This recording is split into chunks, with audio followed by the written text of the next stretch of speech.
Welcome to GOAT James Kingdom, where basketball lives forever. Here in GOAT James Kingdom, we attack the GOAT debate head on, where we challenge all Michael Jordan fans and all LeBron detractors to who is the GOAT of basketball. You can catch us every Sunday noon Eastern Time, right here on the GOAT James Kingdom channel, for the GOAT James Kingdom show with B. Lee and Ajani. Also, we go live Friday nights with the Friday Night Exposure with the Exposer, where you catch special shows and content as a GOAT James Kingdom follower and subscriber. Also, check out the GOAT James Kingdom membership, where you can get exclusive content.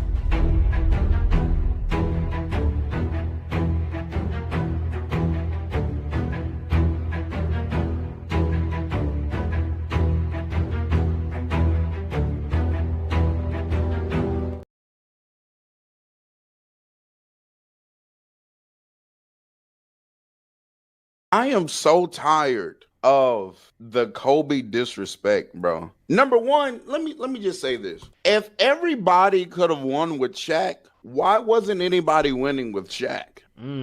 If everybody can win with Shaquille O'Neal, why wasn't Eddie Jones and Nick Van Exel winning? That was one of the best backcourts in the league at the time, correct? Oh, okay. Nigga, did you know that I can see you? Now they played Michael Jordan. They beat Mike, right? They beat Mike. What was that? 95, 96, 96. I guess the argument would be Shaq wasn't ready to win yet, because that was a Shaq wasn't goalpost. ready to win yet. That was a goalpost that I got pivoted off to. Oh, okay. That was my first time hearing that too. This Kobe and TMac conversation, you know, I wasn't gonna really say anything about it because truth be told, I love TMac. You know what I'm saying? TMac's one of my favorite players of all time. You know what I'm saying? But it's unfortunate that we're here and everybody wants to bring up Kobe winning with Shaq as far as I would have won a ring in that situation. What I want to say is, and what I want to talk about is, why is that the only situation that gets brought up when replacing said player with said player? And not only that, why is that the only situation where we do that and then niggas will immediately be like, yep, I immediately just would have won. Even though I just would have won. Yeah. Even though I tried to do the same thing with him with Clay. He was like, nah, the defense. I'm like, okay. Klay Thompson is a bridge too far. But yeah, I'm just gonna replace Kobe and that's fine. You know what I'm saying? Like this is crazy work. Are you crying? No. Are you crying? Are you crying? There's no crying. Why don't you leave her alone, Jimmy? Oh, you zip it, Doris. Thank you.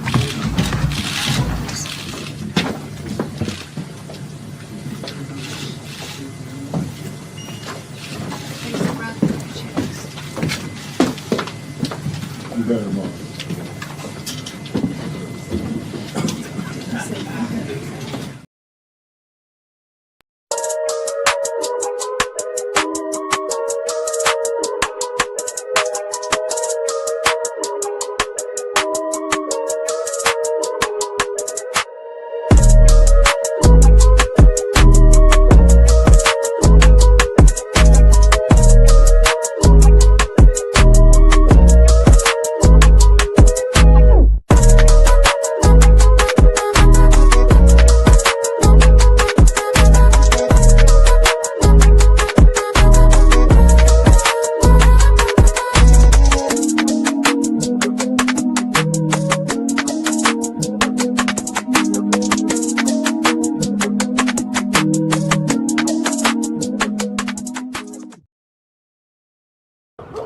Omar. Yeah. Omar coming, yo. Omar coming, yo. Did you hear that? Omar coming. Come on. Get out of here, yo. Omar coming. Put that shit down. I said Omar coming, yo. Somebody is coming now. Come on, let's go. Yeah.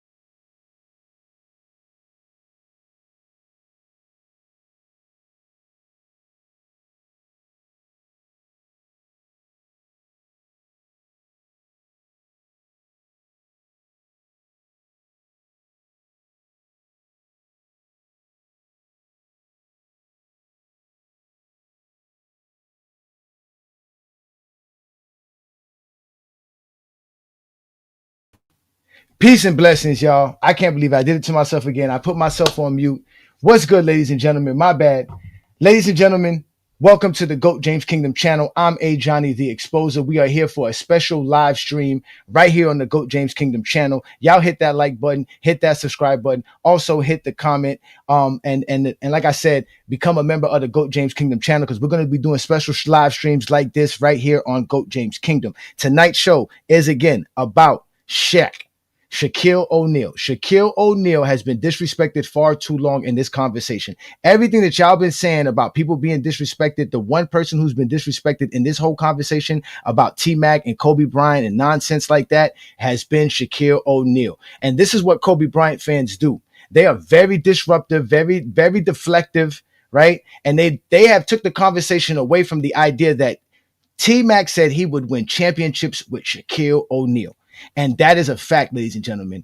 He would win multiple championships. I'm here tonight to show you guys that Shaquille O'Neal was winning those championships with or without Kobe Bryant. And on top of that, he would have won more championships if it wasn't for Kobe Bryant. He would have won more championships if it wasn't for Kobe Bryant. And this is what Kobe Bryant fans have done. They have disrupted this whole argument. They have changed everything about the narrative, about what Tracy McGrady, first of all, was trying to explain to everybody. The reason he used Shaquille O'Neal, and I'm going to prove it to you tonight, is that there is nobody like Shaquille O'Neal from 2000 to 2002. There's nothing like Shaquille O'Neal at that time. So when you sit here and tell me that Shaq's not winning because of Kobe Bryant is not on his team, and he's only going to win 1 or 0 championships with Tracy McGrady, you are doing Shaquille O'Neal a disservice. Shaquille O'Neal is one of the greatest players we've ever seen in our lifetime. And during the span, he has one of the greatest peaks we've ever seen. He was one of the most dominant players in NBA history. The fact that we're going to sit here and try to act like Shaquille O'Neal needed Kobe Bryant to win those 3 championships, when in reality, he could have won 4 to 5 championships during that same span while he was with Kobe Bryant from 2000 to 2005. And then to have guys like Lowe and this other guy, Real Talk, JT, bully Tracy McGrady, bully Gilbert Arenas into all of this nonsense because they can't accept the fact that Kobe Bryant around that time wasn't that much different than anybody else. Eventually, Kobe Bryant became the player who he became. And we're going to talk about that as well.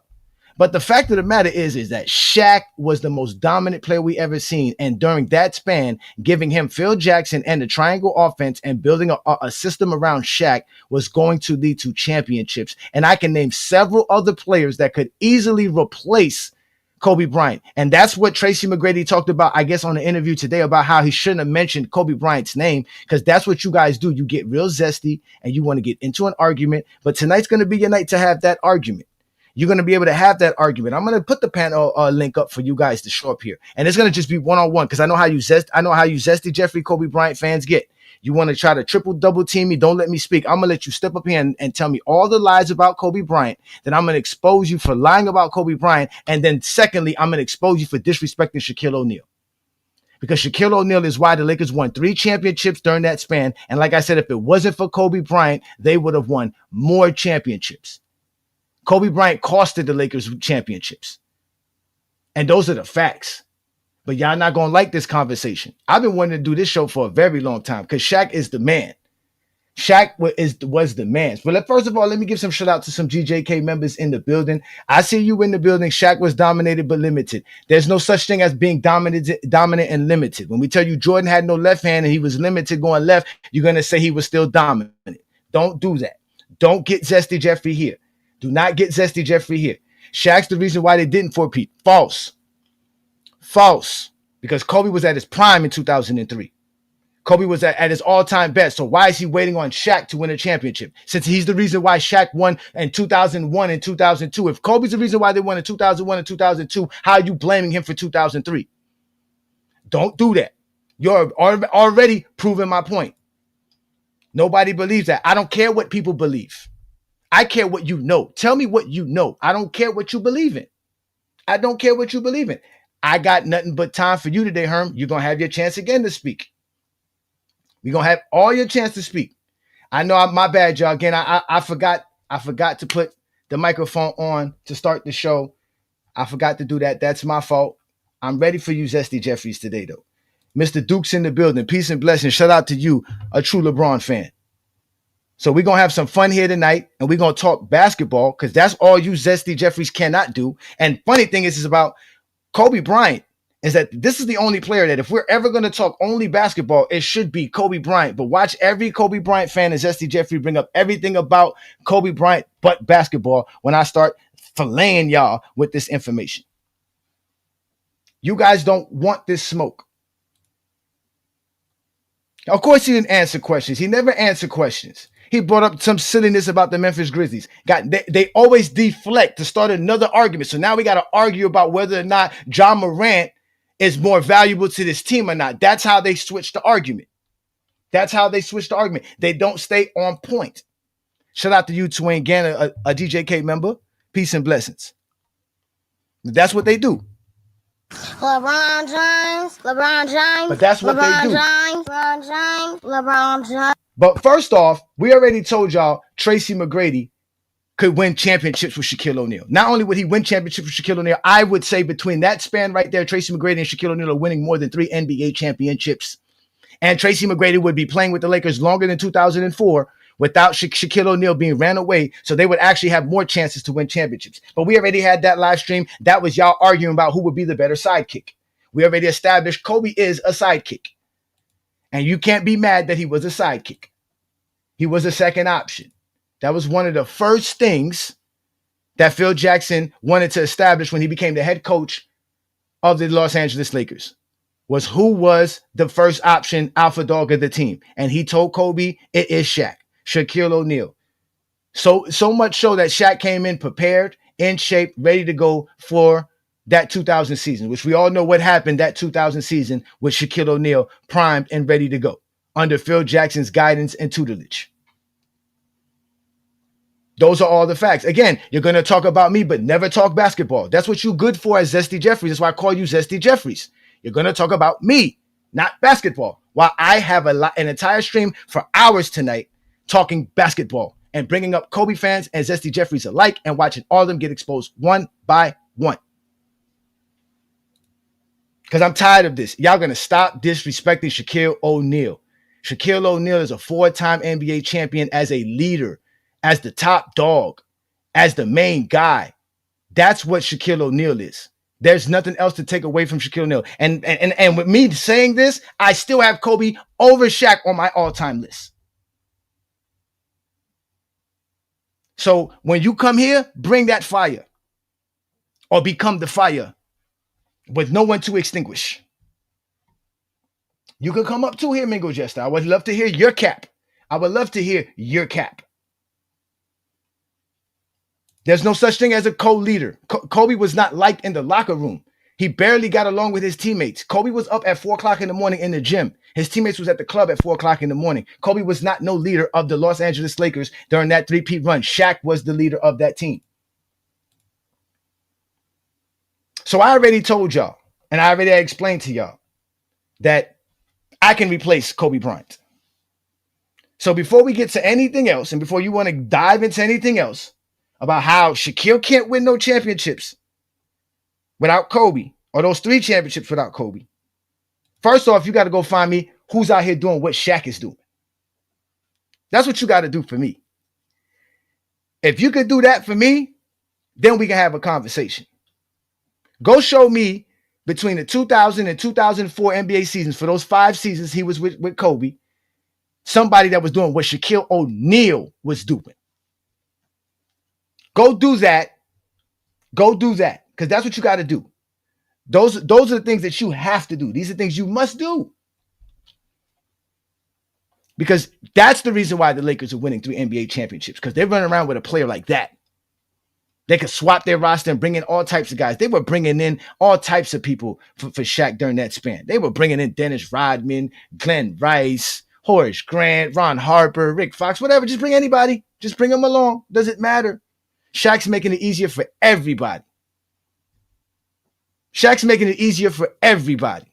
Including Kobe Bryant, who he basically made. If you don't have Shaquille O'Neal there, Kobe Bryant doesn't get to develop to the player that he was. He doesn't get benched. He's out here looking like Jordan Poole for the first 3-4 years of his career. If you let him go out and be on some scrub team without a coach telling him, yo, we can't have you acting like this and shooting like this on the basketball court. Even Jordan said it in an all-star game. This kid shooting everything in an all-star game. He was like, man, if he was on my team, I wouldn't even pass that kid the ball. Oh, y'all gonna get mad at me. And mind you, none of this knocks Kobe off my top 10 list. He's still top 10 to me. But these are all facts. But the problem is that y'all don't want to accept Shaq. Y'all trying to deny Shaq's dominance. And that's what I'm bringing up here, how Shaq was dominant. You can't bring me up nobody that was doing what Shaq was doing. You're not going to find me nobody in this span that was doing what Shaq was doing. You're not going to find it at all. They're not co-leaders on the court. Kobe's not running the triangle. Phil Jackson said it. He had to tell Kobe, you need to dial it down or we're going to trade you. These are facts, ladies and gentlemen. These are all facts. They gave the ball to Shaq. Everything went through Shaq. The offense was built for Shaq. And Kobe, in the meantime, got a chance to develop his game and prosper. I mean, we just heard Lo talk about what happened in 98, 97. Y'all act like Kobe wasn't on the 98, 99 team. Y'all act like Kobe wasn't in a game and the Lakers were down or tied or whatever, or down 2, and Kobe was airballing stuff. Or they were tied and he airballed a game-winning game while Shaq was on the bench because he fouled out. Then go into overtime and airball some more shots. But then you want to bring up Eddie Jones and Van Exel. When Kobe's out here just jacking up shots outside the offense. That's why him and Dale Harris didn't get along. Because Kobe wasn't playing within the scheme of the team. Kobe was cared about his stats. Kobe wants to score. That's what Kobe wanted to do. That's what he was doing in high school. He wants to score. He wants the opportunity to challenge. He wants that challenge, whether he wins or loses. But the Lakers ain't trying to do that. They're trying to win. They're trying to win. So they had to get rid of Dale Harris. They had to get rid of all those guys. But again, you ain't going to find nobody do what Shaq did for the Lakers. That's why you brought Shaq over there. That's why Shaq got the $120 million deal in 1997 to bring him over there. Because Shaq was the man. And he was going to be the man. That's why you get Phil Jackson in there. Jerry West didn't even like Phil Jackson. But brought him in there because Shaq said, I need this, please. Not to mention Kobe said it as well. Bring Phil Jackson. Of course, Kobe wants Phil Jackson. He wants to ask him every question about Michael Jordan, just like any Zesty Jeffrey would do if they sat next to Phil Jackson. Ask him everything about Mike, nothing else. So they get that. And because of that, that's when the Lakers take off. You add a motivated Shaq with Phil Jackson, 3 championships easily. And I can name a bunch of players that can do it. He doesn't need it. Again, it's the sidekick talk. It's the sidekick talk. That's all you guys can do. You're mad because Kobe was a sidekick. I already gave you what Tracy McGrady would do. And this is Tracy McGrady not having a Shaquille O'Neal to play alongside, giving him space, opening up the floor. He doesn't have that. He doesn't have that.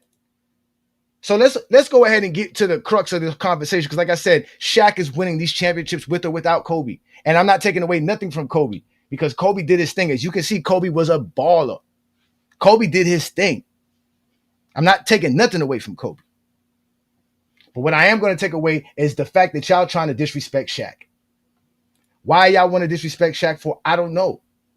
I don't know what Shaq did to y'all. I don't know what Shaq did to y'all. But y'all going to sit here and argue with me about all of this.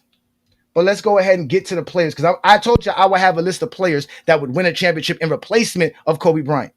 Now, mind you, Shaquille O'Neal won a championship with a second-year Dwayne Wade at the tip end of his prime. Which we all know Dwayne Wade averaged somewhere around 26 to 27 points per game, somewhere around there, I think in the 2006 season, right? And Shaq took the Heat from a 40-something, 41 or 42-win team to a 59-win team or 58. But they won like 17-plus games, 18-plus games when Shaq was added to the Heat from 04 to 05. With Dwayne Wade balling like that. So if Shaq could be a dominant factor at the end of his prime with a uprising Dwayne Wade, helping Dwayne Wade develop into his game, there's players during 2000 and 2004 that Shaq would have won a championship with. And I'm going to bring up the same stats like I brought up for these players and explain to you why each one of these players could do it. So get your popcorn ready. Like I said, hit your like button, hit your subscribe button, Don't be afraid to become a member of the channel. Check out FYF Sports Debate, FYF Sports Debate Clips. Check out GOAT James Kingdom on all other platforms. We are live and direct, ladies and gentlemen. I'm Ajani the Exposer. I told y'all the disrespect for Shaq is going to stop in GOAT James Kingdom. We do not hate players. We speak objectively and factually about them. Their career alone stands and speaks for everything that they've done. And what Shaquille O'Neal has done is about to be spoken tonight, ladies and gentlemen. I am not playing with none of you Zesty Jeffries at all, because Shaquille O'Neal deserves every last bit of these flowers I'm going to be throwing him today. Because y'all have been taking y'all time the last 10 to 15 years, basically dissecting and just dissolving Shaq's career to nothing. Y'all even try to take away his championship in the Miami Heat. So now you want to take away the one he did in Miami. Now you want to say the three-peat ain't here. So what championships is Shaq is? When was Shaq a sidekick? Come on, ladies and gentlemen. We're talking about the diesel here. You guys got to get this right. You guys got to get this right. And we're going to get it right tonight. We're going to get it right tonight. Because y'all been lying on Shaquille O'Neal's name. So let's get back to the players, right, that would actually win a championship with Shaquille O'Neal between 2004 and 2000, and it would be more than Kobe Bryant, because they would actually fall right in line with the system of everything that Phil Jackson wanted to do. So here we go, ladies and gentlemen. Let's start with the first player. The star on the side of the player is a player, because again, you guys love to talk about what Kobe Bryant did. What Kobe Bryant did for the Lakers was be their fourth quarter scorer. The guys with the stars on them are the guys I can guarantee you are winning at least 4 championships with Shaquille O'Neal between 2000 and 2004. At least. There, you see the amount of games they play. Let's start with Allen Iverson. That's what AI is. You already know what AI is, the real AI. He's played over 300 games during that span, averaged over 29 points per game. Obviously, we know he's not that efficient, but he wasn't playing with Shaq. He averages almost 5.5 assists per game. He knows he was good for playing in the passing lanes. And if he had Phil Jackson, there's a lot that we can say about Allen Iverson's career that we would say differently. He would probably end up in you guys' top 10 because him and Shaq are winning 5 championships together. Because Allen Iverson, not only does that star mean that they were a top scorer in the fourth quarter during the three-peat span as a guard, but that also means these are the players that I believe would win a championship with Shaq all the way till 2007. So they would have like 5 championships with AI and Shaquille O'Neal. Oh, yes, ladies and gentlemen, I'm bringing you nothing but the truth. Nothing but the truth. Straight up facts, ladies and gentlemen. I'm not here to lie to you. I don't bring my emotions when I come to this. The only time I bring my emotions is when y'all start disrespecting me as a man because you think I don't know basketball. Ladies and gentlemen, I was paying rent at this time. Like I told you, I had a 2-bedroom apartment at this time. I don't know where you was. Most of y'all was in elementary school. Some of y'all weren't even born yet. And if we get to the crux of this matter, Mars's parents were still in high school. Mars' parents were still in high school. So here we go. We got Allen Iverson. Again, Allen Iverson played over 300 games. Remember, we talked about how many games Kobe played. Kobe played 361 games. But what y'all going to do is start disrespecting Allen Iverson. That's what y'all going to do tonight. Ladies and gentlemen, every player I just list here will be disrespected by a Zesty Jeffrey / Kobe Bryant fan. The next player, Vince Carter. Yes, ladies and gentlemen, Vince Carter. These are their stats between 2000 to 2004, a 5-year span. Vince Carter made an All-NBA team twice in this span. He averaged 24.5 points, 5 rebounds, 4 assists, and was getting a block and a steal per game, shooting out close to 45% from the field and shooting damn near 40% from the three-point land. He would have loved to play with Shaq. We would be talking about Vince Carter differently if he was playing with Shaq from 2000 to 2004, where he would have racked up 4 or 5 championships, because he would have played to 2007 with Shaquille O'Neal. Shaquille O'Neal would have never left the Lakers. Again, ladies and gentlemen, Shaquille left the Lakers in 2004 because of Kobe. That's the only reason him and Kobe should have more championships. Kobe and Shaq should have way much more championships than they have, because they should have never broken up. But Kobe did that. We got to blame Kobe. We got to call somebody out for it. It was Kobe's fault. He didn't want to wait his turn. He wasn't ready to give up the reins to Shaquille O'Neal in 99, let alone give it up when they were, obviously, Shaquille was the better player.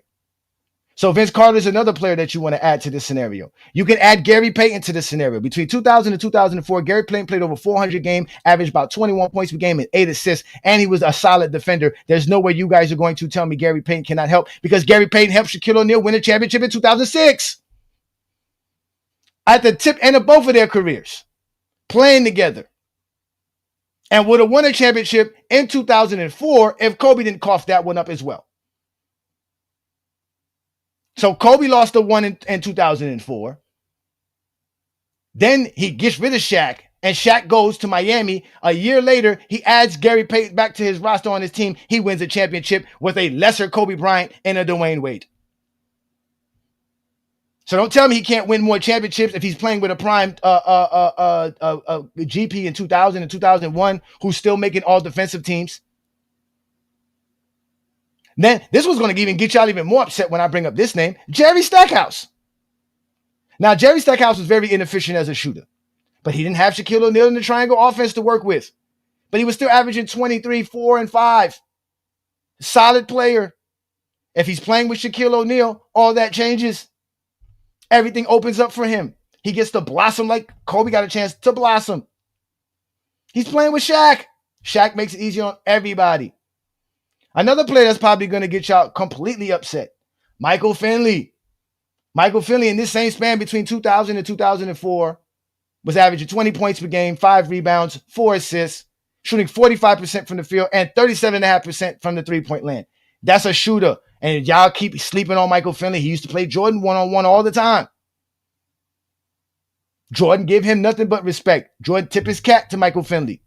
And the checks means that these guys were top 15 in fourth quarter scoring as guards at least one of the years between 2000 and 2002.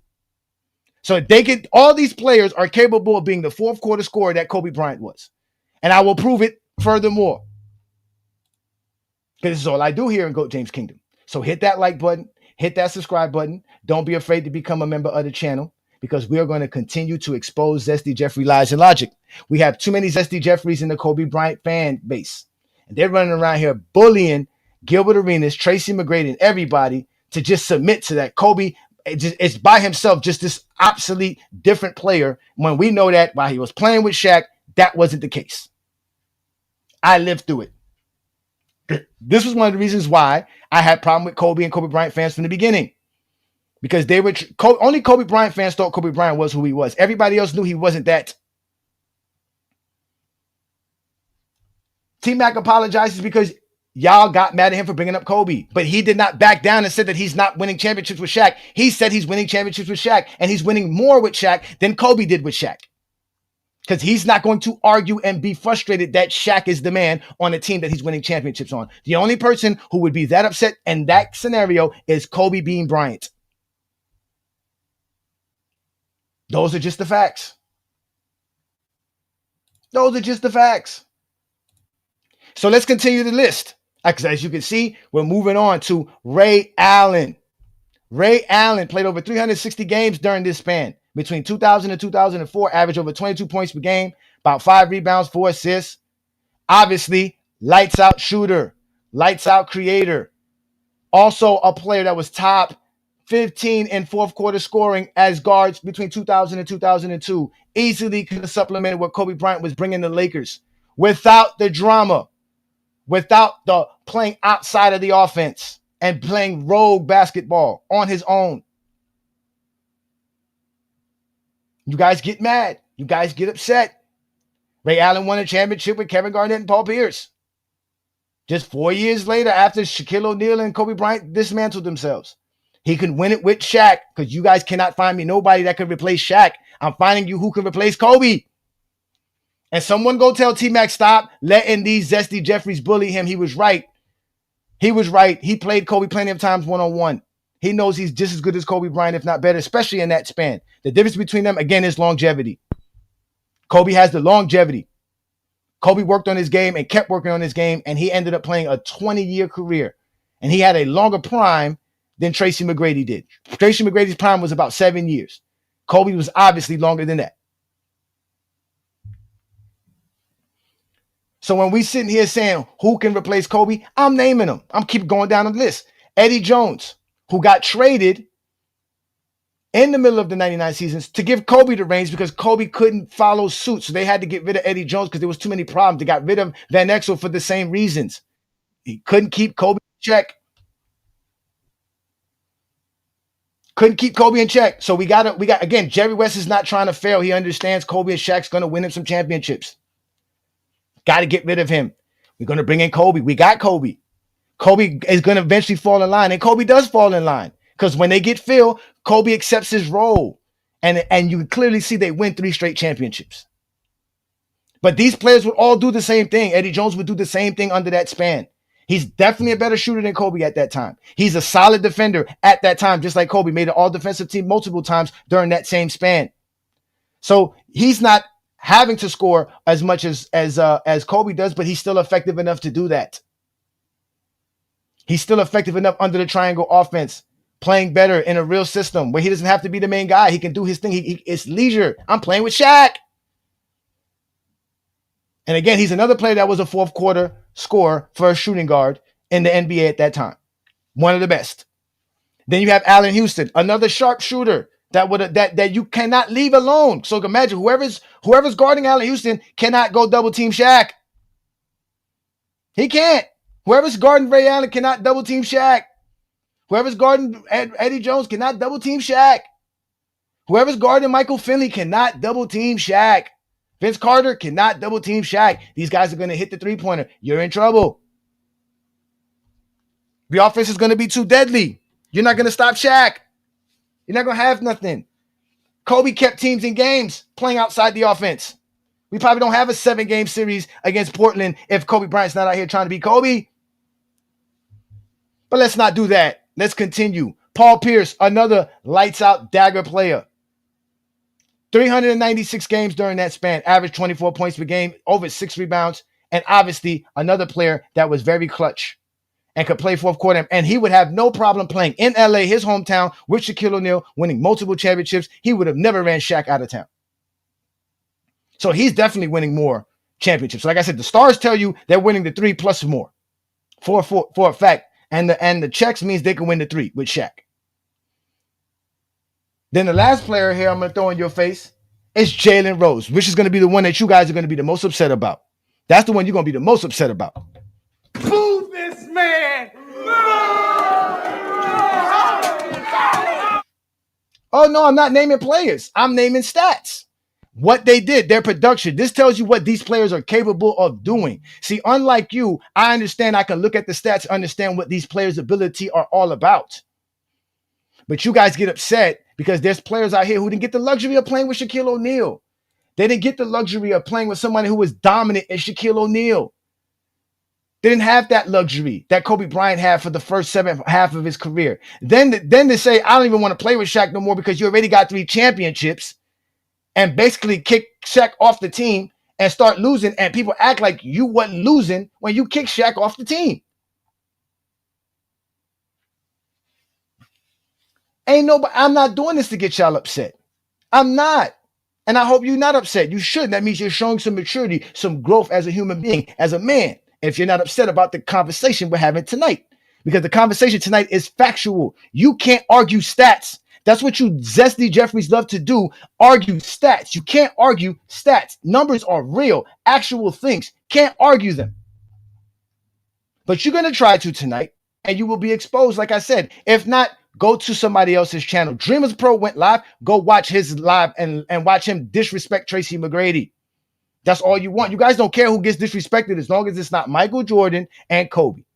Well, guess what? Here in GOAT James Kingdom, we will definitely disrespect Michael Jordan and Kobe to Zesty Jeffries, Michael Jordan fans, and Kobe fans alike, because they are the ones who can't accept facts. It's not my fault. You believe in lies. It's all hypotheticals. Your expectations. Like Lo was talking about, when you don't meet your expectations, that's how we judge you. Your expectations of a player is also a hypothetical. Your expectations of Tracy McGrady is a hypothetical. That's what that is. The facts of the matter is he didn't win. So since y'all want to say that, just stick to that. He didn't win. But guess what? He didn't have Shaquille O'Neal as well. And that's the facts. He didn't have Shaquille O'Neal as well. So these are the players here that would easily win 3 championships. Easily win 3 championships with Shaquille O'Neal. And the ones with the stars are definitely winning more, and they're going to play further than 2004 with Shaquille O'Neal, because they themselves would not be upset at being Shaquille O'Neal's teammate and winning championships alongside Shaquille O'Neal, or because Shaquille O'Neal wasn't getting in shape, or whatever reason Kobe was all upset about. Because again, it wasn't like he just had beef with Shaq and what Shaq was doing. Kobe actually had beef with the whole team. The team was calling out Kobe, the entire team. We wanted as a group to kind of address Kobe being selfish on the court. Something wasn't right. Something wasn't right. I mean, I go to practice and I feel a little uncomfortable. What's this about? The mood in the locker room was not good. So I asked the all boys, the trainers, Jerry West, Mitch Kupchak, to leave the room. I want to talk to these players alone. And then I started out on what's going on out there, what's going on with you guys. They didn't want to talk. It was about them thinking I was out for myself and I was being selfish, and which was totally not the case. I talked to Jerry West about it at the time and said, you know, Kobe doesn't really want to win if he wants it to be about him. You know, maybe it'd be best to move him on.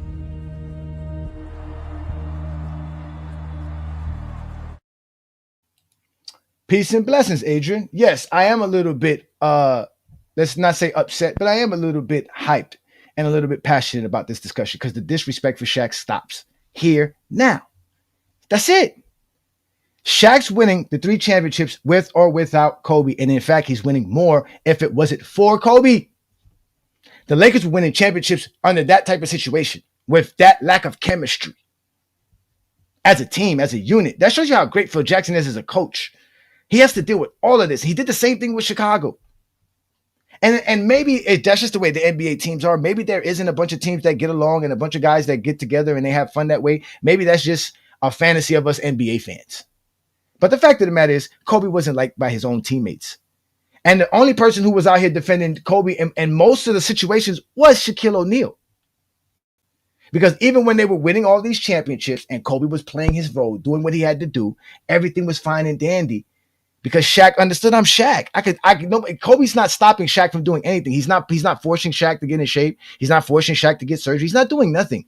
Him and Shaq don't get along. Shaq don't invite him to any of the events. That they don't go to dinner together. They don't hang out. They're not buddies. But they're still winning championships together. And there's no problem with that because they're professional basketball players. And Shaq understands I need to win championships. And I'm winning them. And if this young kid could just keep me in line and just let me do my thing, we'll be fine. But Kobe couldn't take it anymore. Kobe wanted to get away from this. And another reason why he felt that, because it was guys like Shaq boosting his head up a little bit. Having players like Shaq talk about him like this. Take that jersey off, put your own jersey on, player. About time now? Yeah. How? Baddest duo ever, Superman and Batman. 3 rings. Sacramento who? Who? What? Rick who? Hi, Tara. Hi, Tara. You crazy. You crazy. Oh, when the link is up, don't go running. When the link is up, don't go running. That's all I got to say. I'm obsessed with what? Talking basketball? You obviously obsessed. You're here. You saw the title of the show. You saw the thumbnail. You know who I am. You know how I talk the game. Again, you guys are very sensitive. All you do is focus about me. Shout out to you. Peace and blessings, a GJK member. LeBron James, LeBron James, LeBron James, LeBron James, LeBron James. So with that being said, right, we already got, look, already being disrespectful. I'm ready for it. Because y'all are some liars. So there you have Shaq, right? You have Shaq praising Kobe, telling Kobe, man, stop acting like Mike. You your own man. You got 3 championships now. We 3-peated. We the best duo out here. I'm Superman. You Batman. You really the next Robin. He was considered Pippen. That's calling him Pippen. Not in the sense of play style or how they play the game with their numbers and identical play style. No, as far as being the best sidekick to the most dominant force in sports, which was Shaquille O'Neal at the time, or i.e. Michael Jordan at the time. So now you have that scenario. That's why Kobe Bryant was upset. He was tired of it. Then Shaquille O'Neal decides to not even go into surgery. He decides to enjoy his offseason, just like every NBA player did at that time. I told you guys, Kobe was the guy who changed the work ethic in NBA players.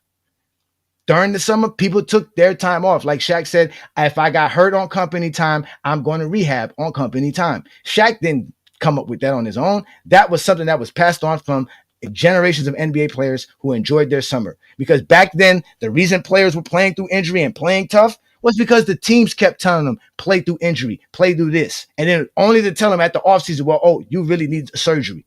So now the player has to spend his offseason, instead of enjoying his money, enjoying his family, recovering, while they could have told him he needed surgery in the middle of the season. But they didn't tell him that because they forced you to go play. So Shaq had the right to go take this time off. He was always ready. Shaq was a baller. He was ready for 03 season. He was ready for 04 season, but it was still too much turmoil. Him and Shaq, and then especially what happened in 04, between the 03 summer, right? We all know what happened then. So him and Shaq completely, there was no turning back there. And then they didn't win the championship because of Kobe in 2004.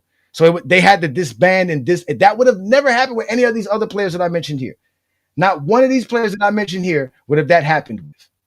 Not one. Not one.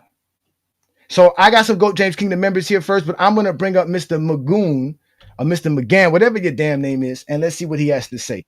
So go ahead and speak on the conversation. I want to hear why you think Shaquille O'Neal's not winning without Kobe.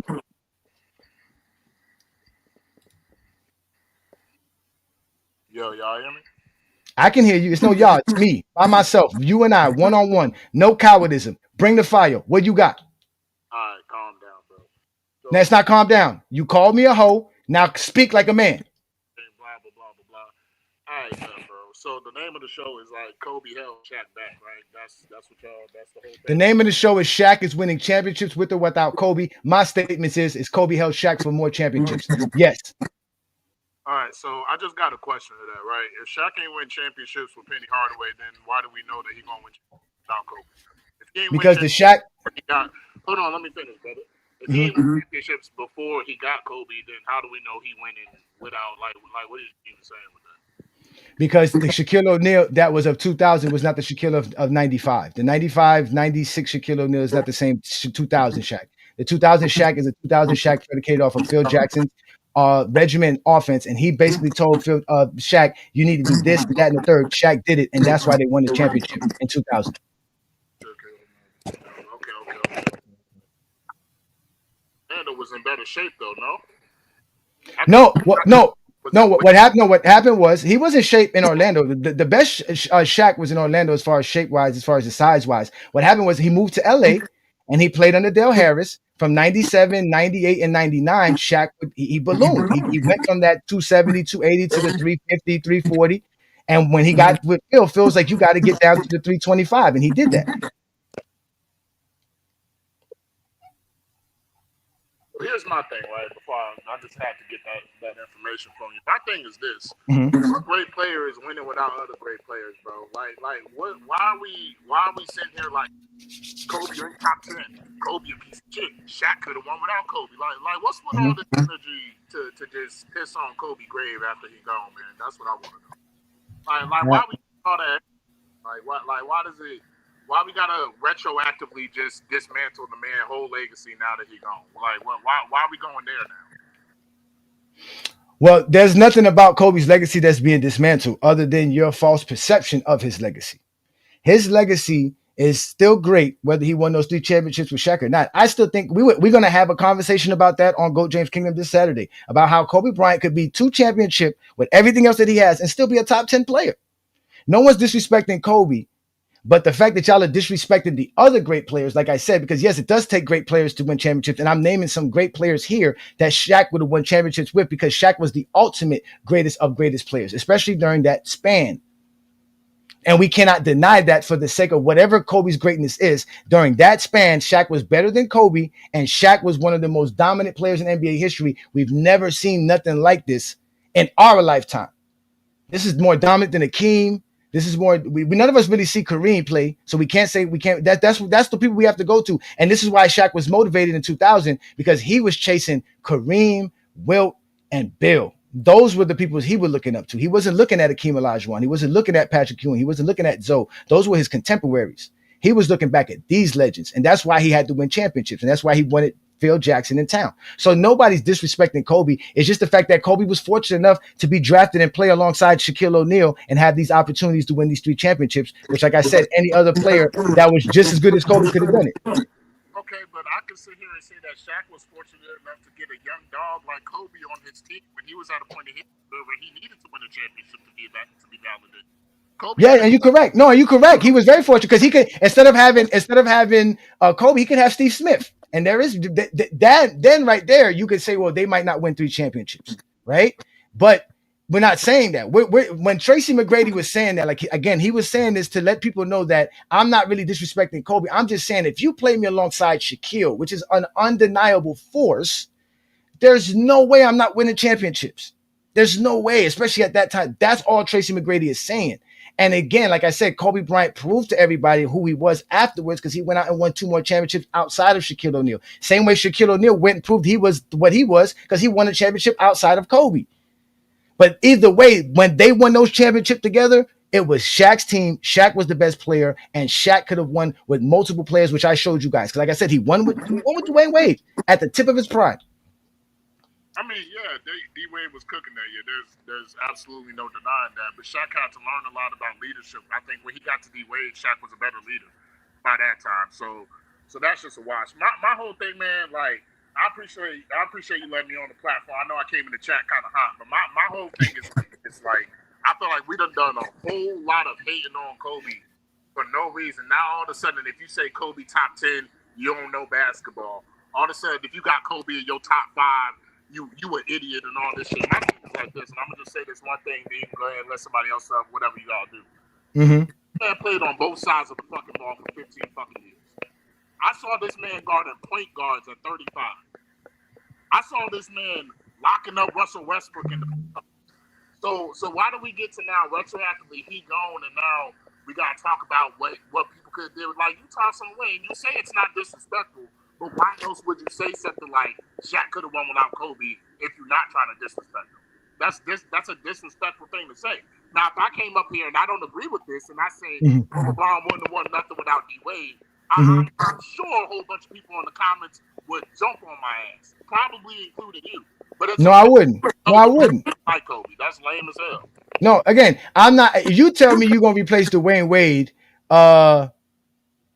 like I said, with Mo Williams, no, they're not winning a championship in Miami. Of course not. That's the point. That's what makes it so crazy because the expectations placed on LeBron because he's playing with Dwayne Wade is that he should win more championships. But now this idea of giving Shaq some hypothetical player, we can't say he could win those same championships, and that's the disrespect to Shaq.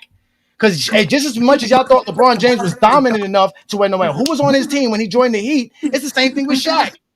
Once you put Shaq on that position and we have that type of a player, we're talking about once of a lifetime type of player. You only get them in the Shaqs, in the Michael Jordans, in the LeBrons, in the Wilt Chamberlains. You don't get that out of anywhere. This is something that we needed to cherish. So disrespecting Shaq is my problem tonight. Because I didn't even get to this point to all of the whole week worth of nonsense. But listen, Mugun, I'm gonna have to let you go because I got some players in the background that I want to bring up. And again, that's how we have a conversation. But I'm not here to disrespect you. I'm not here to try you and make you feel bad about whatever way you feel.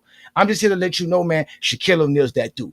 And he was that dude. Shaquille O'Neal made Kobe and it doesn't take away from Kobe by saying this. I don't understand why that is. But let me bring somebody else up, a GJK member in the building, and my boy West Coast, who's also a Kingsguard member. Peace and blessings, brother. LeBron James. What's good with it, bro? I see you. And I disagree, bro. I disagree, but it's not because I question Shaq or how great Shaq was. I think what a lot of the people who are sticking up for Kobe have yet to say is they probably don't believe you could just plug in a TMac or whatever other elite wing or shooting guard was because the level of play Kobe hit or was playing at with Shaq was also all-time dominant.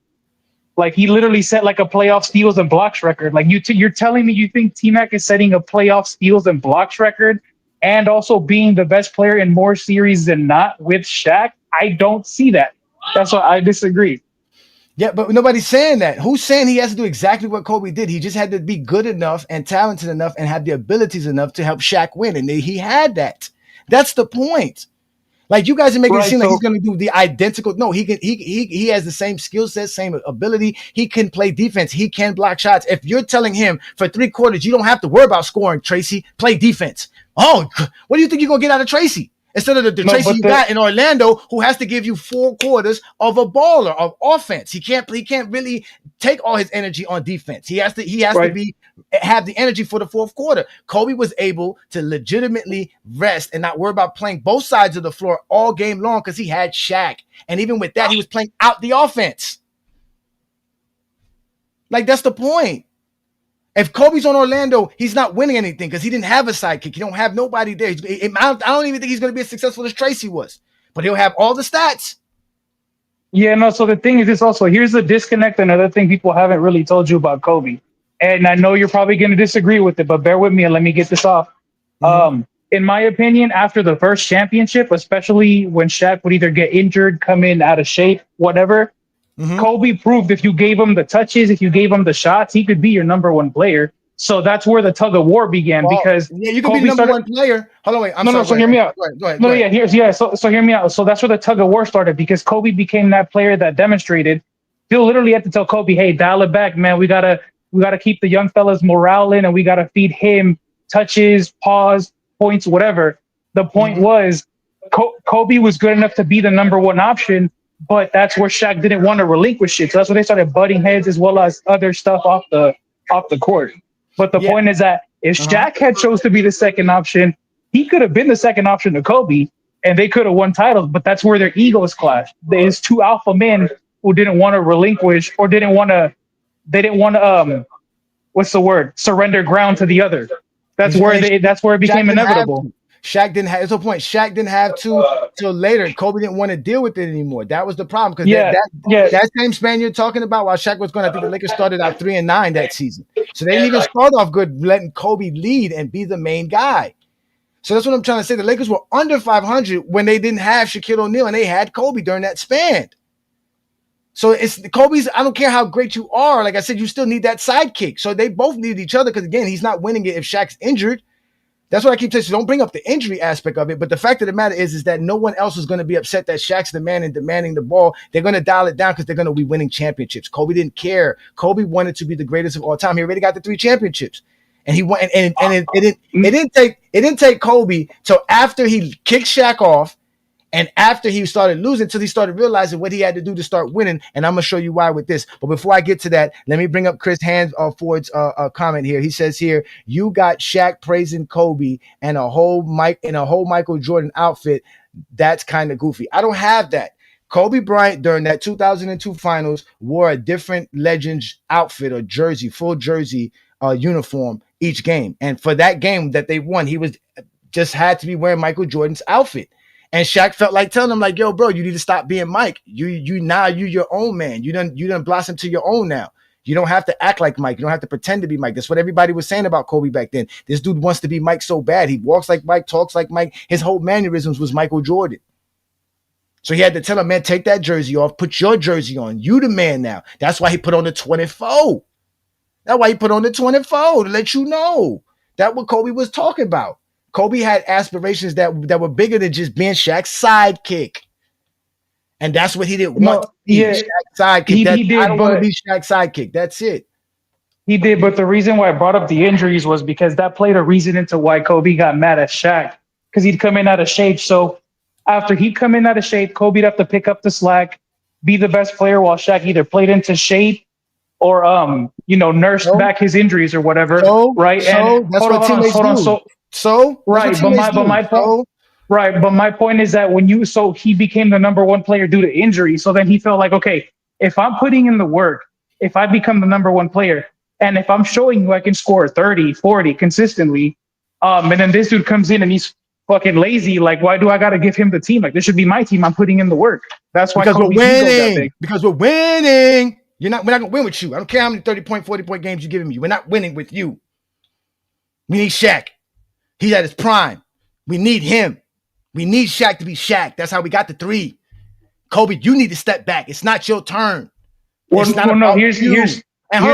disconnect. Because this is, you guys fall into the Kobe. That's how Kobe felt. I don't care how Kobe felt. Kobe was wrong. because he could have won more championships. And even he agreed they would have won more championships together. He only was happy because he got the 5 after Shaq. So he was good after that, but he still could have won more with Shaq, but he didn't do his job. And he says it right here when he was talking about Bill Russell. What have you learned from Bill Russell? Wow. So tactically speaking, because, I always geek out about the game. He said, when I played, I could score the ball. I could handle the ball, and I could pass the ball. But it was really important, in order for us to win, I had to look at my teammates and say, okay, there's other players here that do that better. Therefore, I must allow them to do that. And what I do best is defend and rebound. So I'm going to completely focus on that. Let Kuzi handle the ball, right? Let Sams be the shooter, Havlicek be the shooter. And I thought that was a very, very insightful thing that I used in how I was able to go on and win those 2 championships post-Shaq. So that's Kobe there explaining to you how he had to learn to truly be a leader that he didn't learn until he went through that spell in 05, 06, and 07. But right before he told the Lakers, I need you to trade me because I need to go somewhere where I can be around some people that I can do this with because I can't do it with these guys. So that's how he learned how to win those other championships, was becoming have that 2007, 2008. Also learned how to be a better leader after the 2008 Olympics as well. So Kobe Bryant and all this other stuff that y'all want to talk about was very fortunate to have Shaquille O'Neal to develop into all that thing. And everybody could sit back and just say, well, he had the points and he has the championships. Because if he just had the points, he would be another Tracy McGrady. But he was fortunate enough to win those 3 with Shaq. And luckily or unluckily, they didn't win more because of Kobe. They should have won more. Well, yeah, I'm with you. They definitely could have and should have won more.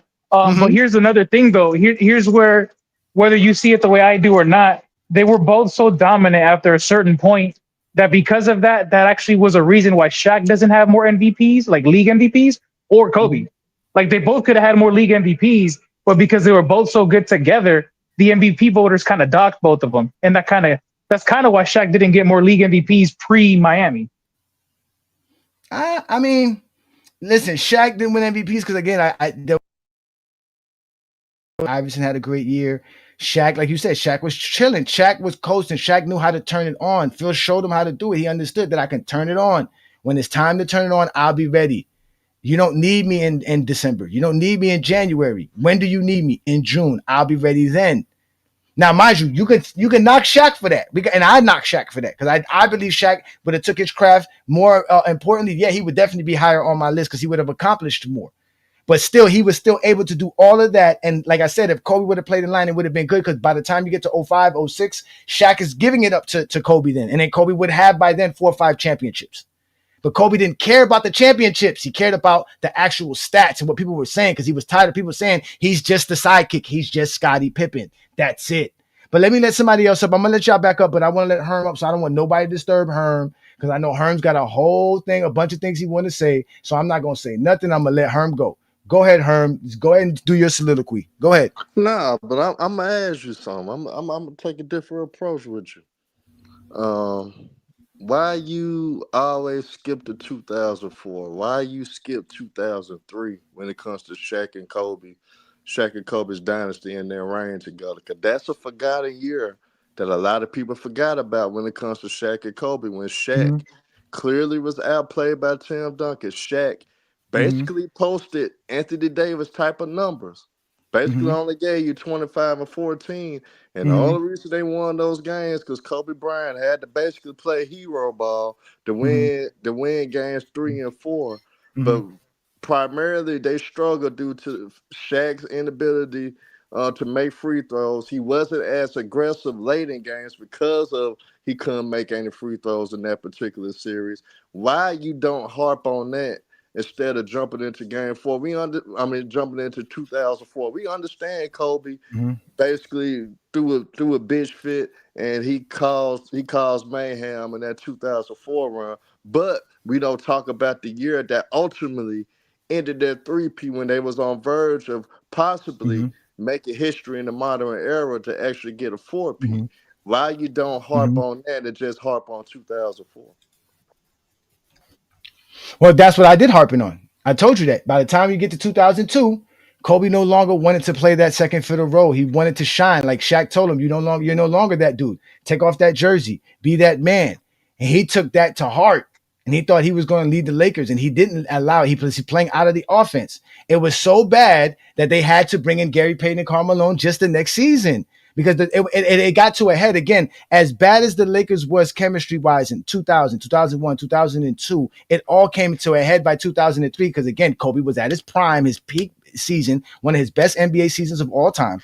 And he felt it was his team, but Shaq wasn't relinquishing. So you have this tension. Kobe's not really talking to teammates. He's not really cool with teammates. Teammates are cool with Shaq. You have a divided locker room trying to battle the Spurs in the playoffs. So they lost because of lack of chemistry based off of Kobe not realizing how to play his role, when to play his role. That's the facts. That's actually not the case. If you look at those numbers and you go game by game, and you can look at every fourth quarter in that series, and we can walk through it if you want to. That was primarily on Shaquille O'Neal. Shaquille O'Neal normally is a guy that's aggressive. He was passive in that whole series, and he was clearly abused on the defensive end because Tim Duncan, that's when he was automatic mid-range. And also Tim Duncan, Tony Parker, Manu Ginobili was basically exposing Shaquille O'Neal at every rip in that pick-and-roll actions as well. Kobe Bryant's scoring actually kept him in games. It's just that Kobe had a bad showing in that game 6. But outside of that, primarily Shaq disappeared later games due to his inability to make a free throws. And plus, he was getting so abused on the defensive side of the ball by Tim Duncan, Manu, and Tony Parker with the pick and roll action that they was doing. Shaq wasn't primarily himself. Like I hear a lot of guys all the time basically was killing Anthony Davis due to the fact that he put up great numbers. He gave you the stat line, but late in games, the Lakers could have never counted on Anthony Davis late in games. Shaq primarily, honestly, did the same thing Anthony Davis did. So we niggas could try to ignore that 2003 or jump to 04, in which I'm not gonna argue with anybody about 2004. But why people ignore 2003 for Shaquille O'Neal not being himself, for being the guy that's the most dominant force in the game for 2000 to 2004, from a guy dropping into basically looking like a normal guy, looking like just an all-star big with the 25 and 14 that he averaged in 2003. Okay, so let's go to what Herm said, because like he said, I go to the stats. Game 6, fourth quarter. Spurs win this game 110-82, so I don't even know how. Well, they got blown out in the third quarter and in the fourth quarter. We could go okay, no, but I just want to go to game 6 because you brought me here first. I'm here now. Let's establish this. Kobe Bryant, 1 of 7 from the field, 0 of 3 from the three-pointer with a turnover, no rebounds, no blocks, no steals, no assists, no nothing. 2 points in the fourth quarter. No, I'm bringing up the fourth quarter numbers. He scored. That's what he did in the fourth quarter. Shaquille O'Neal, 2 of 4 in the fourth quarter, 2 rebounds, 1 steal, 1 block, and 5 points in that fourth quarter. The Lakers, as a team, put up 13 points outside of Shaq, who only scored 5. Medvedenko came off the bench with 4 points, and Kareem Rush scored 2. So it looks like the Lakers in general was not good enough to win this game. But for this game, in a game 6 where Kobe's supposed to be the man and take over for the Lakers, he shot 9 of 19, played 43 minutes more than Shaq, had 7 turnovers on 6 assists, which is also bad, only had 20 points in that game, while Shaquille O'Neal was 13 of 21 for 31 points and 10 rebounds with 3 blocks. Shaquille O'Neal's game score was 27.5. Kobe's was 6.7. I'm not blaming Kobe Bryant for this loss. I'm just bringing up the numbers that this man asked me to bring up. Let's go to the game before that, where they lost that game as well by only 2 points in the fourth quarter. Let's see what the Lakers did. In the fourth quarter, Shaq had 5 points, 1 of 1 from the field, 6 rebounds and a block. So that means, and Shaq went to the free throw line and hit all 3 of his free throws in this fourth quarter game versus the San Antonio Spurs. Kobe was 5 of 13. Playing outside of the offense, taking bad shots. Scored 13 points. To have 13 shots and scored 13 points, 3 of 8 from three-point shooting. The Lakers lose this, and mind you, the Lakers outscored the San Antonio Spurs in the fourth quarter, 30-16. But they still was down 20 in that third. So obviously Kobe Bryant's fourth quarter scoring did not help them in these two games. The game that they did win, which was game 4 to tie the series 2-2. Okay. If we bring up the fourth quarter scoring in that game, right? Because this is what I'm glad you brought up fourth quarter scoring. Shaquille O'Neal, 1 of 2 from the field, 9 of 10 from the free throw line in a fourth quarter. Playoff game. Crucial game 4. 11 points. Kobe, 2 of 5. 5 of 7 from the free throw line, 9 points. So Shaquille O'Neal does exactly what you said he cannot do. For that game, in game 4, Shaquille O'Neal had 29 points, 17 rebounds, 5 assists, 4 blocks, 2 steals. Kobe balled out, 35 points, 7 rebounds, 3 assists, 2 steals, 1 block. Shaq was 6 of 17 from the field. That was horrible shooting from Shaq. But in the free throws, Shaq was 17 of 23 from the free throw line. Kobe didn't have too much of a great shooting night, but he did shoot better than Shaq. He was 10 of 24, but he was 14 of 17 from the free throw line. So all this notion about Shaquille O'Neal being such a horrible shooter at the end, which we all know Shaq always told you he hit his free throws at the end of the game. And I'm glad that you brought up the fourth quarter scoring, because the fourth quarter scoring is what Kobe Bryant did. And the guys that I mentioned, this is what they did during the fourth quarters. During that same span, Kobe Bryant was winning championships for Shaquille O'Neal and the Lakers. So Allen Iverson, Vince Carter, Ray Allen, and Paul Pierce. And mind you, I told you those other players I mentioned also were dominating in the fourth quarter. And these are their year by year points per game in the fourth quarter and where they rank as guards in the NBA and what they shot during each individual year. Take your time, look at it, get your feelings in order. I'll put the link up. It's all fun and games here in GOAT James Kingdom until you get exposed. But like I keep telling y'all, go get a real Kobe Bryant fan, because every last one of y'all are going to get exposed lying on Shaq's name tonight. I am not having it. I'm staying here till I can find a real Kobe Bryant fan to admit that Shaq is why Kobe has those 3 championships. And Herm, I'm going to bring you right back up. I got Juan Boy back. Juan Boy's in the building. Peace and blessings. A GJK member. Always represent. Just like Herm. Shout out to you, Hollywood Herm. But I'm going to let you be a Kobe fan, Herm, because I know you're a real Kobe guy. But tonight, sir, you need to bring that fire. I told y'all, I got nothing but flames for y'all. LeBron James, LeBron James, LeBron James, LeBron James, LeBron James. So, Juan Boy, you heard what they got to say. Is anybody out here ready for the flame? Yes, Herm, go get him, Herm. Let's go. West Coast, I'll bring you back up. What you got for me, Juan Boy? I'm hearing a lot of I'm hearing about a lot of moments from the time Kobe played with Shaq. Moments. Let's be consistent and talk about the overall aspect of it. You know what I mean? So when we talk about these moments, don't forget about the bad moments. The 22 game span where Kobe was shooting less than 50% in 14 games. Out of 22 games, he was shooting less than 50% in 14 of them. So let's get now that that's out of the way. Look at what happened in 2003. Kobe got into his what's the name? What did Kobe do? Well, Shaq did it. I know it might have not been no visual discourse for the fans to see it, but that's gonna destroy your locker room. Like, you know, cheating is wrong, and you know if you marry you shouldn't cheat or whatever. But if you get caught, you don't tell on your homie who didn't get caught. So on top of mimicking his game after Michael Jordan, I did some further research on my own, because you know I've been posting the footage, right? I'm listening to what Phil Jackson said about Kobe on the defensive end. Now we having a different discussion. This is exactly what Phil Jackson said. The media spoils Kobe for his defensive tenacity.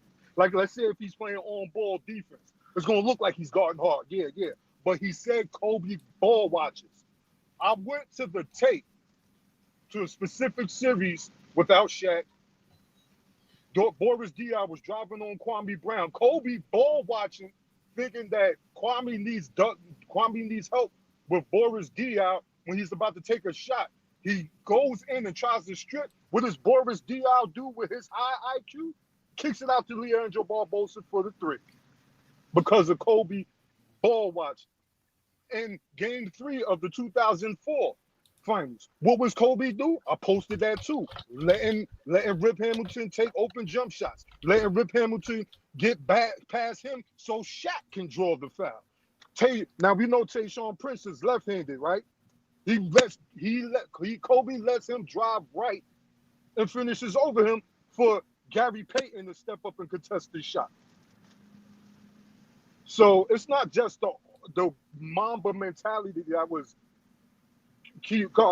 continuously having destroyed amongst the Lakers organization.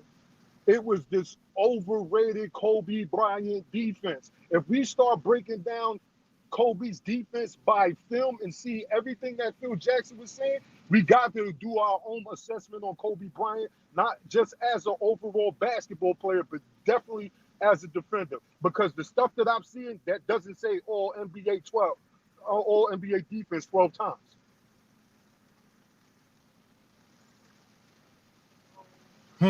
Well, listen, that's another story. That's beyond the conversation because nobody's sitting around here saying Kobe's winning championships with Shaq because of his defensive prowess. Although we know, I think Kobe was a very intelligent defender. I don't think he was a ball watcher. I just don't think Kobe was willing to take risks for steals and blocks and fouling under those situations. So Herm said something. I got some other people in the background. I'm gonna put you back up here in a second, one boy. I got some other folks in the background, but I understand what you're saying about Kobe Bryant. He was definitely overrated at this time, but he proven his point. I had to stop hating on Kobe. I had to stop realizing Kobe is one of the greats of all time, bro. He's definitely top 10, and if you don't count like the 60s, like some people don't, he's definitely top 5. So we definitely got to give that respect there. But let me address somebody who's in the comments saying something real silly because they can't handle the information. Again, y'all spent too much time on Kobe and other players. All y'all do is compare who is better. Why can't y'all just talk about how great players are instead of saying who is better? That's what I'm doing tonight. My job is not here to say that Shaq is better than Kobe or not. My job is to say that Shaq is winning the championship without Kobe. That's all I'm saying. That's all I'm saying. Shaq is not better than Kobe on my all-time list. I have Kobe 8th. Shaq is 11th or 12th, depending on what day I feel on it. So Kobe is better than Shaq in my eyes. Overall career, accomplished more than Shaq. But we're talking about between 2000 and 2004. Because for some reason, Kobe fans don't like 99 and 98. They like to mention that when it comes to what's his name, but they don't like to bring that. But let me bring Mac up here, and I got Herm back here because Herm said I was lying. I was trying to figure out where he said I was lying at. But again, I'm here to bring facts here tonight. The disrespect for Shaq has to stop. You guys are not going to go find me any player that you can replace so Kobe Bryant could go win 3 championships that's doing this. You're not. You're not going to go find it. You guys sat here and lied about Shaq's free throw shooting. I just want to look at a series where Shaq was balling on the free throws. The season he decided to take off and come back out of shape, he was balling in the fourth quarter, and Kobe wasn't. And this is what Shaq was doing while he was with Kobe Bryant from 2000 to 2004. And they would have won more championships if Kobe Bryant would have played real basketball. I'm talking about real basketball. Again, y'all think I'm lying. Y'all always say I'm lying. Look what Coach K had to say about Kobe in 2008. Let's not talk about Kobe from 2000 and 2002. Let's hear what he had to say about Kobe. Hold on, wait. Before we do that, let me bring up Mac. I don't want to do that. Let me bring up Mac. Mac is in the building. Peace and blessings, Mac. What do you got for me for today's discussion? As you can see, I brought up players here that could win championships with Shaq, and Shaq's winning championships with or without Kobe. Who are you replacing Kobe with? Here we go. Start off with Allen Iverson, Vince Carter, Gary Payton, Jerry Stackhouse, Michael Finley, Ray Allen, Eddie Jones, Allen Houston, Paul Pierce, or Jalen Rose. These are the players that in their stats between 2000 to 2004, 5-year span. The star represents players that would definitely win the 3 championships with Shaquille O'Neal and actually win more because they would have not have been upset at being sidekicks for Shaquille O'Neal, and they would have won more after 2004. And then I'm going to add, obviously, the check marks for these are, again, the stars are also to add that the players with the stars are players who were top 15 as fourth quarter scorers between 2000 and 2002 in the guard position, and the guys with the checks are the ones who were at least that for a year or two during the span of that time, and they were top 15. So those are the players, and those are the players I'm naming. That you put them alongside this Shaquille O'Neal, you got championships. That's cool. I like how you replaced a number 2 option sidekick with number 1 option. So I don't think that goes in your favor, but cool. You replaced the number 2 option sidekick with number 1 options. That's number 1. Number 2, ain't none of those guys better than Kobe Bryant defensively and would have took up the mantle of being the best perimeter defender. I think Shaq wins without Kobe as well. Don't get me wrong, because Shaq was that dominant. Maybe Allen Iverson, no brainer, they winning. Maybe a Vince Carter at that time. I don't. Other than that, like no, they're not as good as Kobe defensively. They were number 1 options for their teams, and they couldn't even make the finals out of the weak ass East. So I, you win all those players. They probably win one with Shaq. Shaq will get his one. I'm not gonna doubt Shaq, but You are three-peating with doubting those Shaq. That's players, exactly what you're nah. doing. And tonight's show is about that. For you to think that Shaq's not winning 3 with any one of these players, you're disrespecting Shaq. And that's not going to happen tonight, sir. But continue your conversation. Okay. No, those are facts. No, that's not fact. Shaq is winning 3 championships with or without Kobe Bryant, sir. That is the topic. You can't prove wrong. These guys do things that Kobe was doing at the same time. In fact, these 4 players are doing exactly what Kobe Bryant did. Better than Kobe. They're not. It doesn't matter. Lakers were not winning because of Kobe's defense. Stop praising Kobe's defense when these guys are just as good as Kobe defensively. No, they can all do it under the philosophy Allen of the Iverson. Again, Allen Iverson is a perfect. Again, they're not Kobe Bryant on defense. Okay, the same way you just said that they were first option, so they had opportunities to do things. If they had the opportunities to be like Kobe was the sidekick and have other opportunities to play defense and do that, yes, they could do that. Vince Carter has the length, the athleticism, and wisdom, and the effort to play defense. Ray Allen, Paul Pierce, Allen Iverson, all these players I mentioned. Eddie Jones, he went to all defensive selections during this span. We're talking about Michael Finley. You can't tell me Michael Finley doesn't play defense. You can't tell me Gary Payton doesn't play defense. You're just making up nonsense, sir. These guys are good enough to take Shaq and win 3 championships. In the 90s. Huh? What are we doing? Eddie Jones played with Shaq in the 90s. So did they Kobe. Couldn't even get past Utah. And Kobe, because Kobe was the airballing. Oh, okay. So as a rookie, who else was going to take the shots? So that's what I'm saying. No, Johnny. Kobe wasn't supposed to take the shots. It's cool to put up stats and numbers to go with Kobe. But you're taking number 1 options on franchise teams that put up those numbers. Anybody as a number 1 option for a franchise can put up the same numbers, I would hope, as a number 2 option. So that kind of kills your point right there. And then no, it doesn't. For Shaq to win 3 for Shaq to three-peat with those Lakers and what Kobe had to do, Ray Allen never averaged 28 and 29 through a playoff run and was as good as Kobe defensively. Not Vince Carter, Eddie Jones, Gary Payton, Michael Finn. They're not averaging no 28, 29 throughout a playoff run, bro. Like Kobe did. They never did in their career. And all of a sudden you're trying to take Kobe away and say they can do that. And they not him defensively. They can do that if they're playing along Shaquille O'Neal, who has the space and giving them the space and the freedom to do that. Because at the end of the day, they're not going to have the ball enough to do that with playing Mac, with Shaq. When you're done, let me know. Let me know. Mac, let me know when you're done, because you're not going to cut me off ever again after tonight. Please go ahead. You said that they can do that because Shaq creates spacing. My question to you is that if they couldn't do it as a number 1 option with all the shots in the world, how are they going to do it with a number 2 option when the game is definitely slowed down because of Shaq's pace? Because they don't have Shaq. With Shaq, they have all of the ease that Kobe had to do what Kobe did, on top of the fact that Kobe was doing that outside of the offense. Kobe was jacking up shots that he wasn't supposed to take. He was scoring when he wasn't supposed to score. He was playing outside of the offense. They won in spite of Kobe's inefficiency to play along with his teammates. That's not happening with any one of these other players. They're all going to play system basketball and don't need to score the 28 to win. Only Kobe thought he needed to do that. Shaq could get us there. We are good enough. They all have the ability. That's what those stats say. Those stats say that they have the ability to do exactly what Kobe did.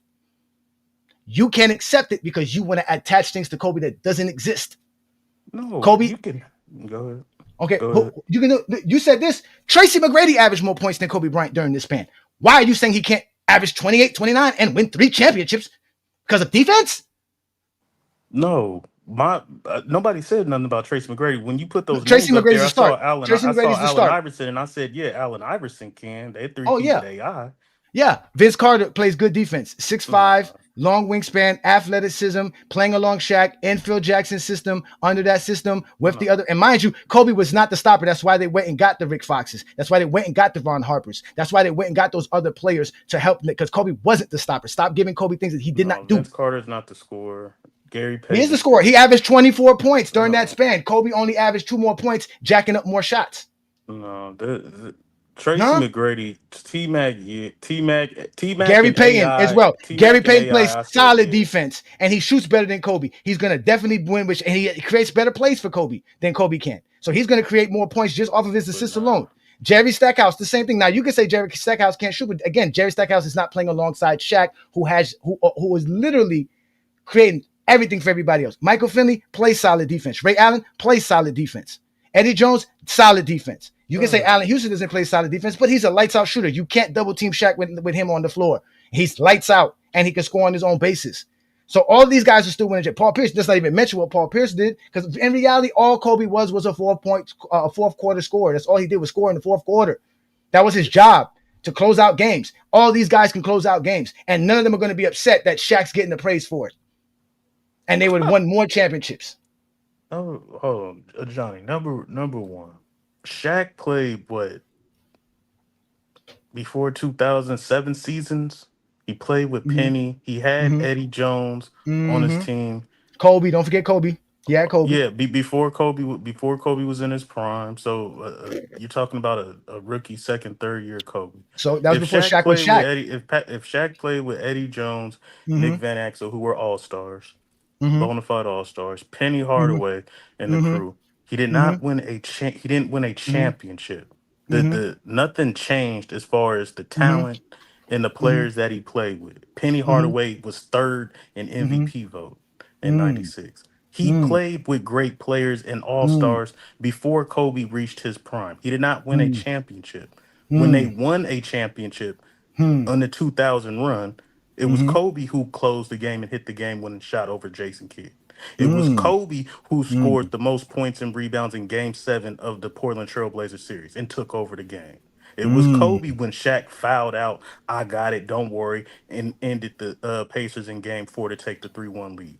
It was Kobe who was down when they was up 2 with 15 seconds left, hit the 2-shot free throws to put the game out of reach in the fourth quarter to win the championship. All I'm saying is that Shaq had the opportunities with all-stars and great players, because Penny Hardaway was a great player.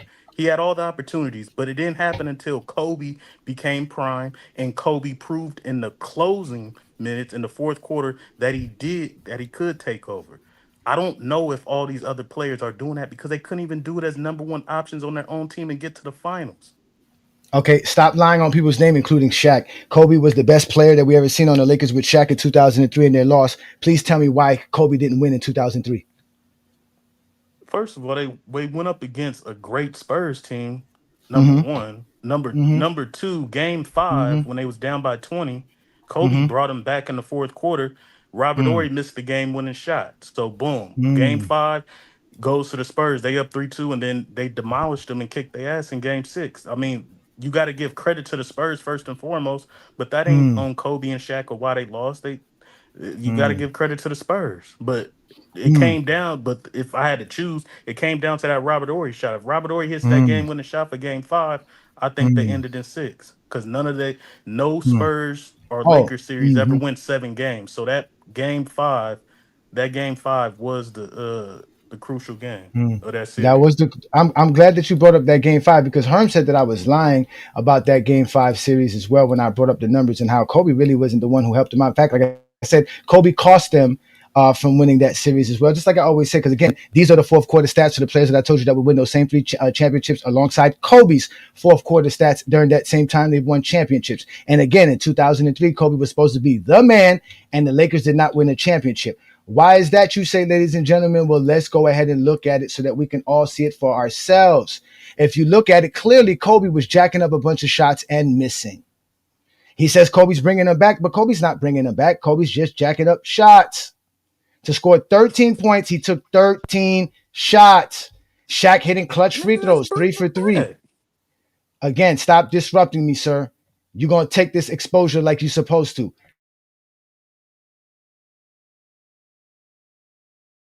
When they lost in 98, you didn't blame it on the other team.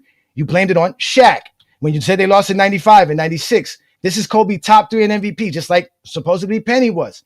But the difference between 95 and 2003 and the 2000 Shaq is that it's Shaq, sir, not Kobe, not Penny. They were lucky to play alongside Shaq.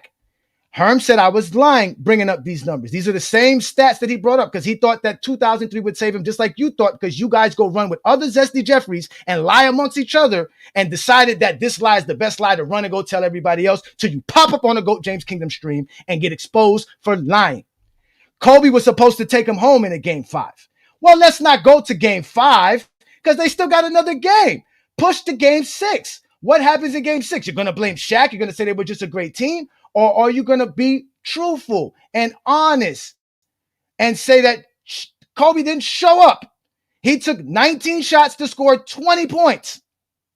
Kobe didn't show up in a game 6 to win an elimination game. Show up. It's your team. You said he was why Shaq didn't. He had to be in his prime. He's been in his prime for 3 years now. Where is this Kobe Bryant at? Why is there losing? Shaq's there. Shaq's putting up his 30 points per game. What did Kobe do in the fourth quarter, ladies and gentlemen? Of a prime Kobe, who's supposed to be the reason why Shaq won 3 championship rings and took over this Laker team in 2003, went 1 of 7 in the fourth quarter in a game 6. While Shaq was 2 of 4. Kobe didn't get a rebound, didn't get an assist, didn't get a steal, didn't get a block. Kobe didn't do a goddamn thing, and that's why the Lakers lost. When they have Shaq balling, they win. When Kobe's in line, they win. When Kobe's not in line, they lose. Those are facts, sir. Kobe needed to play the sidekick role few more years, and he would have more championships with Shaq. Luckily, he won the 2 without him. That now y'all can act like he didn't. Stop lying on Shaq's name. Shaq winning championships with or without Kobe. And he's winning more if he doesn't have Kobe because he doesn't have somebody trying to take up shots just for the sake of trying to look like Mike.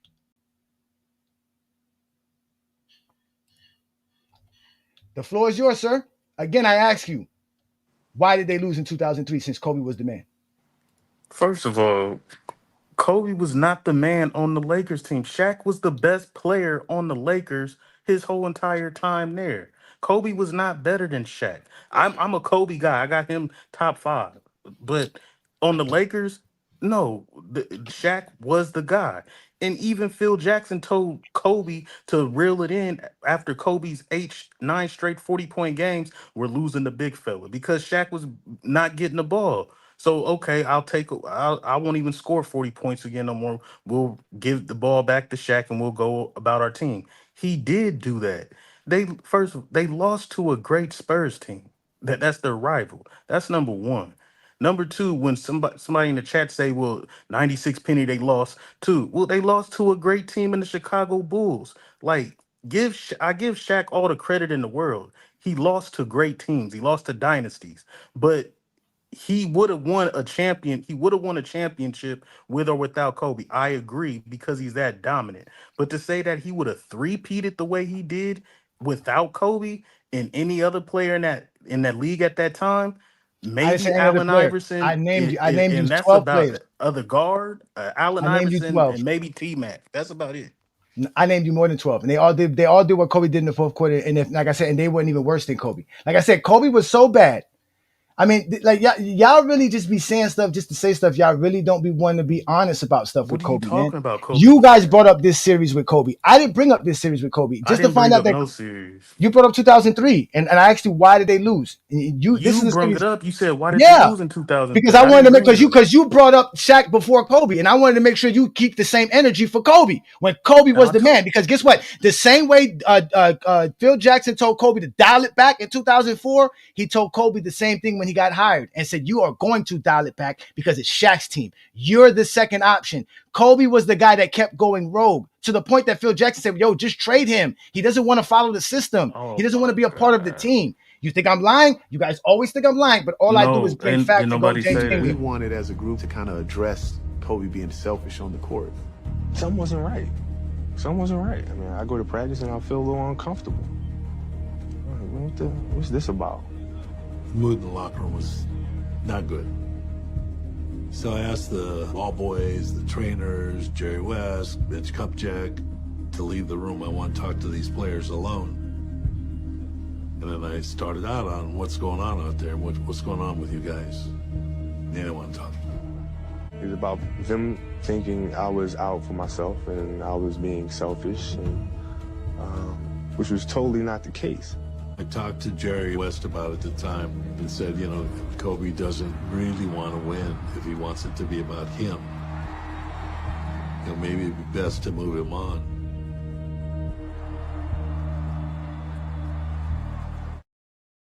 So again, the players I mentioned are not only going to be able to assist Shaq in winning those 3 championships, because that's what you have to do, because Shaq's the reason why you're winning.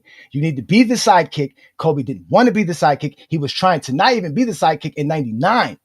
He wasn't trying to be the sidekick in 98. He got beef with Shaq all those times. He was not trying to be the sidekick, never. They were winning championships, and because they were winning championships, all that got dumped under the rug. But that rug was not hard enough to handle it, because by the time 2003 came along, Kobe had no more of it. Then 2004 came along, Kobe said, I'm done with it. And he bounced. And he's like, I don't even want to deal with this. They was like, no, stay here. We'll get rid of Shaq. Shaq went and won a championship just 2 years right after that. So I'm going to bring you back up, Matt, because I got somebody else that I want to bring up who's also a Kobe fan. I believe this is the brother, if this is the brother that I know from social media, Best Takes podcast. Let's go with it, man. What's good, man? Peace and blessings. Thank you for joining the GOAT James Kingdom channel. As you know, I am here exposing Zesty Jeffries and Kobe fans alike. But you might be the Kobe fan that don't get exposed because you actually are an intelligent young man. So what do you got for me on this topic, sir? Honestly, bro, I just wanted to say, honestly, I've been agreeing with you on this whole thing because I've been arguing with fellow Kobe fans myself. And one of the main things that's been pissing me off arguing with Kobe fans now is that they get so emotional to the point we can't even debate basketball without people getting emotional because Kobe is not unfortunate. Like, he's unfortunately, you know, dead and gone. You know what I'm saying? And that's unfortunate. But that doesn't mean we can't talk basketball. And every time you disagree with a Kobe fan now, they just say, oh, you're just saying this because Kobe ain't here no more. Like, no, bro. I said this on one of my streams. Like, I was live on TikTok and I told a Kobe fan that Shaq was the best player throughout the entire time Kobe and Shaq did their three-peat. And Buddy was talking about Kobe was better than Shaq. And I was like, okay, whatever. Then he tried to call me a Kobe hater because of that. So with this whole thing right here, I mean, it's true. Like, you brought up the players. You have the stats. You have the evidence to show that there's other players that in Kobe situations and when he was with Shaq three-peating, they could have literally done the same thing based on the production they were actually doing on their own teams. I literally said this same thing with the whole TMac comments. Everybody ruling, like, I don't know if you saw it today, but I saw that TMac had to come out and basically say that he wasn't trying to disrespect Kobe's legacy. And respect to him, but if I was him, I wouldn't even done that because if you're there you go, facts, exactly. Fuck them Kobe fans, bitch ass niggas, man. Go ahead, brother. I'm sorry. Fuck them bitch ass niggas, man. Go ahead. That's just my soundboard. Go ahead, brother. Because Kobe bots, like, they just get emotional. You know what I mean? Like, if you're a real Kobe fan, you would have been on Kobe and T-Mac been friends since T-Mac first came in the league. So why would T-Mac wait till now to just start disrespecting him? And nothing that he said was disrespectful anyway. All he said was, if I was Shaq at that time, I would have three-peated. But Kobe bots sit over here and get emotional, and then when I bring up injury-prone Yao Ming, and then when I bring up, oh, well, he would have won a Paul Gasol. No one's talking about Mr. Gasol. No, listen, this is the thing. They got hold on. This is the thing, brother. This is the thing. What's your real name, brother? Or name I can call you? What's your name, brother? Because you got David. All right, David. So check this out, David. Tell me who you replacing Shaq with so Kobe could win 3 rings. Nobody. Not no big man at that time. Who you? Now, granted, I think if you team him up with Tim Duncan, they probably winning some championships. But again, they got to go up against Shaq. Who does Shaq have? Right. So that's the thing too. I think he could win with Kevin Garnett. Right. That's another good big man at that time. Yeah, Right. because he almost teammates with KG anyway. No, he That could also. definitely. Yeah, and this is my thing. My thing is that Tim Duncan and KG will both play second fiddle to Kobe. They'll let Kobe play Kobe. Only Shaq and Kobe couldn't get along with each other for some reason. That's just two idiots. And I'm not going to say Shaq is completely right about what he did, but I understand that in the NBA at that time, he's the veteran. He has the seniority. The coaches everybody's on Shaq's side. Kobe just couldn't wait. Kobe didn't want to wait his turn. He had to wait another 2-3 years. Kobe was like, no, I need it now because I'm called Scottie Pippen. Yeah, again, Kobe's whole thing, and this is why I hate when these irrational Kobe fans want to sit up here and just say, "Oh, the whole time Kobe Bryant was playing, it was about championships." Yo, if it was about championships, he would have had no problem being the second option. I don't like Kobe fans have this thing where like they want to remix second option names. So instead of just calling him a sidekick, they'll be like, "Oh, he's 1B." Nigga, B comes after A, so I'm still the second option. Like, B is the second letter in the alphabet. So if you call a nigga A1 or A-B, you calling him a second option. You just don't want to say sidekick because you know that disrupts or basically kills your whole narrative that Kobe was never a sidekick. Like, it's okay. No one's disrespecting Kobe. Sidekick was only invented for Scottie Pippen. Sidekicks were only invented for Scottie Pippen. It was never a title invented for no one else. That's why it's biting him in the butt right now. Because I said, when Kobe's being called Scottie, he knows he's not Scottie. We all see that. He's being compared to T-Mac. He's being compared to Michael Jordan. His game isn't compared to Scottie, but his role is compared to Scottie. Being the best sidekick to the most dominant force in the league. That was what Kobe was doing. And they were able to win 3 straight championships because of it. And that's what Kobe should have kept doing. But Kobe let those people get in his head, which was, like you said, the media guys and all these outside Kobe fans telling him, well, you ain't nothing without Shaq. So he ran Shaq out of town for no reason. For no reason. I said the same thing when it came to the T-Mac stuff, too. Because all these Kobe fans, they love to bring up that Detroit series with T-Mac took a 3-1 lead. And I was like, do y'all not remember Kobe in 06? Kobe was literally the best player in the world. He literally won the scoring title, averaged 35. The 62 and 3/4, 81-point game, and then in the fourth quarter, in a game 7, where we need you the most, you sit up here and give us 2 points in the fourth quarter. Don't even take a shot.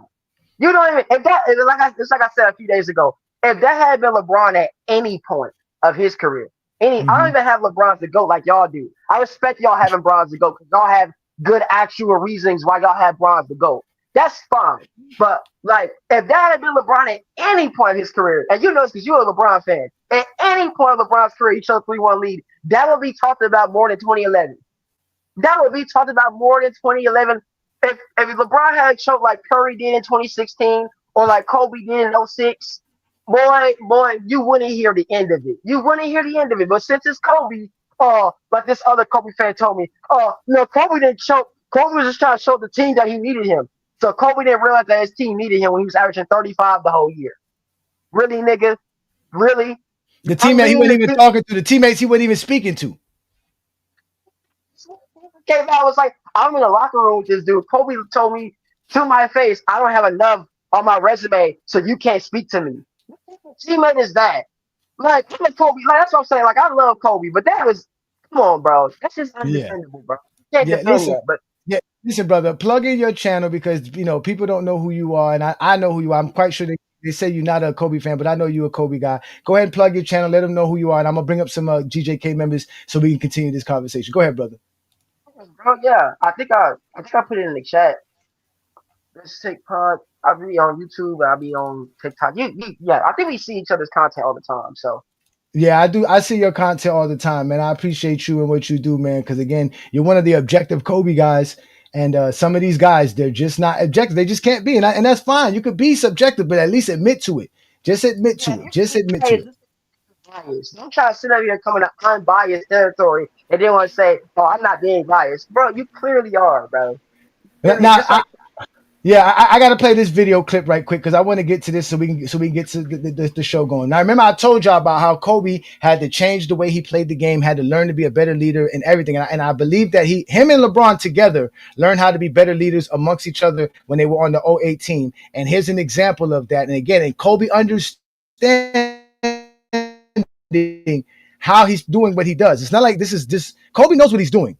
And this is why I'm going to tell you this right now. Ladies and gentlemen, pay attention to what Coach K says about Kobe Bryant in 2000. With your talented players, your talented people in your organization, every once in a while they go off the rail. That happened to me during the 2008 Olympics, our last exhibition game before we went to Beijing. Our leader was Kobe Bryant. He was our best player, and he was terrific. But in that particular game, he just started taking horrible shots. And my players, LeBron James, Dwayne Wade, they looked at me like, okay, what are you going to do? And I just said to them, I'll take care of it. Now, that's a confrontation that you don't want to have, but you know you have to have. Before we left for Beijing, I had Kobe's shots on tape, and I brought them in. This is early in the morning, we're leaving, and I said, I want to show you something. I said, you know, you're taking Lakers shots when you have a big lead. You're not taking Olympic shots trying to win a gold medal. And I showed him, I said, they're not good shots. I can't let you take them. And he looked me in the eye, he said, is that all? I said, yeah. He said, I agree, they're really bad shots. Coach, I won't take them. And I was so relieved. I said, you don't know how the most talented player will react. So you clearly hear Kobe being coached. So Kobe's coachable, right? And another thing, you hear Kobe clearly understanding when he's doing what he's doing as far as taking up the shots. He understands when he has to play his role and when he doesn't have to play his role. And like I told you, after 2002, after Shaq told him, take off that Michael Jordan jersey and step into your own, he really took that to heart and thought that he can be better than Shaq, but he still didn't wait his turn. Take that jersey on, put your own jersey on, play. About time now? Yeah. How? Baddest duo ever, Superman and Batman. 3 rings. Sacramento, who? What? Rick, who? Hi, Tara. Hi, Tara. Crazy. Crazy. So imagine this, Mr. Charles Chuck Foster Jr., my son. I'm 4 years old. You're terrified of a 4-year-old. You won't hit the link. You're in my DMs trying to send me Kobe Bryant, Michael Jordan topics. I have a topic for you tonight. Come explain to me why Kobe Bryant could win 3 championships without Shaq, or explain to me how Shaq's not winning 3 championships without Kobe during 2000 and the 2002 season. You cannot do that. You're going to bring up 96. You're going to bring up everything else but what we need to talk about tonight. That's what you Zesty Jeffries do best instead of the topic. I've proven my point. Like I told you, if Shaquille O'Neal could win a championship at the tip end of his prime with a 2-year Dwayne Wade for Marquette on bad knees and ankles, he's definitely winning championships with all these other players I mentioned here. You guys cannot sit here and lie. You guys have to accept the facts. Stats are real. Numbers are real. Your emotions aren't. How you feel is a part of your mental mind state, young man. And you need to grow up. Because all you're going to do is get exposed by the exposed. I'm glad I got a real Kobe fan here. They said you're a fake Kobe fan here, David, but I know you're not. You're a real basketball fan. Just like TMac is, just like Gilbert Arenas is, and just like all other Kobe fans that I know. Because they know that for a fact, Shaquille O'Neal is why Kobe has 5 championship rings. Because he won 3 alongside Shaquille O'Neal. Yeah, Kobe fans or Jordan fans, they're kind of like, if you don't agree with certain narratives about their favorite player, then all of a sudden you're not a Jordan fan or you're not a Kobe fan. Like, I told somebody this, I said, come on, Herm, don't do that, Herm. We're not trying to have that show today, Herm. I'm not trying to have that show today. You want to argue something? Bring facts tonight, sir. I keep telling y'all that. Stop being mad at people. But go ahead, David. Herm told me to shut up. He was on here before I was, and I really heard him get cooked. So I don't know why he's telling anybody to shut up. We heard him get cooked earlier, but it is what it is, man. Like Jordan fans and Kobe fans, like they do this all the time. You don't agree with certain things, like or certain narratives that push their legacy, then all of a sudden you're not a real Kobe fan. You're not a real Jordan fan. No, you like Like LeBron too much. That's your problem. You like LeBron too much, and they exactly. can't trust you. They can't trust you. Now, this is what I want y'all to do. Since y'all say David's not a Kobe fan, that's fine. Herm, you had a chance. MacDef, you had your chance. Go Hey, get I ain't Dookie in really them. talk. I just told you to go through a series. I told you. I did, and you told me I lied, and I brought up the numbers that you said to go bring up, and you lied. I ain't lie. You did lie because you said I lied. Where did I lie at? The numbers are real. You see what Shaq I shot. ain't lie. Shaquille O'Neal, and he Mm-hmm. was getting criticized heavily. It was passive in that series. He didn't really want the ball in that series at all like he normally would. Because end of the day, the same thing y'all accused Anthony Davis of, but y'all was still cooking AD despite an AD averaging 26-12. Y'all was still cooking AD because AD later games really wasn't coming through for his team, despite numbers could show otherwise. But it was other factors to why y'all bring up how Anthony Davis didn't come through for the Lakers to help LeBron James really have a number two guy behind LeBron. So you can do the same thing, correlate with Shaq. Yes, Shaq had the numbers. Yes, the stats would look like that Shaq did something, but not actually happened. Shaq did not play like his dominant self in 2003. At the end of the day, Tim Duncan, without a shot of a doubt, for game 1 to game 6, was outplaying Shaq from start to finish in most of those games. That's why the Spurs won. And that's why they did ultimately dominate that series. The Lakers, they defended home court games 3 and 4, but after that, the Spurs took care of business after those games 3 and 4. Game 1, really, if Shaq would have played like his normal self, like he typically does, they would have won that close game 1. Game 2, that was a blowout. Game 3 and 4, the Lakers did that. Game 6, but game 6, Choppy the ass game was Wi-Fi. already out of hand, honestly. So, so honestly, when you look at it, yes, I could be honest and tell you guys, Kobe Bryant in 2004 did not play the Laker way. He did not play within the system, and he let his ego and let his attitude get in the way of what they could have done against the Detroit Pistons. How probably they could have probably still now won because Detroit were just together. They just were clicking at the right time. But it could have been a better series. That's Kobe Bryant for. But in 2003, if Shaq played his normal dominant stuff that you highlighted from 2000 to 2002, that's a whole typically different series that they should have easily, honestly won. But Shaq did not play like himself because he was passive. You could look into the game he had 20 points. You could look into the game he had 15. Shaq was not himself in that series, and everybody know it, bro. Everybody pointed that out.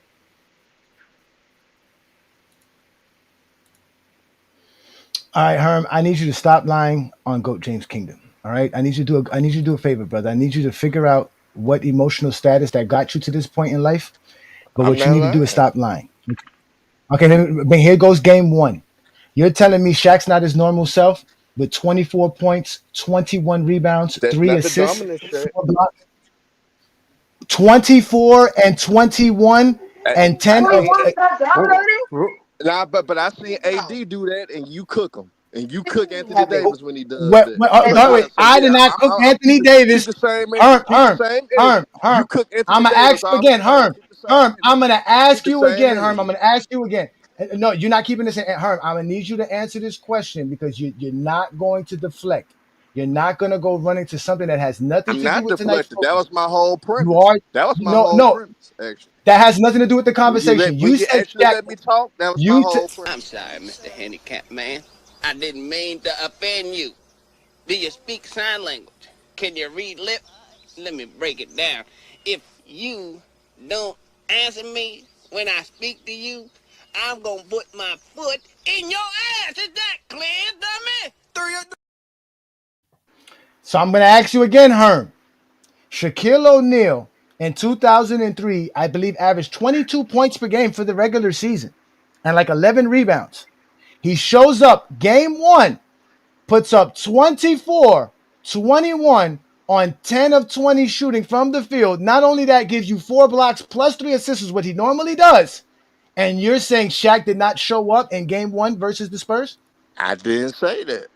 That's for one. For if you listen and then actually listen to what I'm saying instead of coming to the conclusion that you're saying, I said end of the day, things that I know that you guys have cooked Anthony Davis on, Shaq primarily did the same thing. Not saying that Shaq didn't play bad, but Shaq did not play like the dominant Shaq from those 2000 to 2002 when they did win the three-peat, when Shaq was dominating, when he overpowered teams, when he was so dominant to the point where teams did have to double and triple team him. End of the day, in that 2003 series, you could look it up, ChatGTP it, you could do whatever you need to do. The Spurs were I'm actually... sorry, Mr. Handicap Man. I didn't mean to offend you. Do you speak sign language? Can you read lip? Let me break it down. If you don't answer me when I speak to you, I'm gonna put my foot in your ass. Is that clear, dummy? I'm going to ask you again, Herm, a very simple punk question. ass better. It's a very simple question, Herm. David, did he or did he not say Shaquille O'Neal did not show up in game 1? Yeah, And be his normal self. He had me messed up when this man literally ignored 25 and 14, and then you Okay, no. ignored 20. No, 24. I just want to make sure. Don't. I just want to make sure I heard that correctly. Did I hear him say Shaquille O'Neal did not show up and be his normal self in game 1? Correct? Yes or no? He been saying that Okay. since he first got West Coast. Did Herm just say that Shaquille O'Neal did not show up in game 1 and be his normal self? He said that game 1 Shaq wasn't like the dominant Shaq we normally see. And I think he's alluding more to like a 28 to 30 plus per game scorer. He's basically saying that game 1 is the equivalent of an AD stinker. Okay, again, who says 24 and 21 is not dominating? When in NBA history have somebody have 24 points, 21 rebounds, 4 blocks, and they were not dominating? No, the rebounds, I'm with you. That's dominance. I'm guessing it's just a points 10 thing. of 20 Again, I shooting don't is know. dominant. But Mr. Kobe Bryant, who shot 16 of 38 for 37 points, was somehow dominating? Was that what that's what I'm saying? He wants to deflect to Anthony Davis. I don't want to talk about Anthony Davis bum. I don't respect Anthony Davis. He's never did shit without LeBron James. Just like Kobe couldn't do shit without Shaq. You just admitted that if Shaq is the Shaq from 2000 to 2002, Kobe wins no matter what. But Kobe puts up 37 points on 38 shots, and the team loses.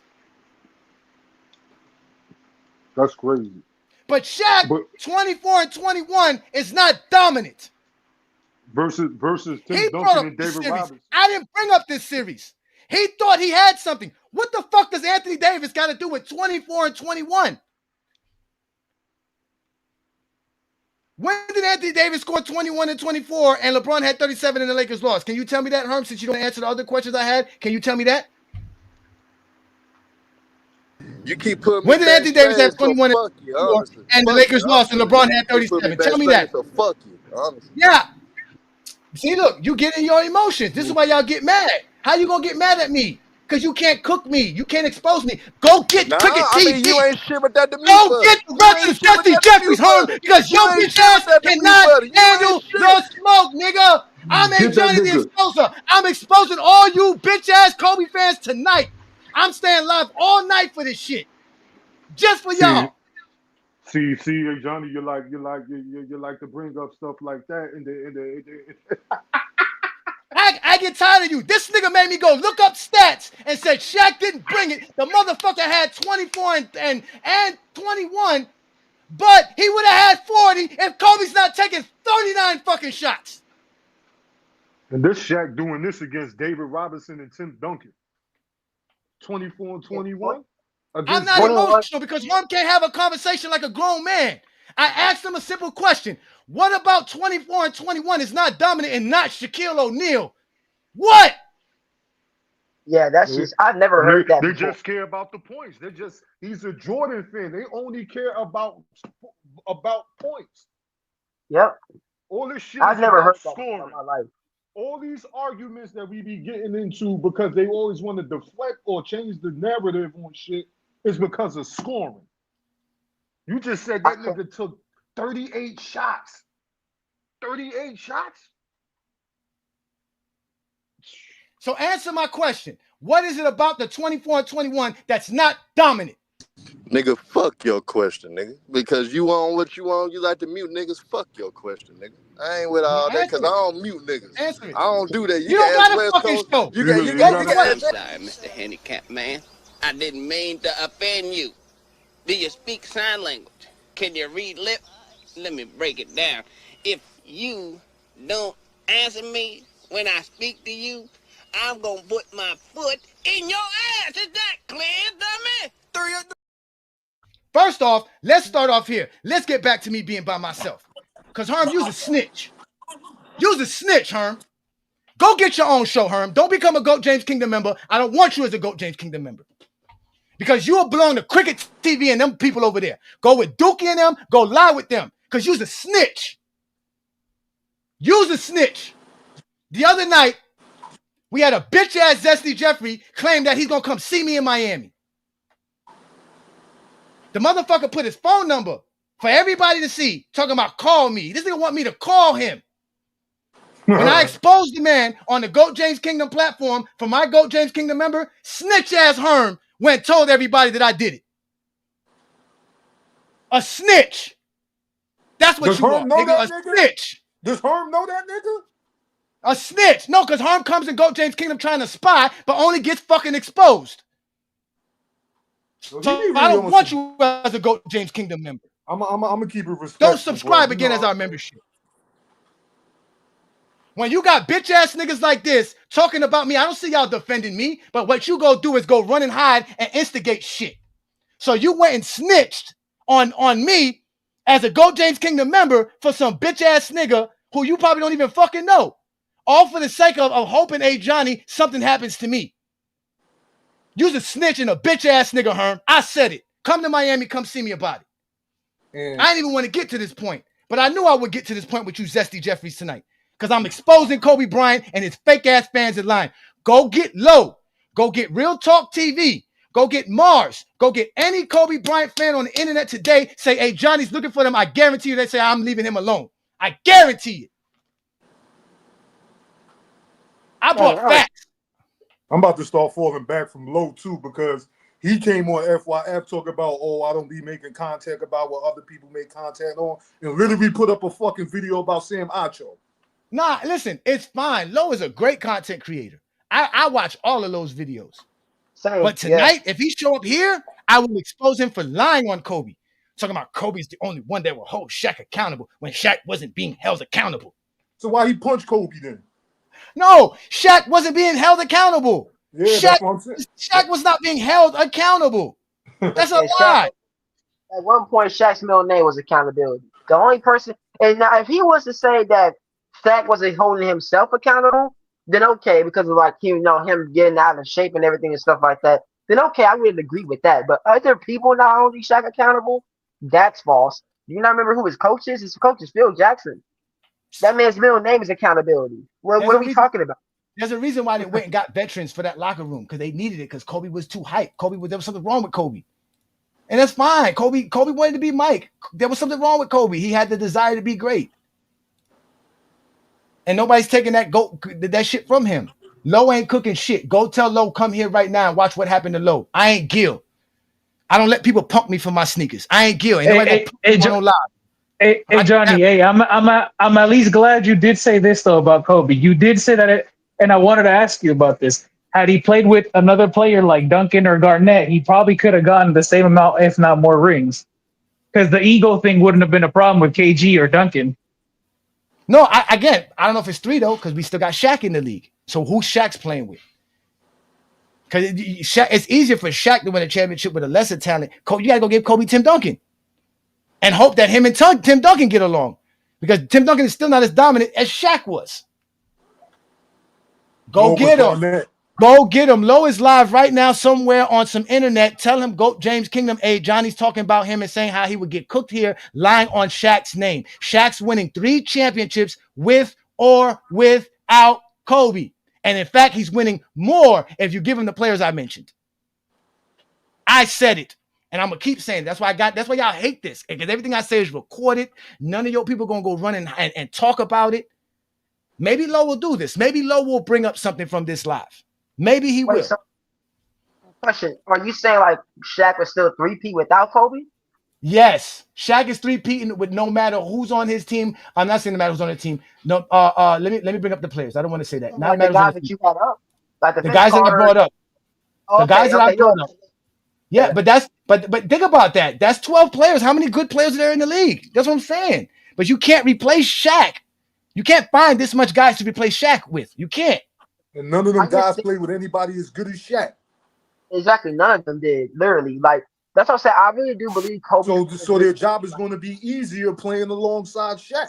Yeah. That's why McGrady said that too. Like I am live right now, and there's 350 people watching because they always want to make sure that we got followers. There's tell them FYF and GOAT James Kingdom is live talking shit. Go tell them. Yeah, and all y'all niggas cheerleading in the comments, why don't y'all hit the link? No, listen, Tyson, that's what Herm does. I told y'all, go read the description of the show. They're disruptive, they're disrespectful. Herm didn't want to answer the question. He got exposed. He brought up 2003, and now he's lying. And then remember, he brought up game 6, he got exposed. He brought up game 5, got exposed. Brought up game 4, got exposed. Then he had the nerve to go to game 1 and got exposed again. And it's lying. Bad. And it's bad, bro, because I still go listen and watch y'all old shit. Herm been doing this same shit for years. Like, grow the fuck up, my man. And again, let me go back to Tyson. He is a GJK member. Here we go. We got Obi-Wan Kenobi in the building. Let's let Obi-Wan up. Go ahead, Obi. What do you got? Shit, wait a minute. Huh? Wait a minute. Let me come back. What you mean? These niggas are the funniest, bro. Okay, Tyson. I'm gonna ask you this, Tyson. Simple question. I need you to answer this, Tyson. If somebody has 24 points and 21 rebounds on 4 block shots on 10 of 20 shooting from the field, is that a dominant game? Yes or no, sir? Y'all see the game score.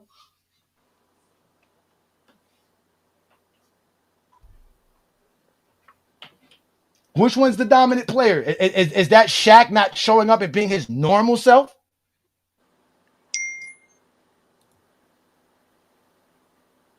Eventually, y'all bring it out of me because I was being very good. I was behaving very well. But Herm knows how to do it because Herm saw that I was cooking. So Herm says, man, let me just make him crash out so we can tell people, oh, Ajani's just crashing out again so that people can lie. And lie on my name because they want to talk about me, not what I'm talking about. That's why you a Zesty Jeffrey. You will always be a Zesty Jeffrey. And tonight, I buried more Zesty Jeffreys than I've ever did in any night. Welcome to Zesty Jeffrey Cemetery, where we have identified, marked, and cataloged all Zesty Jeffreys for their final resting spot. No longer will you hear Zesty Jeffrey logic like 6-0 and the toughest era ever. This is where all of that ends, right here at Zesty Jeffrey Cemetery. Subscribe to the GOAT James Kingdom channel and also check out the GOAT James Kingdom membership.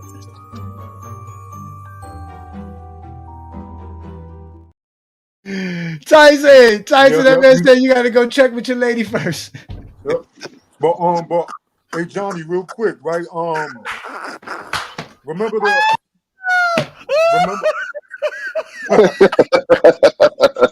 so you remember the other night when I bought up the records with Shaq and without Kobe for the Lakers? The 39 and the 31 and 10 record, while the Lakers had Shaq without Kobe, means that everybody else for those 41 games was going about a game plan. Kobe going 23 for 25 without Shaq on the Lakers, that means to tell me that the team was in disarray. Like they didn't even win half of the games. Bro, the man said, listen, this is why, Tyson, I keep telling you, brother, you're going to be a better basketball fan being a GOAT James Kingdom member.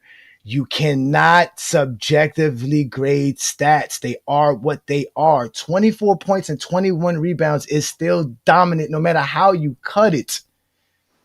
to sit here and think if whether it's Shaq doing it or if it's what's it called, Nurkic doing it. It could be DeAndre Ayton. If DeAndre Ayton has 24 and 21, nobody's gonna say he didn't show up tonight. Fuck no. Especially Like if you you only guys got won't 20 accept shots. that. They Let might me let people, Olo. people Olo, yeah, yeah. go ahead, Olo. What you got to say, brother? Yeah, people might disagree with the logic that Shaq would have this impact on winning without Kobe, because with Penny, he didn't win with Penny and all of this stuff. But I mean, he had an impact on Oh, winning in Miami. ladies and gentlemen, here we go. My boy's in the building. Let's bring up Low. Shout out to Low in the. What's up, Lo? I love my fans. Shout out to Low. I'm gonna be honest with you. I have no idea what's going on because I was just doing a free agency stream, so I don't know what's going on. Free agency? Yeah, free agency. It's close to July. I mean, it's about to be July tomorrow. Yeah, free agency's talk. There was some good moves today. There's a lot of moves. I want to say there's a bunch of There's a bunch of moves that just happened today. I'm not gonna lie to you, Lo. For me, it's easier for me at my age to just wait till 2K comes out and then I know everybody's rostered in. Then I can assess who's on what. It's too early to start assessing it. I can't really assess how good Ty Jerome's going to be right now. I don't know who else they're going to, New Orleans. Everybody's making moves. This is going to be a great offseason, though. This is going to be a great offseason, though. And I'm going to be watching all your streams and all you other guys' streams who pay attention to it so I can stay updated. But like I said, when 2K come out, I'll go look at the rosters then and I'll be like, okay, this guy's here, this guy's there. I can mentally picture it. I'm not going to remember what happened in July when October come around, to be honest with you. Just remember, just know that Houston and Denver had a really great day today. That's yeah, they actually. I heard Houston picked up Capella and DFS, and then DFS from the Lakers. Yeah, Houston picked up DFS, Capella. They re-signed Adams. Of course, they traded for KD, and then Denver traded MPJ for Cam Johnson, and they brought back Bruce Brown. All right. Well, listen, I know you're a busy man. I'm just gonna get right to the point, Lo. This is my stream. Let's get it. Let's get it, Ajani. I don't even know what's going on. I don't know what's going Shaquille on. O'Neal. Here it is. Shaquille O'Neal is winning his three-peat with or without Kobe Bryant. And I will tell you this: there are players that Shaq would have played with during that span that he would actually win more championships between 2000 and 2004 because Kobe was not accepting to the sidekick role long enough to allow them to win more championships. The players that I'm going to give to you, again, I know you had the stream with Gil. You also had the stream with what's the young man's name? JT? Is that his name? JT? You guys mentioned years outside of the prime Shaq and all this other stuff. You guys also mentioned why was Shaq the guy that people go to this? And I believe exactly what Gilbert Arenas said. Tracy McGrady used Shaq because of Shaq. Because of Shaq's dominant force. There's only a few players in NBA history that we can state this with. Shaq's one of them. Jordan, LeBron, Wilt Chamberlain, Kareem Abdul-Jabbar at some point, right? These guys are impacting the game because they're just that dominant. Simple and plain. You put them around the good guys, good group of guys, you're going to win a championship. And that's what Shaq was. So this is what Shaq was doing during that span between 2000. How long was Shaq at that point? This is Shaq between 2000 and 2004. So this is after 99 season. So 2000. This is when him and Kobe were the two dynamic duos that they were under Phil Jackson's offense between 2000 and 2004. Okay. That's 5 seasons. And that's also what he did in the playoffs. Now, my stance was, again, because the whole argument is another thing too. The whole argument derailed because you Kobe fans can't take Kobe Bryant's name being mentioned unless we say it the way you guys want us to talk about it. But again, Kobe was phenomenal during this same span. I'm not taking that away from Kobe. You see the numbers. You see what he did.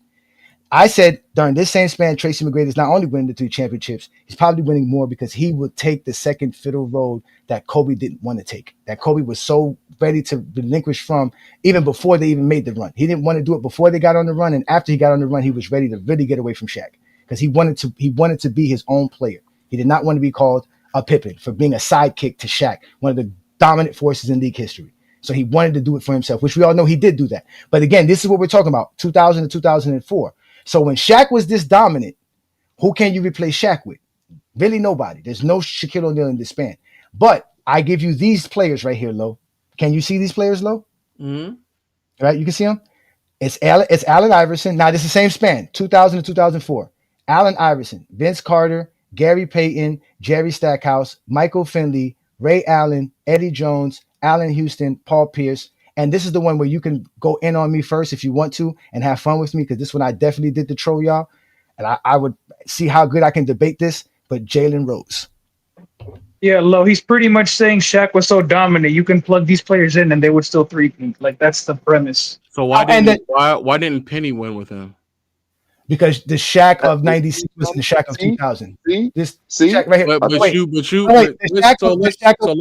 So let's look at the numbers. Let's look at the numbers.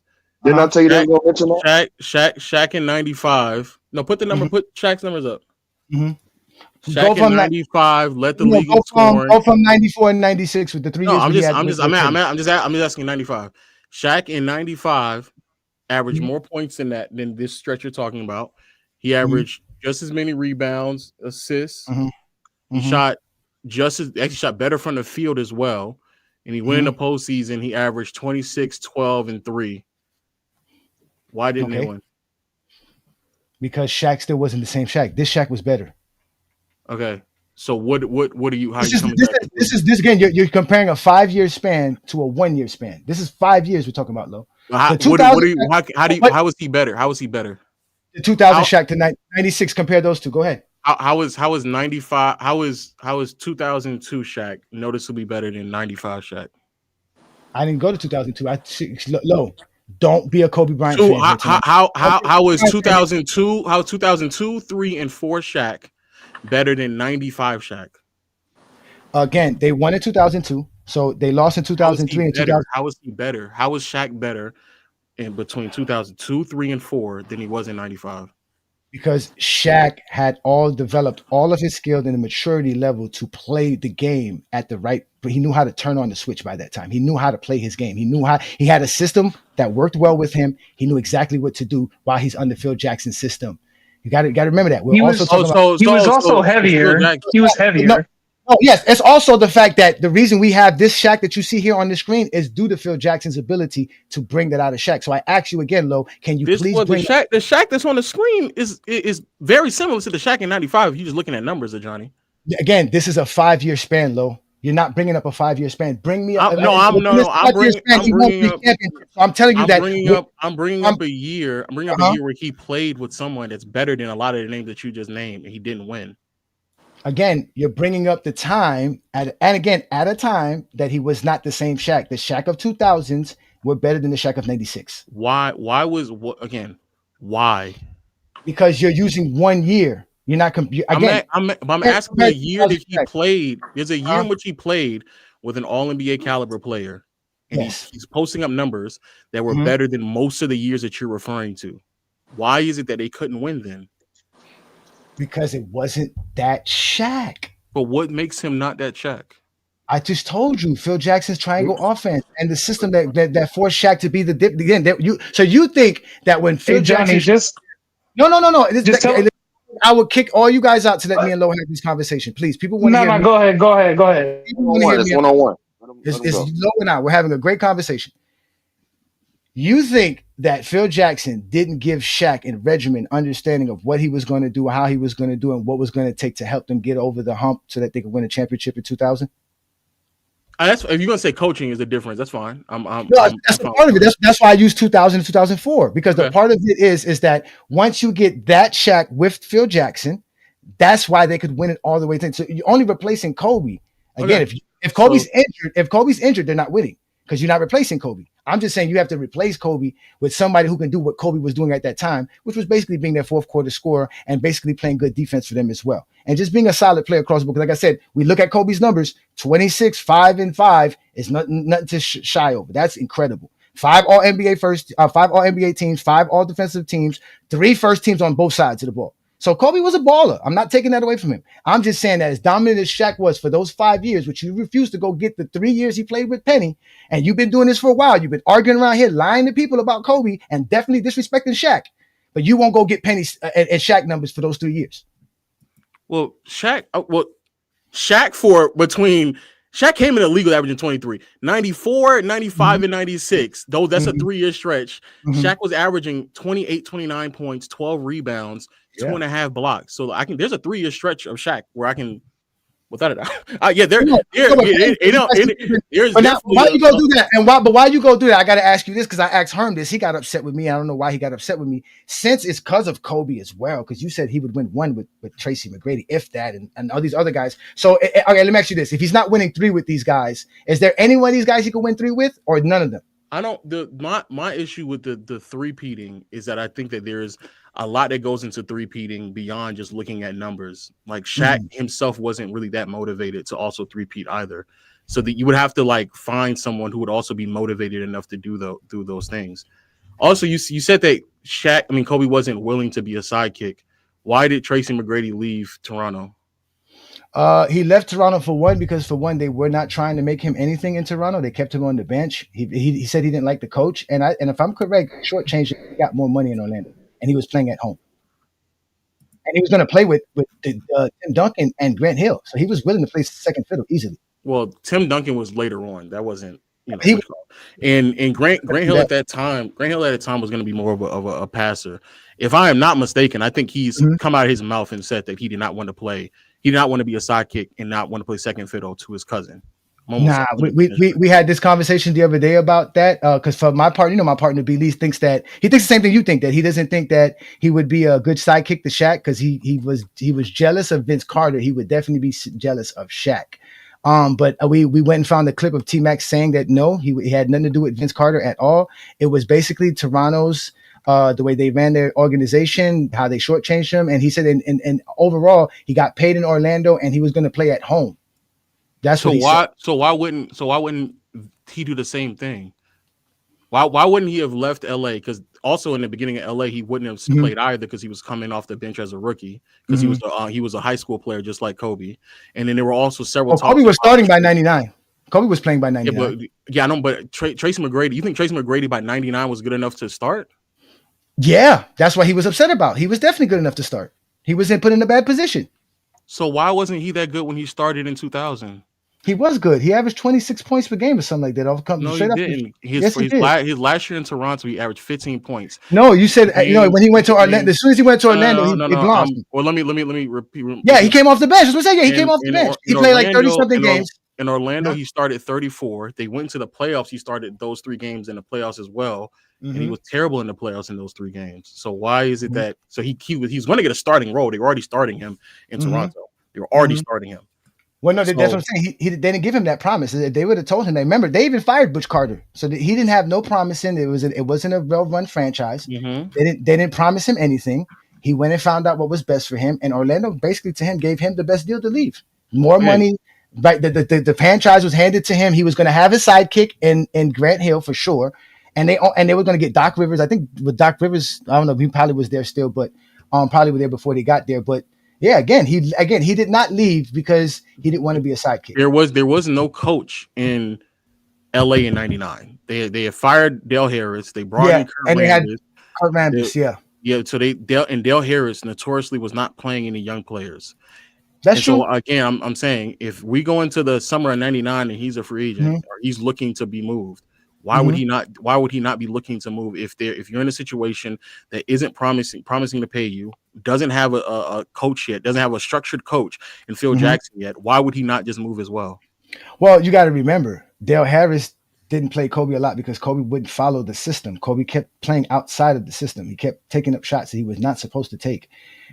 So Kobe got benched not just because of Dale Harris' refusal to play rookies. Kobe was playing like a rookie. He was playing outside of a professional basketball play. He couldn't understand that there's ways to do this. He had to take his time. And it took Phil Jackson because, again, as soon as they hired Phil Jackson, that's the first thing he told Kobe. This is Shaq's team. You're the second option. So why did Kobe under Dale Harris, that last year Dale Harris, he played 50 games, started all 50 games, and was an all-NBA player? Why is that?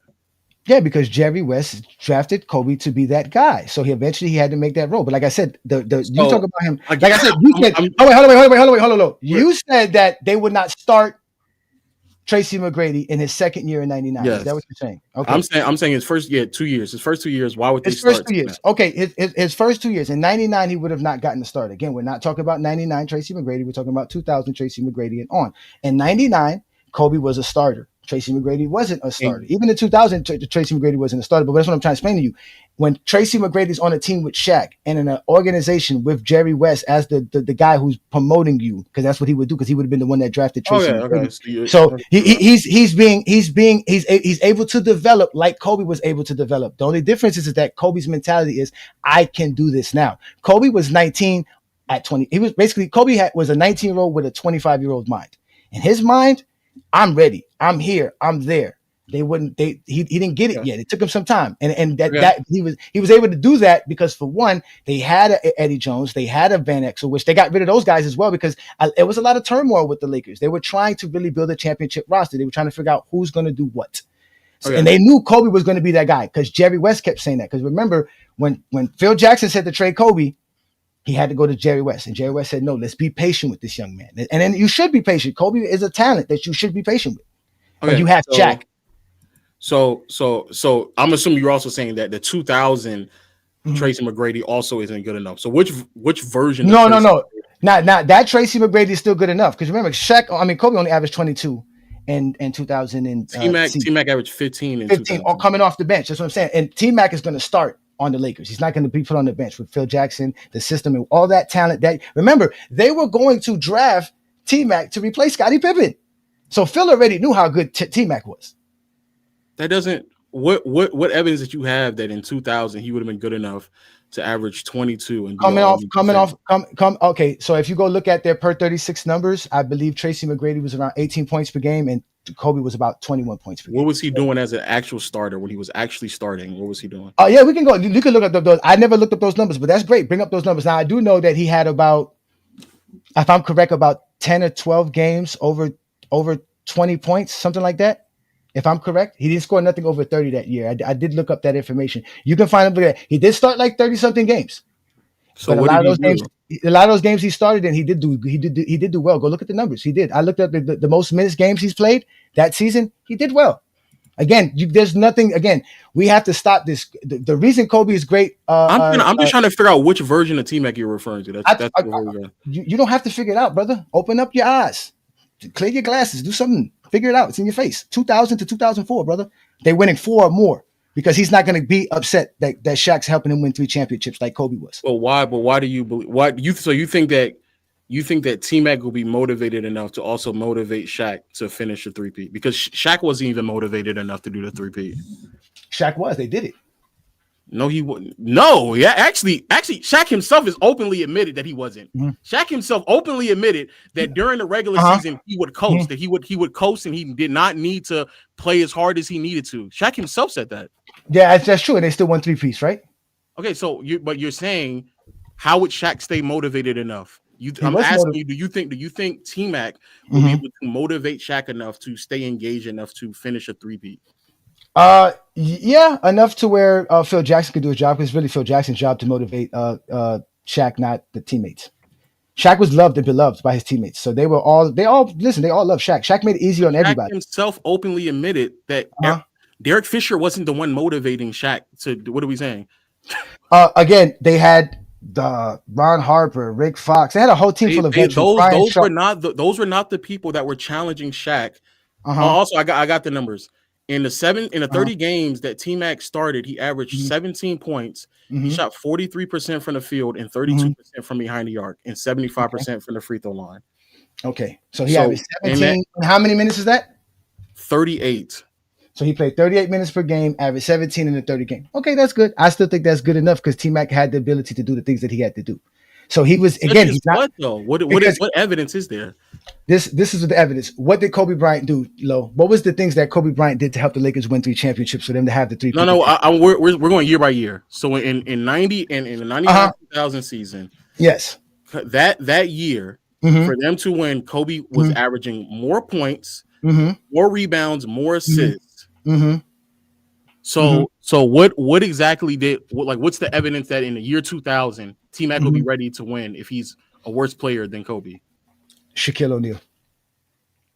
If that is your answer, that's fine. I think that's no, because I just want to make sure because you asking a question when I keep explaining you that Shaq is the dominating factor that you keep ignoring and you're disrespecting. Shaq would make Tracy McGrady better than an 18-point per game score, like he made Kobe a 22-point per game score, because Shaq makes the game easier. And with the triangle offense and Shaq, Tracy McGrady is playing better than what he did in Toronto. Because he's playing with Shaq.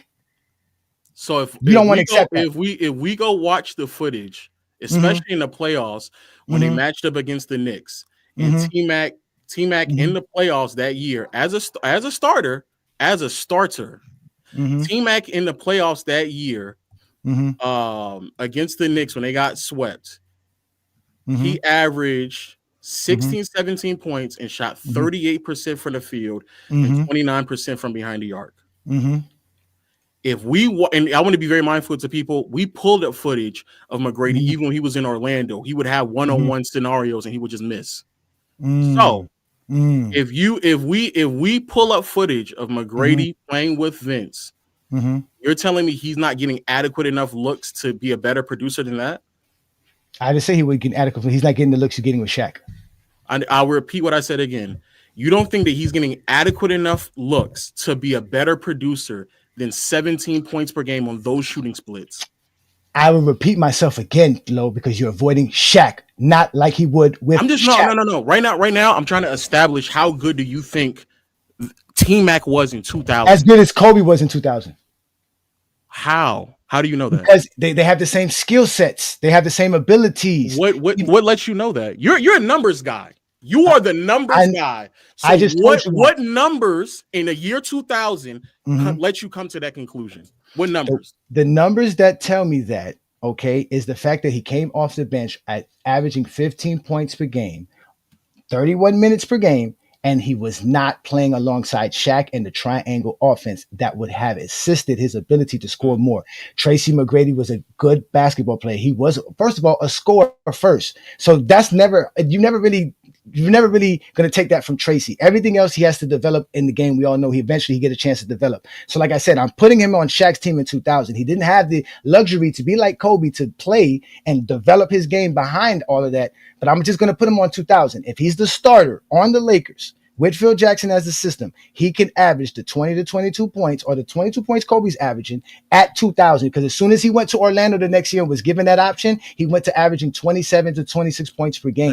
That's a first option though. But that's what I'm saying. No one doesn't know the development that happened in between then and now to make that assessment. There's actual games that this man played in the year 2000 as a second option. And I'm not even saying he has to play as good as Kobe or put up similar numbers than Kobe, but he shot worse from the field and produced fewer points while playing similar minutes as well. So if you're going off of, which a lot of this is a hypothetical of what you think he might have been at that point in time based off of your feelings, which I find very ironic from you. You are the main person who always says that you go off numbers, that you utilize what's in front of you. This man played, he started 34 games and then went in the playoffs and started. So you are the one who always goes off of numbers. There's irrefutable evidence of this man starting games. So what evidence are you using? If you want to say 2001, 2002, hey, have at it. I don't think that would really change much of anything. My thoughts on who's a better player between Kobe and T-Mac. But if you believe that T-Mac would be able to motivate Shaq, which I don't think so either, because there would have to be a lot of evidence. There's a lot of evidence pointing in the opposite direction that T-Mac himself openly admitted that he was not a heavy practicer. He was not someone who went hard at practice. He's not someone that routinely did the things in which Kobe did. That's another thing that T-Mac himself, T-Mac himself admitted. T-Mac himself admitted. Wow. So I need to know, how are you jumping to these conclusions about who he was in 2000? And also I need to understand, where's the evidence and proof that you're getting that T-Mac would be the same person that would motivate Shaq enough to not just a three-peat, but more, because you're saying now let's finish it off. You gave him the three. You gave him 01, 02, and 03, correct? No. I don't play this hypothetical game that you niggas play. You do play. No, I don't. No, I do not. You call it expectations. Continue. That's not what. How's that hypothetical? Your expectation, sir, is a hypothetical. Continue. It's just a hypothetical of the future. Continue. You know what the definition of a hypothetical is? Yeah, a made up scenario. It's made up. Go look it up. It's still the same thing. Your expectations of Boston being a championship this year, was that correct? Was that reality? Was it real? No, it was false. It was an expectation. It was a hypothetical based off your belief, based off of something you have nothing to hold on to. That is true by definition, Lo. No. Expectations is. But hold on, wait, no. Before you defer, no. This is my stream. I let you cook, and I'm gonna cook you now. And while you go read the definition and set yourself up for that, I'm answering. No. You're not gonna answer because I gotta answer your question first. Before you do, I gotta answer you. What is the question you're answering? About TMac in 2000. Okay. What did I see from TMac's game? And you lying about TMac. Okay. So what I saw from TMac when he left Orlando, we left Toronto to go to Orlando. He didn't develop. 2000. That's not 2000. 2000 his last year in Toronto. Okay, I get that. We're talking about 2000. The difference between I'm trying to explain to you why the 2000 T-Mac will still win the championship alongside the MVP Shaquille O'Neal Lakers in 2000. Because that's what you failed to realize. At the end of the day, we're talking about Shaq at the best of his peak. Your boy Kobe ain't helping nothing there. You lied and said T-Mac wasn't interested in working out. Well, that's also a lie. You also brought up his playoff performance in 2000. But prove that. No, stop. Prove that. Prove what I'm saying is a lie. I'm about to prove it to you. Just give me stop. When you guys first got to know each other as teenagers, did you recognize right away you were kind of kindred spirits in the way you approached the game? Well, yeah, but he was freakishly more athletic and taller than I was. And I had to get his work ethic because I was a little bit more reserved and never been around, somebody worked as hard as he did.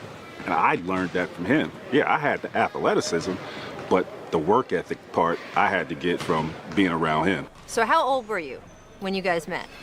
I think I was 18, yeah, he was 19. Right, because you're a year ahead. Yep. Yeah, this is when I knew, okay, he likes to play mind games, and he always trying to get an edge on whoever, his opponents, whatever. I don't care if I'm his friend, whatever. Right. So, I told him, I said, I'm about to go work out. And he was like, what are you going to work out for? You're in the off season, like, you don't need to work out. And I'm looking at him like, okay. So, all right, go back to my room, change. Take it easy. Chill for a minute. I go to the weight room. Who's in there? This dude. And I'm looking like, what? Okay. So I had to start taking notes like, this dude right here. So he's always going to have an edge on somebody. He had a hard time understanding what sarcasm was. I was just being sarcastic. But I remember in the playoffs, you guys were playing the Milwaukee Bucks in 1 year. And me and Vanessa went out to lunch and went to a restaurant. And they had TVs in a restaurant. I remember sitting there and watching.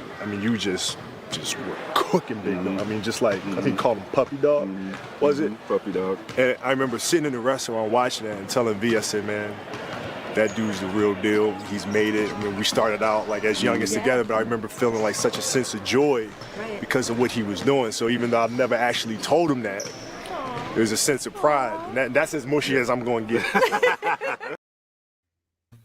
Now, before you respond, I'm not done. So I have on my screen if you want to show them that team. Hold on, wait. I have on my screen. And listen, I heard Kobe praise him in 2001 playoffs. Although he lost, he said he played well. I was proud of him. I heard him say that Kobe told him, you don't gotta work out. Who does that? And what did T-Mac go do? Go work out. After Kobe, his friend, told him, you don't need to go work out.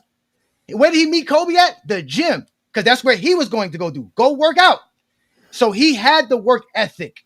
He was going to be drafted by Jerry Krause to replace Scottie Pippen. We're talking about T-Mac, a high school phenom. 6'7", 6'8", wingspan, all the athleticism, all the skill level, left hand, right hand. He had the skill.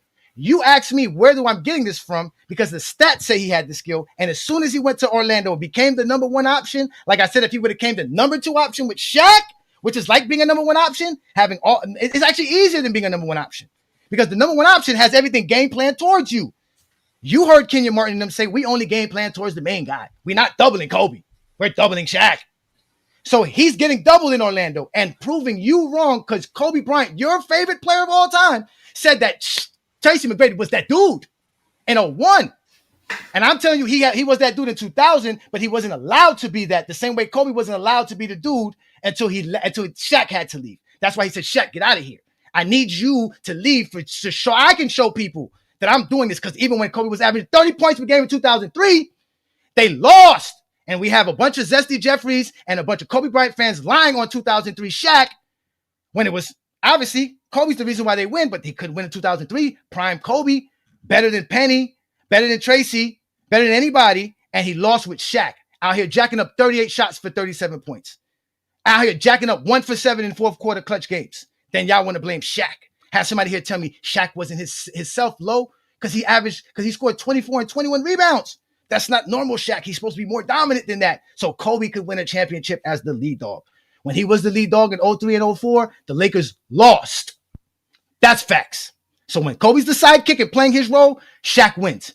The players I mentioned are going to play the sidekick and play their role. So again, Tracy McGrady in 2000 would do enough for Shaq MVP season to still be a champion, and he wouldn't run Shaq out of town by 2004. That's my stance. Now bring up the hypothetical definition and Tracy McGrady's words. I'm already sharing my screen, so I just need you. Okay, let me see. Okay, there we go. I got you, brother. This is all fun because they needed you, Lo. There was too many Kobe fans out here getting cooked. They needed you. They needed somebody out here to say, "Hey, Johnny, need to stop line." So you want to read it, or you? Or Tracy McGrady admits he didn't practice hard. Not exactly an Iverson rant. We can just get to TMac fesses up that he rarely went hard during team practices. The two-time scoring champ and 7-time All-Star, far removed from his marquee days following numerous injuries, didn't believe he would attain even higher levels had he worked harder. I just wasn't a great practice player, McGrady said. I just wasn't. I wasn't. This is something that also Van Gundy and Daryl Morey acknowledged as well. Then you brought up the 2003 playoff run. Yes, sir. You think they lost because of Kobe in 2003 against the Spurs? I believe they lost because Kobe tried to hold Shaq accountable and he messed up the chemistry of the team, which is why they went and got Gary Payton and Karl Malone to help quell all the nonsense that was going on in the locker room, because they also lost Robert Horry, Brian Shaw, and a couple of other veterans that was keeping that locker room together for the three-peat team, because Kobe wasn't. Let me repeat one. I'm not saying 2004, 2003. Yeah, I know. That's what I'm saying. And 2003. Yes, 2003, they have Robert Horry and Brian Shaw. Robert Horry and Brian Shaw is on the team. In 2003, why did they lose? Did you just hear what I said, Lo? That's why I said after the 2003 season, they went and got Gary Payton. They went and got Karl Malone because they lost Robert Horry and Brian Shaw after 2003. Did you remember? I'm asking. That's not. I'm not asking about after. I'm asking the 2003 playoff series against the Spurs. Why did they lose? Because Kobe's inefficiency to lead the Lakers. Okay. What makes you believe that Tracy McGrady would be an effective leader in that series? I was going to answer your question because I knew that's what you were going to say. Now you have to be patient and get this exposure happen. Okay, Lo? Now, you asked me 2003. Well, let me tell you why. Because first of all, that's when Kobe really got the biggest head of his biggest head. Because while he was beefing with his teammates for the last 3-4 years, Shaq went around and told him this after they won a 3. Take that jersey and put your own jersey on, player. About time now? Yeah. How? Baddest duo ever, Superman and Batman. 3 rings. Sacramento, who? What? Rick, who? Hi, Tara. Crazy. So after 2002 season, Kobe got it in his head that he can lead the Lakers. He can do that. What did Shaq do? What Shaq normally does? Party, enjoy his summer. What did Kobe do? Work out, do everything that he does.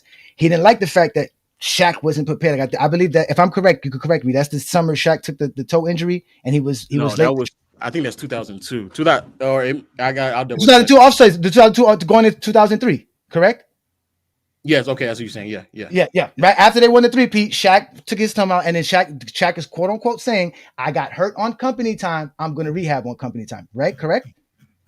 I'll double check what summer, but it's one of those summers. But yes, we all know that's true because Kobe did not like that. Like you said, he wanted to hold Shaq accountable for things. He wanted Shaq to be prepared. He wanted Shaq to do the right things. Shaq wouldn't do it, and we all know Kobe hated a lazy player, which he called Shaq lazy. When he saw that, He thought it was his team. It's my time. Shaq's not here. I'm going to show everybody this is my team. He averaged 30 points per game in 2003. He balled out in 2003. Prior to that, Kobe was not getting along with his teammates. They did not like Kobe Bryant. Kobe didn't get along with them. They didn't hang out. They didn't do nothing. And like I said, Phil Jackson was ready to trade Kobe in the middle of the three-peat. You don't believe me? I'll bring it up. We wanted as a group to kind of address Kobe being selfish on the court. Something wasn't right. Something wasn't right. I mean, I go to practice and I feel a little uncomfortable.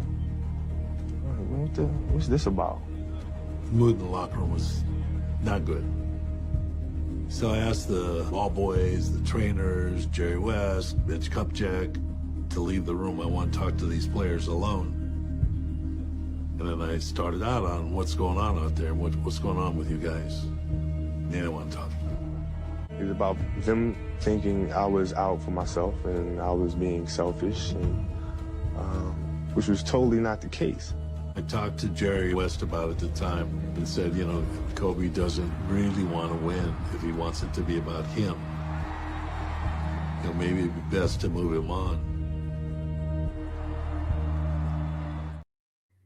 I got a couple of more things here, and I'm going to let you go, Lo. Here we go. So now that we're getting into the 2003 season, Kobe feels like he's the man. Shaq told him, take that Jordan stuff off. Stop being Jordan. Stop pretending to be Pippen. Be Kobe. Be number 24, not number 8. So Kobe got that in his head. In 2003, he took off with that and thought that it was still his team, but the team didn't think that. The team was still thinking it's Shaq's team. We just waiting for Shaq to get in shape and for us to get into the playoffs, and they lost. And what did Kobe say? We're not going to make excuses. We're just going to get to working today. Kobe no longer wanted to lose a championship predicated on Shaq's laziness. And this is why we get this Kobe Bryant. You saw that you couldn't motivate others. They were lazy. How did you respond? Go up to Phil's office and Mitch's office, and we have a nice salary cap conversation about how we can move these players and get them out of there, pack them up and move them out. So you were the general manager? Well, no, but I was the one that was like, listen, at the end of the day, when the career is said and done, you know, I'd be damned if I lose these championships because I'm playing with a bunch of lazy dudes. This is not happening. So either, you know, this train is going this way, one way or the other. You're going to be on it, you're going to be off it, or you're going to be under it. It is what it is. I like to motivate players to be better. I don't want to have to motivate you to get in the gym in the first place. So the false narrative that you keep spewing out here that somehow Kobe held Shaq accountable is a lie. Kobe did not hold Shaq accountable, didn't do nothing. Like he said, when I couldn't get a guy to motivate a guy, we just traded him. And what did he do when he couldn't motivate Shaq to be my sidekick? Got rid of Shaq. So in 2003, that was the first time Kobe no longer accepted his sidekick role. And due to that, the Lakers had a horrible season and they couldn't get past a team that had better chemistry because you had two big dogs who refused to accept their role. Whether Shaquille was supposed to play the sidekick or not, I don't know. From what I understand, it was still not Kobe's turn yet. But Kobe felt like it was his team. So they lost in 03 because Kobe couldn't play team basketball. So they lost because Kobe couldn't play team basketball. You asked me to answer the question. I gave you my proof and my evidence to why I feel the way I feel. I think that's full of shit. I think you should watch games. I think you should watch basketball games. If you watch I'll let you talk. I'll let you talk. I think you should watch the games. I think you should watch the games. A lot of things that were said at that time were not only misrepresentation of what was actually happening, but there was other people's perspectives. I can understand why somebody might have perceived Kobe as a selfish player at that time. I find it pretty ironic that no one never called Shaq Shaq lazy and selfish himself for deciding not to take a surgery to properly prepare himself for the season. Would you agree that is a selfish thing as well? I would say that if it wasn't common in the NBA. Kobe changed that though. To wait to take a season-altering surgery? That was common to wait? Plenty of players, especially in their veteran years, decided to enjoy their offseason and their summer and took surgery later. Because is again, that selfish? Huh? No, because not when it's common. It's not just it's common. Things it's selfish. It's selfish. Things can be common. It's common. The real question you're asking me is there anything about that would say Shaq's held responsible for not being prepared? Yes. No, Shaq, I agree with you. Shaq, listen, Shaq, listen, the same way everybody else saw Kobe's work ethic and that affected them to have a better work ethic if they wanted to be a better player, Shaq should have also did that. Shaq didn't see Kobe like that though, because like I said, at that time, all other veterans did that. All they saw that was Kobe was just some young kid that was crazy trying to be like Mike. No one understood at that time when Kobe was working out in the middle of June that he was preparing himself for a 20-year career. And that's why Kobe was able to surpass the Tracy McGrady's, the Jalen Roses, all those guys I got mentioned, because Kobe put in that work ethic from the beginning. A lot of those guys never seen nobody work out like that. Shaq did. So Shaq should have took the time out and say, damn, if this young man is doing this, I should do that. But Shaq was so dominant and things were so easy for Shaq, just like Iverson, just like Dwayne Wade, just like Randy Moss, just like Charles Barkley, that they never took their skill and their craft good enough so that when they did lose their athleticism and their great physical abilities, that they can still affect the game. So yes, I will knock Shaq for that. I want everybody to acknowledge these are very simple yes or no questions. It is selfish for someone to look at not only Kobe, but the rest of his teammates as well, and effectively tell them, I'm not going to get prepared for y'all. I am not going to get prepared for, I am prioritizing what I want over everything else. Part of the problem that we structure around the relationship between Kobe and Shaq is that for whatever reason, it's as if like no one else in the entire time did anything wrong. Furthermore, there's a lot of things that Phil Jackson did that was not only wrong, but was factually incorrect with representing what was happening at that time. Something that Kobe acknowledged and Shaq acknowledged and Pippen acknowledged and Jordan acknowledged. That's not to say that his perception was not accurate through the lens of his POV, but everybody can view it differently. I personally believe that both of them were selfish. However, if Kobe's selfishness is attempting to motivate and drive his teammates to get prepared, while Shaq's selfishness could have always got him properly prepared, but not the rest of his teammates, it kind of keeps pivoting back to the point, and especially when Shaq himself admitted that he was not the greatest motivator, himself admitted that he did not properly prepare for regular season play to get through a deep postseason run because he could rely on Kobe. He admitted that himself. So these are things that he is admitting, and we know that how taxing it may be to get through a three-peat, a deep postseason run every single year.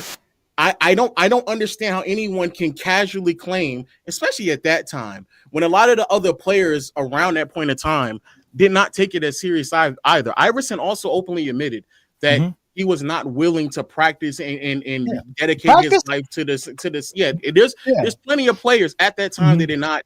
It openly admitted that. And so when you're asking for a three-peat, it's not just about skill. It's not just about talent. It's about availability. It's about how dedicated are you to stay healthy and available throughout that entire period of time. There's a degree of motivation that comes along with that that's really hard for me to just throw around to anyone willy-nilly.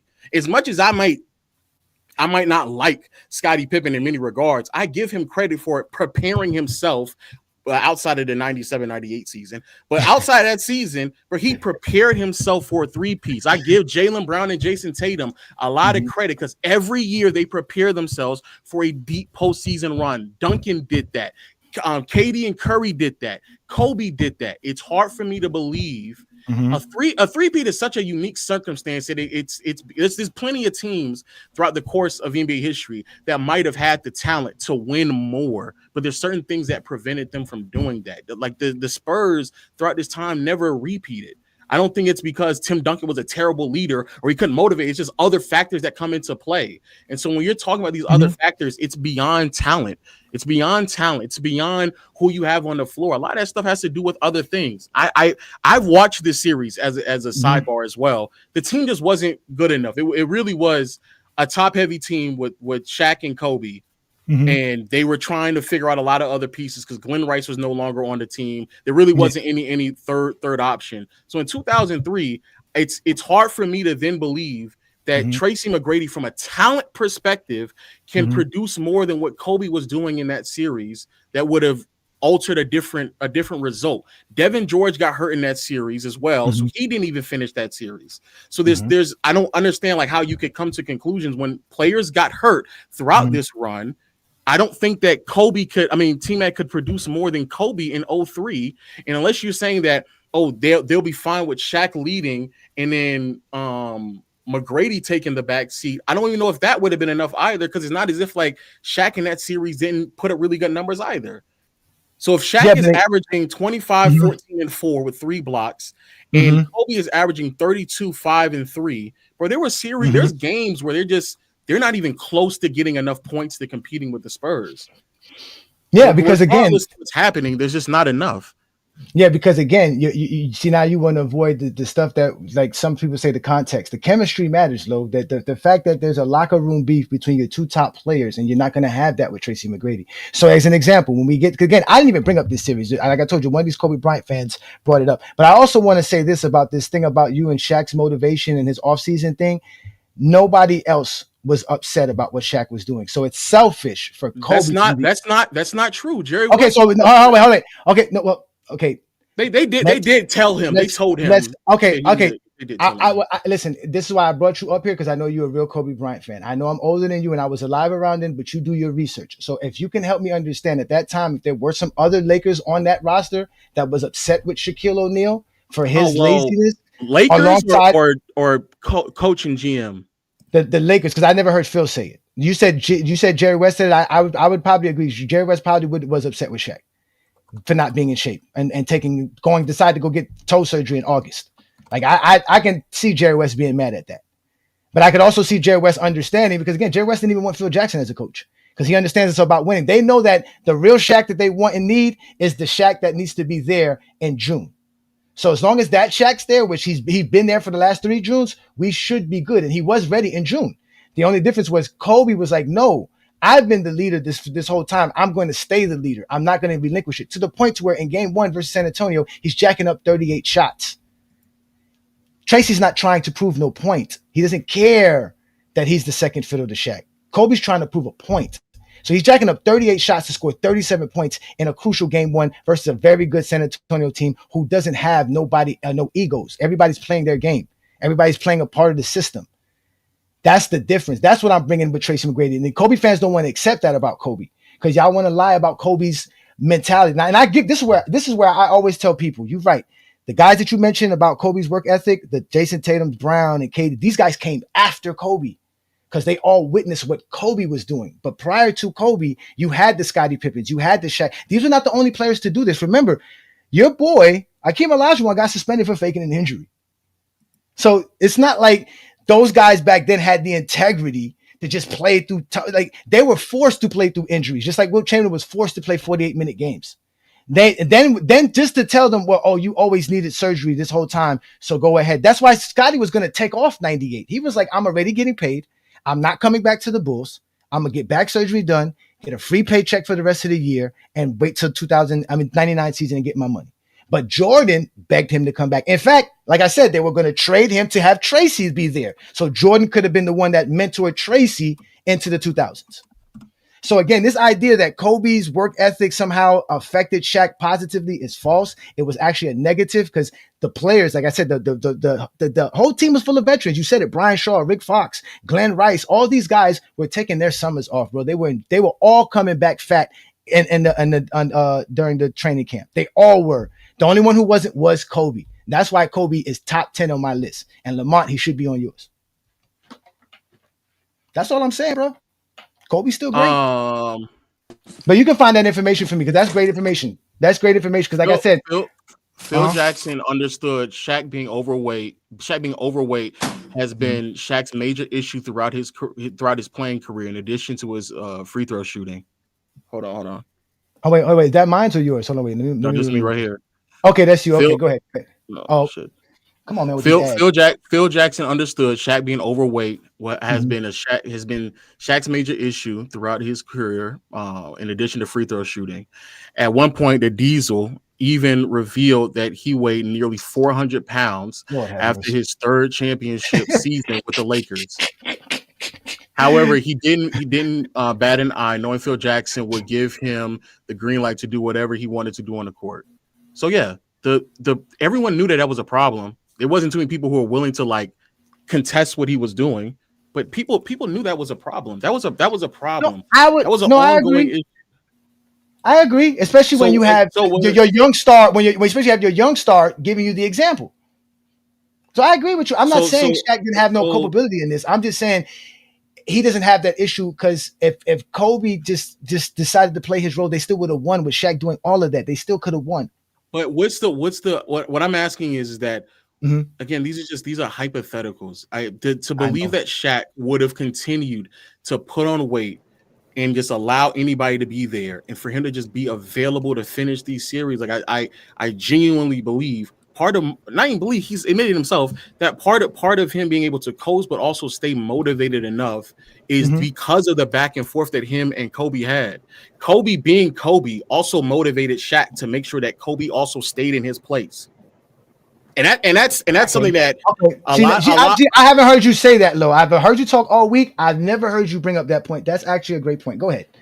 So there's a lot of things that Shaq and I've learned this talking to not just one but two NBA players this week, where Shaq used to say some wild stuff, like very, very, very wild things, and it don't really surprise me because the more I learn about Shaq, the more crazy he actually sounds. But Shaq used to say some wild stuff. Some real wild stuff. Yes. And so I do crazy stuff. He should do crazy stuff too. And you should do a lot of crazy stuff as well. Yes. So well, it's really hard to even absolve Kobe from any of the things in which he did because it's very well documented.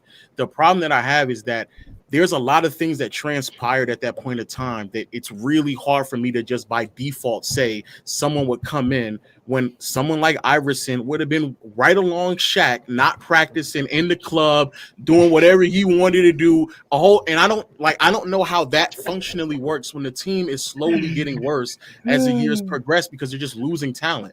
Like that's the point listen. I kind of got you on that, but that's why I was saying the disrespect of Shaq and players like Iverson has to stop because I'm not gonna lie, it does sound crazy to think that these guys were drunks, right? That a lot of them were drunks in the 90s. They played drunk. They were drinking there in halftime. They were drunk, right? So we hear the stories, right, Lo? That's wild. Have you ever heard the story? Wait, have you ever heard the story though of one of Iverson's teammates saying that they tried to get Iverson to stop partying? And they did it for like a week. And Iverson had his worst stretch of his career during that week. As soon as they told Iverson, you can go back to the club, he went back to balling like normal Iverson. Some players, right, they just have that natural. That's why I said once they lose that physicality or that physical ability, everything goes out the door because they really rely on how, like just like Michael Vick. Michael Vick said he barely watched film because he was just that talented. It was hard. Barkley was out here eating... You know this, Lo. Barkley was out here eating cheeseburgers, whole dozen of donuts. Yeah. So I'm not saying again. That's one thing I love about Kobe Bryant, and this is another thing too. That's why I'm glad you're here, Lo. Because when I was watching Kobe, I got all those lies that Kobe was the selfish one, and to a certain degree, Kobe had the right to be selfish. And you was right. He was the one. No, but he was the one working out. He was the one doing everything. He was the one. So Kobe felt like I have a right to be this way. Again, like I told you, Kobe just thought of himself bigger than everybody else saw him as. The only person who saw Kobe as what Kobe thought he was back then was Jerry West and Kobe. And we can't knock him for that. Hold on. Let me say this, Lo. Let me say this one more. The two things. There's two things that I've learned about Shaq in my time in Atlanta, with him living in Atlanta, and I've bumped into certain NBA players that's been around him. Two things. The first being Shaq, without a doubt, needed motivation throughout his career. Without a doubt. That's the reason why he lied and faked that David Robinson story. That's the reason why what David Robinson story? There's a David Robinson story where he lied about how David Robinson treated him bad as a kid and he mushed him aside and he didn't give him an autograph. And eventually he came out and said, oh yeah, David Robinson was always nice. I just needed to make up something to find an edge against D-Rob. And it's not just David Robinson. Shaq's it's weird. Stuff that he used to do about Chris Webber and Tim Duncan that are some of the most ridiculous things I've genuinely ever heard. And some of what Kobe was doing, viewed as selfish, understandably so, I just have a hard time believing that after winning one, maybe two that Shaq would have continued to be motivated because he himself said that he wasn't even motivated enough to go win another one until all the noise was circulating around how that one that they did win was a fluke. He needed even further motivation to go win another one. As the best player and dominating the way in which he did throughout that postseason run, he needed even more motivation to win another one. And then openly admitted that if it wasn't for Kobe helping him coasting throughout the regular season, that he just wasn't going to be motivated enough. So Shaq used to make things up to attempt to motivate him because he just wasn't motivated. And the second thing that is irrefutably true about Shaq, and a lot of people, this is another thing that really blows my mind with Shaq and the way that we perceive him and why he's not viewed as selfish. Shaq undeniably went into the organization and made demands, regardless if it was financial or if it was through roster construction. I have heard Shaq out of his own mouth say this, that he did that in LA several times. He did it in Miami. He did it in Miami. He Yes. did it in Miami too. Yeah. And so the point I'm making is, and the problem that I have is that there's a lot of things that happened at that point in time. And I agree with you. Not being able to win more, did lack of chemistry aid that process that Kobe participated in? Sure. But to believe, it's just hard for me to believe that we could genuinely think that Shaq, as the best player on a team, as a leader, would stay motivated enough for a 5-year period to win 5 championships with other people who also lack some level of motivation traits, and also they don't show any signs to ever being able to step to someone like Shaq and challenge him the way that Kobe's challenges resulted into a better and more motivated version of Shaq. I just have for example, I hear people say that about Jason Kidd. Jason Kidd is notoriously known for being passive aggressive, going around people, getting people fired without actually going to them. He is notorious. He did that every stop along the way. He did it in Dallas. He did that in Phoenix. He did that in New Jersey. He's notoriously known for being passive aggressive. So I don't believe that he would have been the one that been confronting Shaq to challenge him in ways in which that was necessary at that time. I just don't. Vince Carter is another one who's notoriously known for being passive aggressive. He's another one. I got you, but like I said, I believe where you had me, and I agree with you. Kobe's play and that work ethic, I believe, motivated Shaq to the point of saying, "Man, I can't let him just overtake me yet. Like I still have to do it." I agree with you. The other stuff, I don't agree with you. But let me address this low, because you got people out here thinking that they can talk the way you talk and articulate themselves the way you articulate yourself. This guy here, Herm, said that he said the same thing you said. Y'all were here when Herm was up here. Herm didn't say nothing that Low said. Not one thing. Not one thing. So with that being said, Low, I do appreciate you thinking it. Let me ask, because the bigger question, because even me and Gil had an hour-long discussion after our conversation. Do you think, even if T-Mac won 3, do you think that would have really changed the way that we perceive T-Mac?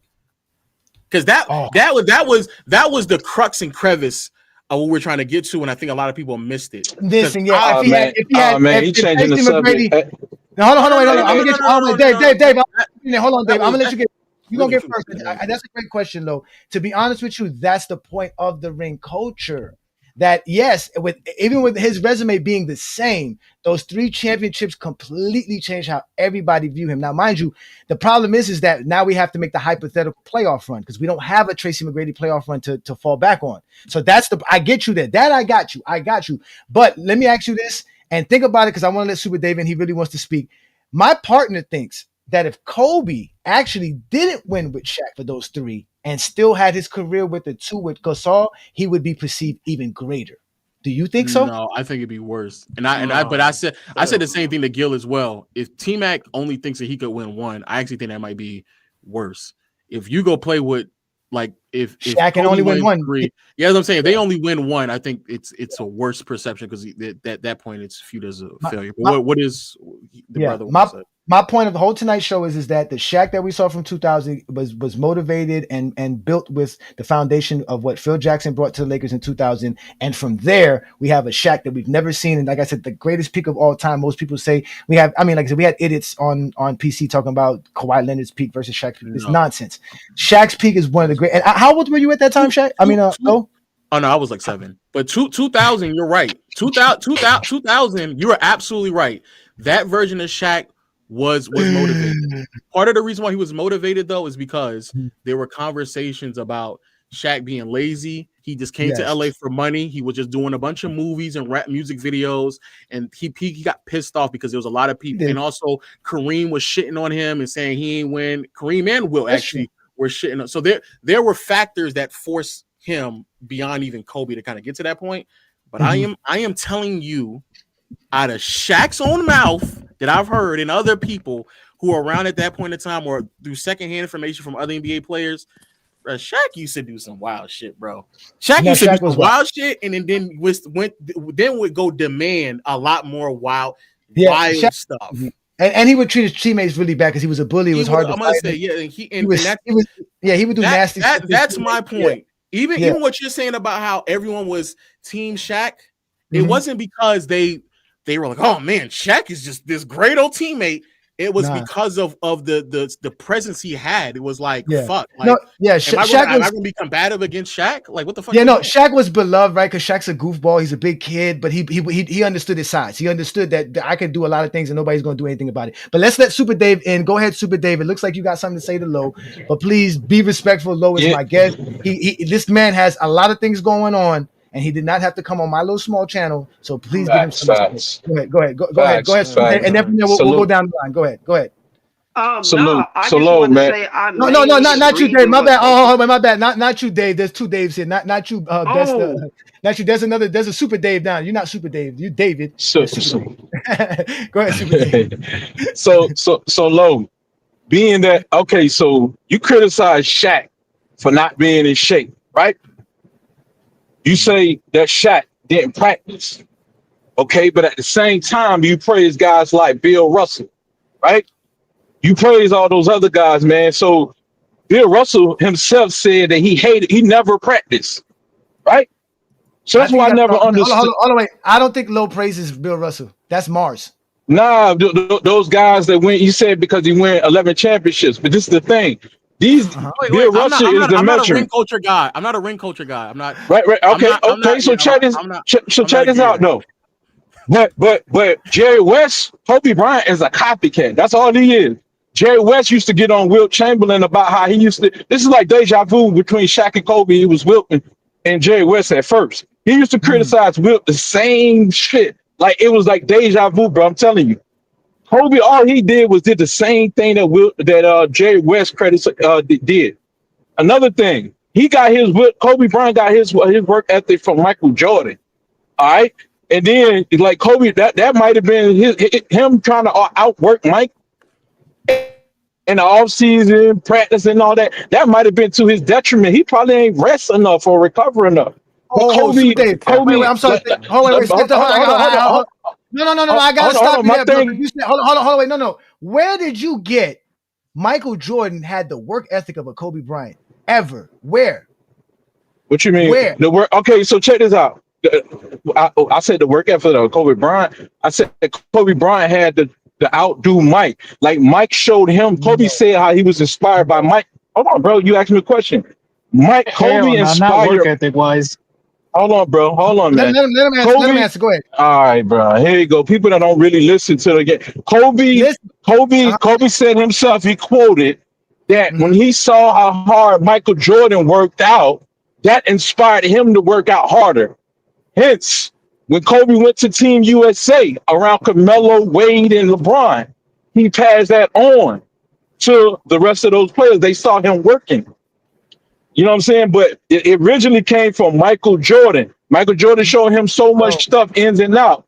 This came out of Kobe mouth. I'm not going to listen to somebody else tell me when I heard out of Kobe mouth that he was inspired. Go find it, Dave. You've been disrespectful. But what is it? But what does it matter? I'm kind of confused. No. Listen, bro.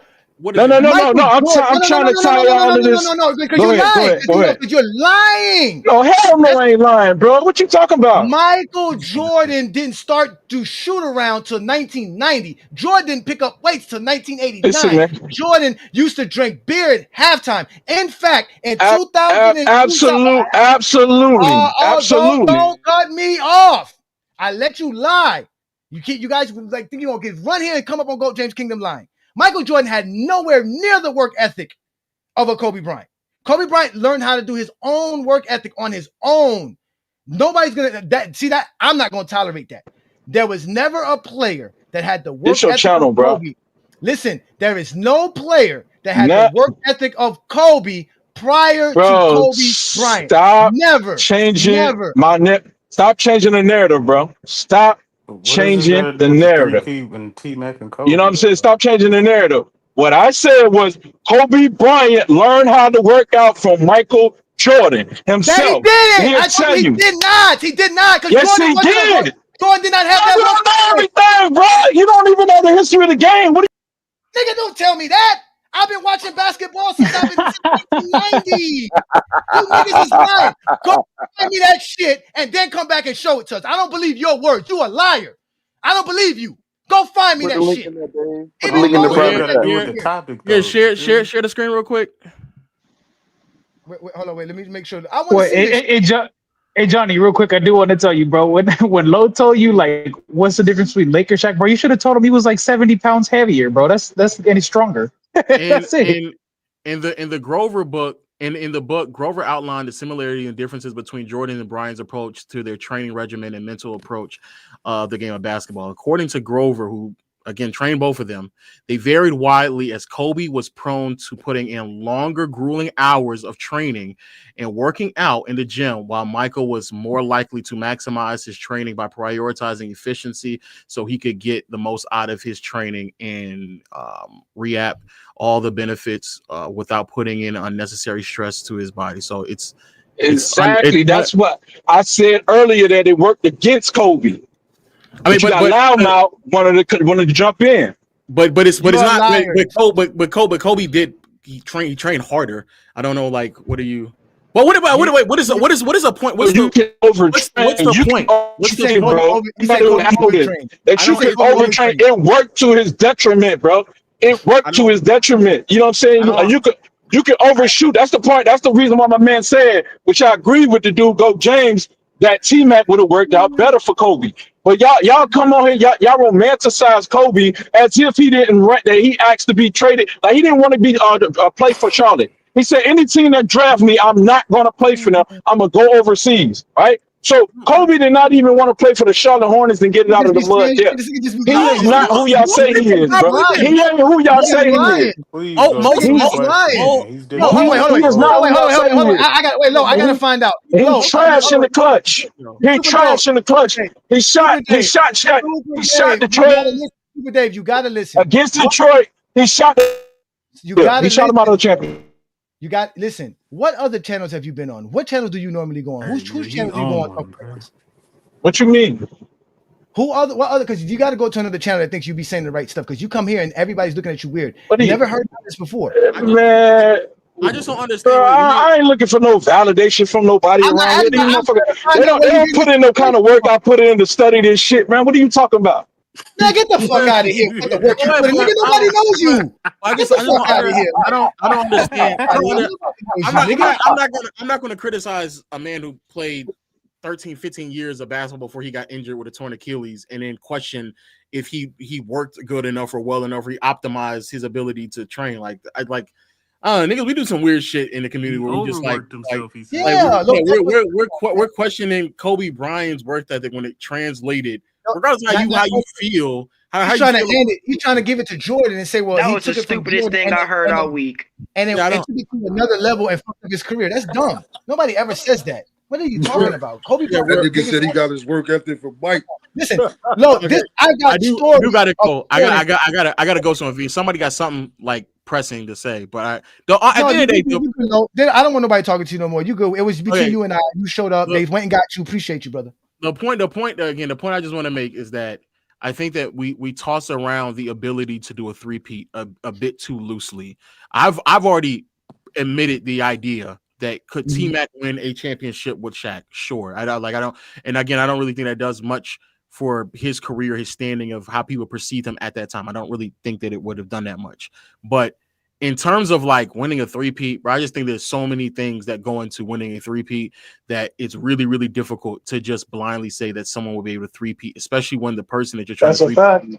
when you're trying to three-peat with is someone who is openly admitting that he's not going to properly prepare himself for regular season play. He's not getting ready for anyone outside of Tim Duncan in the finals. He's not going to put himself in a position to stay adequately healthy enough and train with his teammates during certain moments. I just don't understand. Like, it's really hard for me to just then believe anybody, and especially Iverson of all fucking people, would then go on that team and also share the same level of degree and dedication to translate to a three-peat. I think that is difficult to do, bro. Ray Allen is crazy. Ray Allen and Vince Carter is another one that's like really hard for me to believe. GP towards the tail end of that isn't the same GP. Who's double teaming Shaq off Ray Allen? Who's doing that? But they weren't double teaming off of Kobe though. You can double team off Kobe though. You can. That's what I'm saying. Like I don't know. So I'm like, even like GP. Like by the time we get to 2002 GP, he's not the same GP that he was in like 2000 or 2000. Like so I like there's. I'm not. Yeah, I get it. But like you would need a certain degree of like shot making and like he wasn't the same. He wasn't the same shot maker in 2002, 3, 4 than he was like in 99 or 2000. But like a lot of these players, again, maybe one, bro, it's really hard. Yeah, I think a lot of those players will win one, but three-peat is wild. Y'all disrespect Shaq. You gotta forget. No, I think they're playing alongside Shaq before Kobe. That's why we're saying it. I seen Kobe before Shaq and after Shaq. So let's continue. He won 2. He won 2 after that. He won 2 after. No, he did. No, and that's why I told you. That's why all that stuff that he worked hard for. That's why I give Kobe all his props, because he knew it, he saw it, and he did his thing. I'm not gonna take that from Kobe.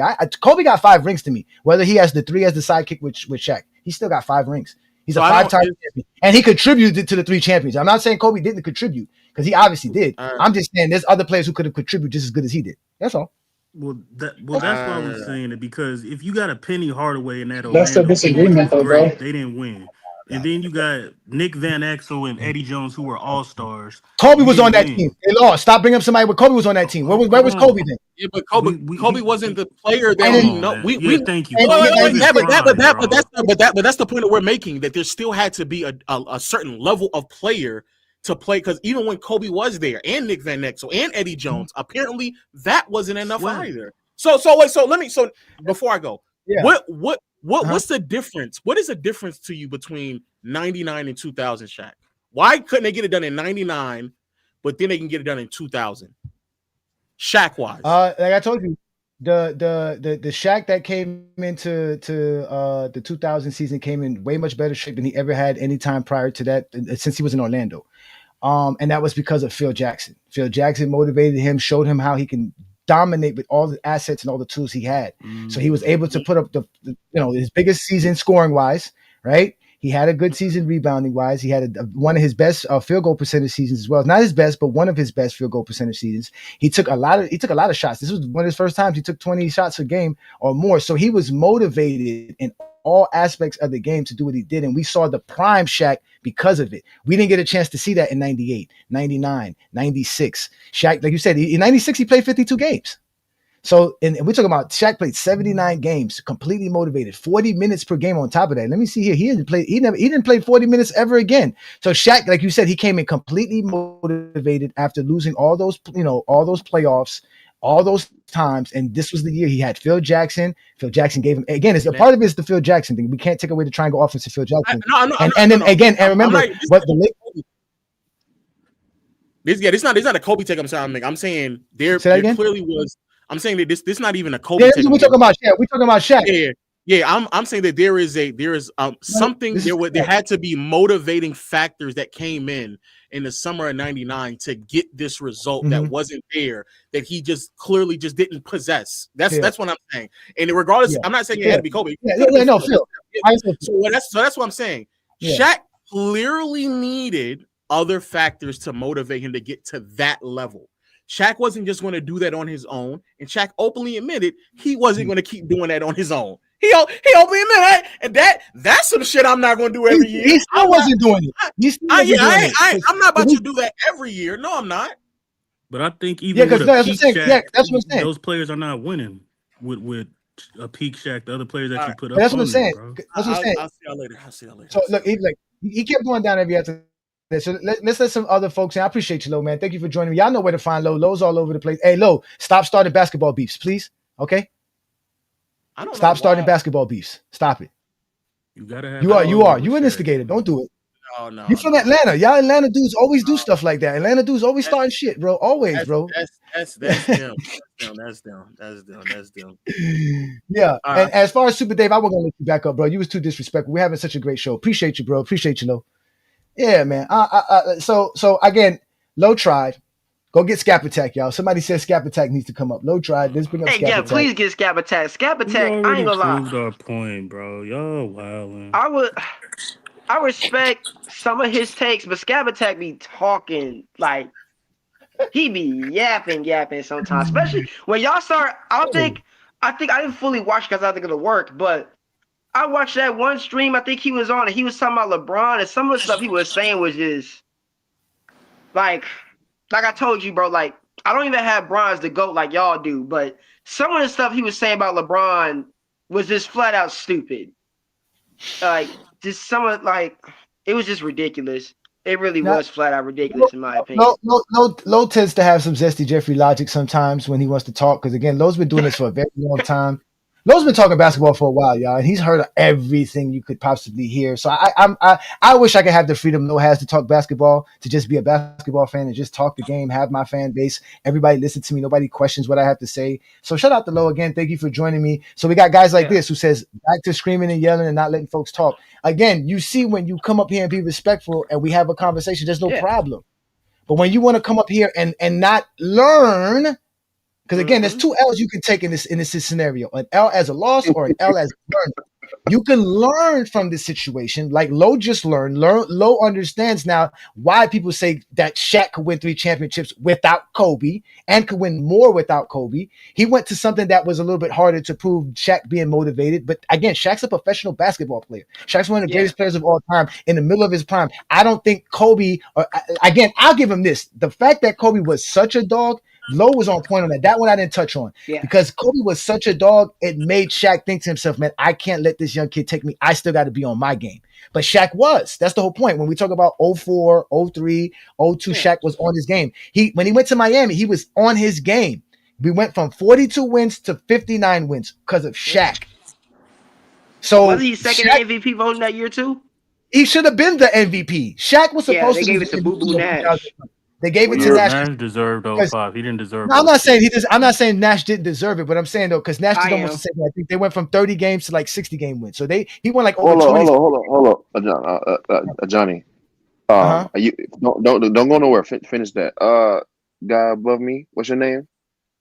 David. David. David. What's up? You think Steve Nash didn't deserve that MVP in 05? Not necessarily really 05, but I really don't like the 06 one. 05, if you think he deserved it, okay, but 06, I'm not even gonna get into 06, bro. I'm sorry.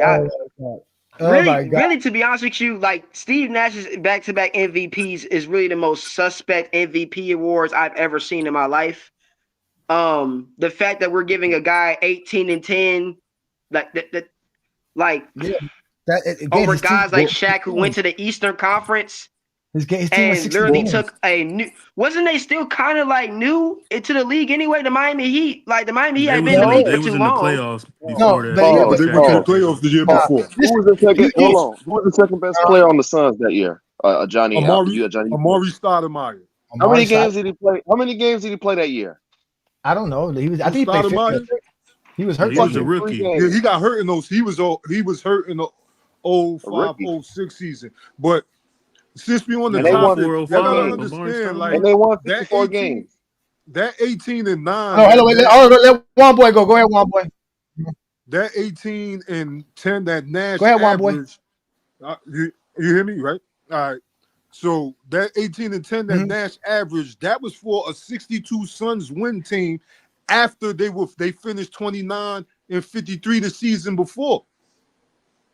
Thank you. And the year after that turned the whole franchise. The Suns were a Joe Johnson injury in that shit in 07 where Robert Horry ran Steve Nash into the what's the name, and then Amari Stoudemire ran over there because Steve Nash is the captain of that team. The second MVP year, he won 54 games. Yeah, when Amari Stoudemire was out the whole season. They went from without 62 wins to 54 with Amari Stoudemire out. And they went to the conference finals. Yeah, they went to the conference finals in 06. Yeah, Joe Johnson got hurt. That got nothing to do with the MVP. It's really on the regular season. So yeah. I mean, in 2005, the leading scorer of that team was Amari.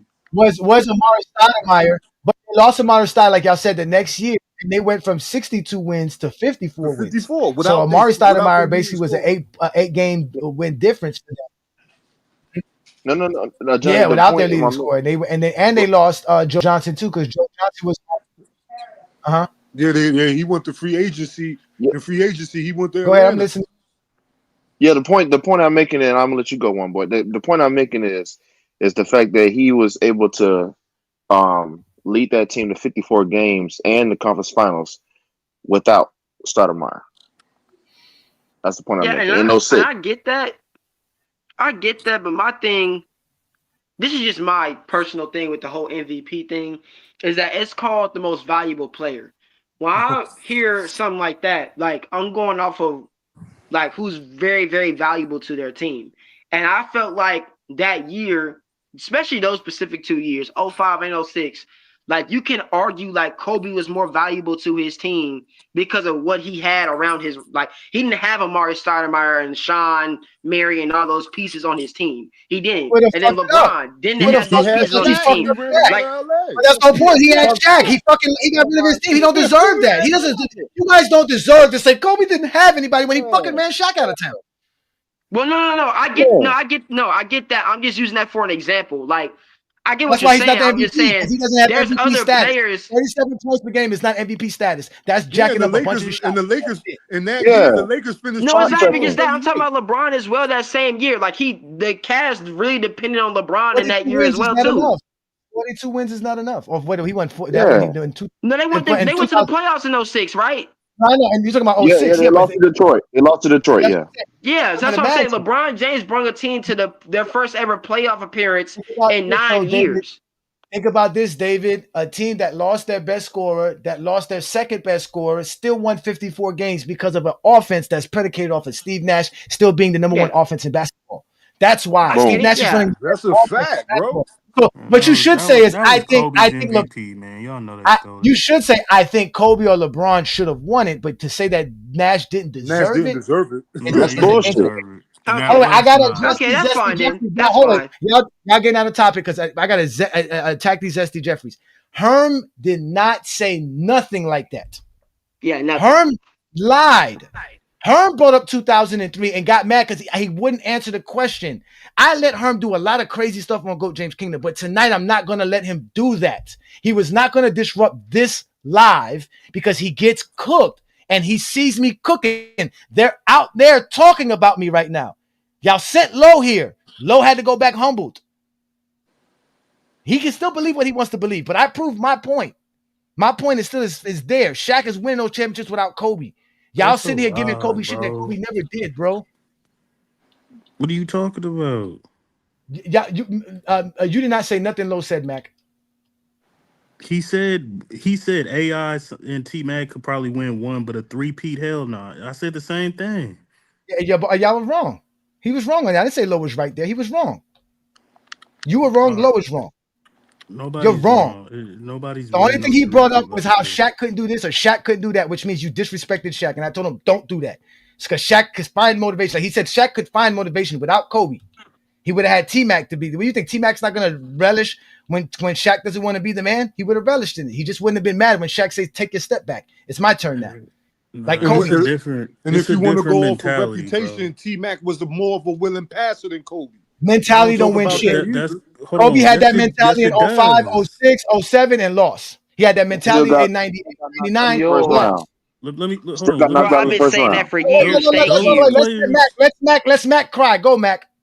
Hold on. Those players, TMac and all those other, they don't have the mentality of Kobe. None of them was gonna challenge Shaq and Oh try to my be God. the alpha dog. Nobody was gonna challenge Shaq in that aspect.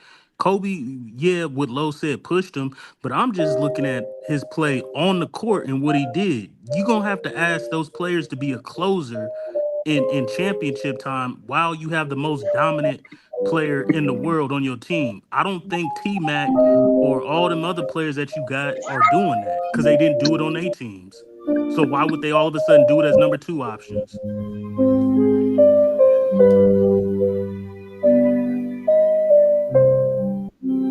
Hey, wait, what y'all talking about? Kobe and who?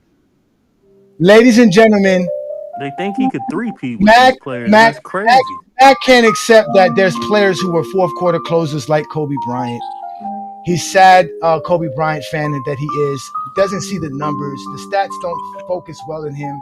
He says Kobe does things that other players can't do, but if we look at it, there was other players doing it without being the first option and being surrounded and game plan for night in and night out in the fourth quarter. Unlike Kobe Bryant, who had the luxury of playing alongside Shaquille O'Neal, who helped him develop into the player he was. They refused to accept that Shaq made Kobe. Kobe didn't make himself. Shaq Okay. made no. Okay, I let you cook. You stopped talking for a reason because you had nothing else to say. No, Stop because you bringing was up playing that lies. dumb music. Stop bringing up lies about Kobe Bryant motivating Shaq when he did not motivate Shaq. He didn't get along with Shaq. Shaq was the one who was lucky enough to tell Kobe, "You still the man." After Kobe did countless things that the team did not like of Kobe Bryant. Kobe Bryant had his own coach willing to trade him. He did not motivate Shaq in any way possible. Shaq was already a beast before Kobe, and he was a beast after Kobe. That's why he was able to win a championship on the tail end of his prime with a 2-year player in Dwayne Wade, who, unless you're saying Dwayne Wade all of a sudden is on the level of a Kobe Bryant in 2005 and 6. 06 Wade? Is it on the level of Yes. why? 06 Bro, now Dwayne you know Wade? D Wade and no 6 Why? wasn't no Kobe Don't like ask. now. No, listen. Hold I would on. kick As everybody a off to have this one on they're one. both I two-way. don't cut They're off both Mac. It's Mac. Why is Dwayne Wade able to do something Allen Iverson, Carter, Ray Allen, Paul Pierce, Michael Finley, none of these other guys can do? What was it Dwayne Wade was doing in 2006 that these guys cannot do? First of all, Dwayne Wade as a two-way player is better than all these players on the board. Based on what? And the only other better scorer is Allen Iverson. Based But on what? I already said Allen, but Allen Iverson ain't got the defense that Dwayne Wade has. It's not even Based close. on what? What do you mean based on what? Allen Iverson can't play defense on Dwayne Wade's level. Dwayne Wade is one of the best guard rim protectors. I think he's an all-time leader in blocks Oh, as so a stats. So guard. you're using stats. So if As we a go see, guard. No, I if we have go to see, use stats too. Because you just asked me Dwayne Wade and Allen Iverson defensively. So if you have to ask that, I'm gonna be respectful and just go Mhm. to stats to prove it. But that was wild that you asked me about Allen Iverson compared to Dwayne Wade defensively. They're so not even close. Dwayne Wade steal the ball like Iverson? Dwayne Wade can guard 1 through 3. Allen Iverson ain't guard no 1 through 3. Kobe wasn't guarding 1 through 3. You don't need Iverson to do Yes, that he to win a did. championship. What are you? Oh my God, Kobe Again, wasn't guarding based one off through three. what? Based off what? I've never heard the Lakers win championships because of Kobe's defense. You're bringing up stuff again. This Okay, none of the stuff Low brought up. I'll prove it. I'll prove it. Mhm, I'll prove it. mhm, Game mhm, seven versus the mhm, Portland Trail Blazers in mhm, 2000. mhm, Right, offensively, he scored the most points in that game, 25, and mhm, out rebounded Shaq with 11 rebounds. So he scored the mhm, most points and out rebounded Shaq. Game 7. Now mhm, mhm, defensively, he guarded Bonzi Wells, 2 guard. He guarded Scottie Pippen, small forward, and he guarded Damon Stoudemire, a point guard. mhm, So Kobe in mhm. 2000, while being the youngest player ever to be named first team until Wembanyama just broke it, he was the youngest player to be named first team all defense. He guarded he guarded 1 through 3, and when it was clutch time, even during their first championship run, Kobe was the most clutch player, not Shaq. Shaq dominated, but Kobe had all the moments where it was do or die. They put the ball in his hands. Those are just facts. Are you done? Yeah, I'm done. Are you done? Okay. So that game 7, fourth quarter, Shaq was 3 of 3, 3 for 4 from the free throw line, 9 points. Kobe Bryant, 3 of 7 from the field, 0 for 2 from the 3-point land, 3 of 6 from the free throw line. Shaq had more rebounds. Shaq had the same amount of assists and had a block with Kobe. So Kobe didn't do nothing in that overtime that Shaq did not dominate. Again, they were trying to stop Shaq. Kobe's able to do all of this because he's playing alongside Shaq. The end of the day, they're putting Robert Horry on the floor for defense. They're putting Ron Harper on the floor for defense. They're putting Rick Fox on the floor Kobe for was one of the best defense. defenders in the league at the time. Yeah, It doesn't matter how good Kobe was defensively. There are other players who can play defense and help the Lakers win a championship. There is nothing about Allen Iverson. He was one of the best defenders on the team. There is nothing about Allen Iverson, Vince Carter, Gary Payton, Jerry Stackhouse, Michael Finley, Ray Allen, Eddie Jones, Allen Houston, Paul Pierce, and Jalen Rose's defense that will force Shaq to lose 3 championships, not 1. So stop lying on Shaq's Jalen Rose, bro. Come on. Again, Shaq is winning 3 championships with this right here. There's nobody that you could take away to make Shaq not a 3-way championship. So if these guys are out you here replace putting up these Jalen Rose numbers, with Kobe, they three-peat? they are 3-peating. Jalen Rose was Man, one of the best stop. shooting guards in the league at that time. Man, stop. Yes. Now you can have the whole way. You had your chance, Mac. You didn't do good. Where you at, Michael? Go ahead. Your chance is up next. What do you have? Go ahead. We're listening. Oh wait, got what? What? Tell me why Shaq's not winning 3 championships because he doesn't have Kobe Bryant. I didn't say he can't. I said not with Jalen Rose as the second. What? Come on, bro. If you replace Kobe and Jalen Rose, all right, so that's fine. Here we go. I'll give you the name. he Allen can win with Iverson. Tracy McGrady. Allen He can Iverson. win with Vince Carter. Okay. How about Gary Payton? Oh no. What about Jerry Stackhouse?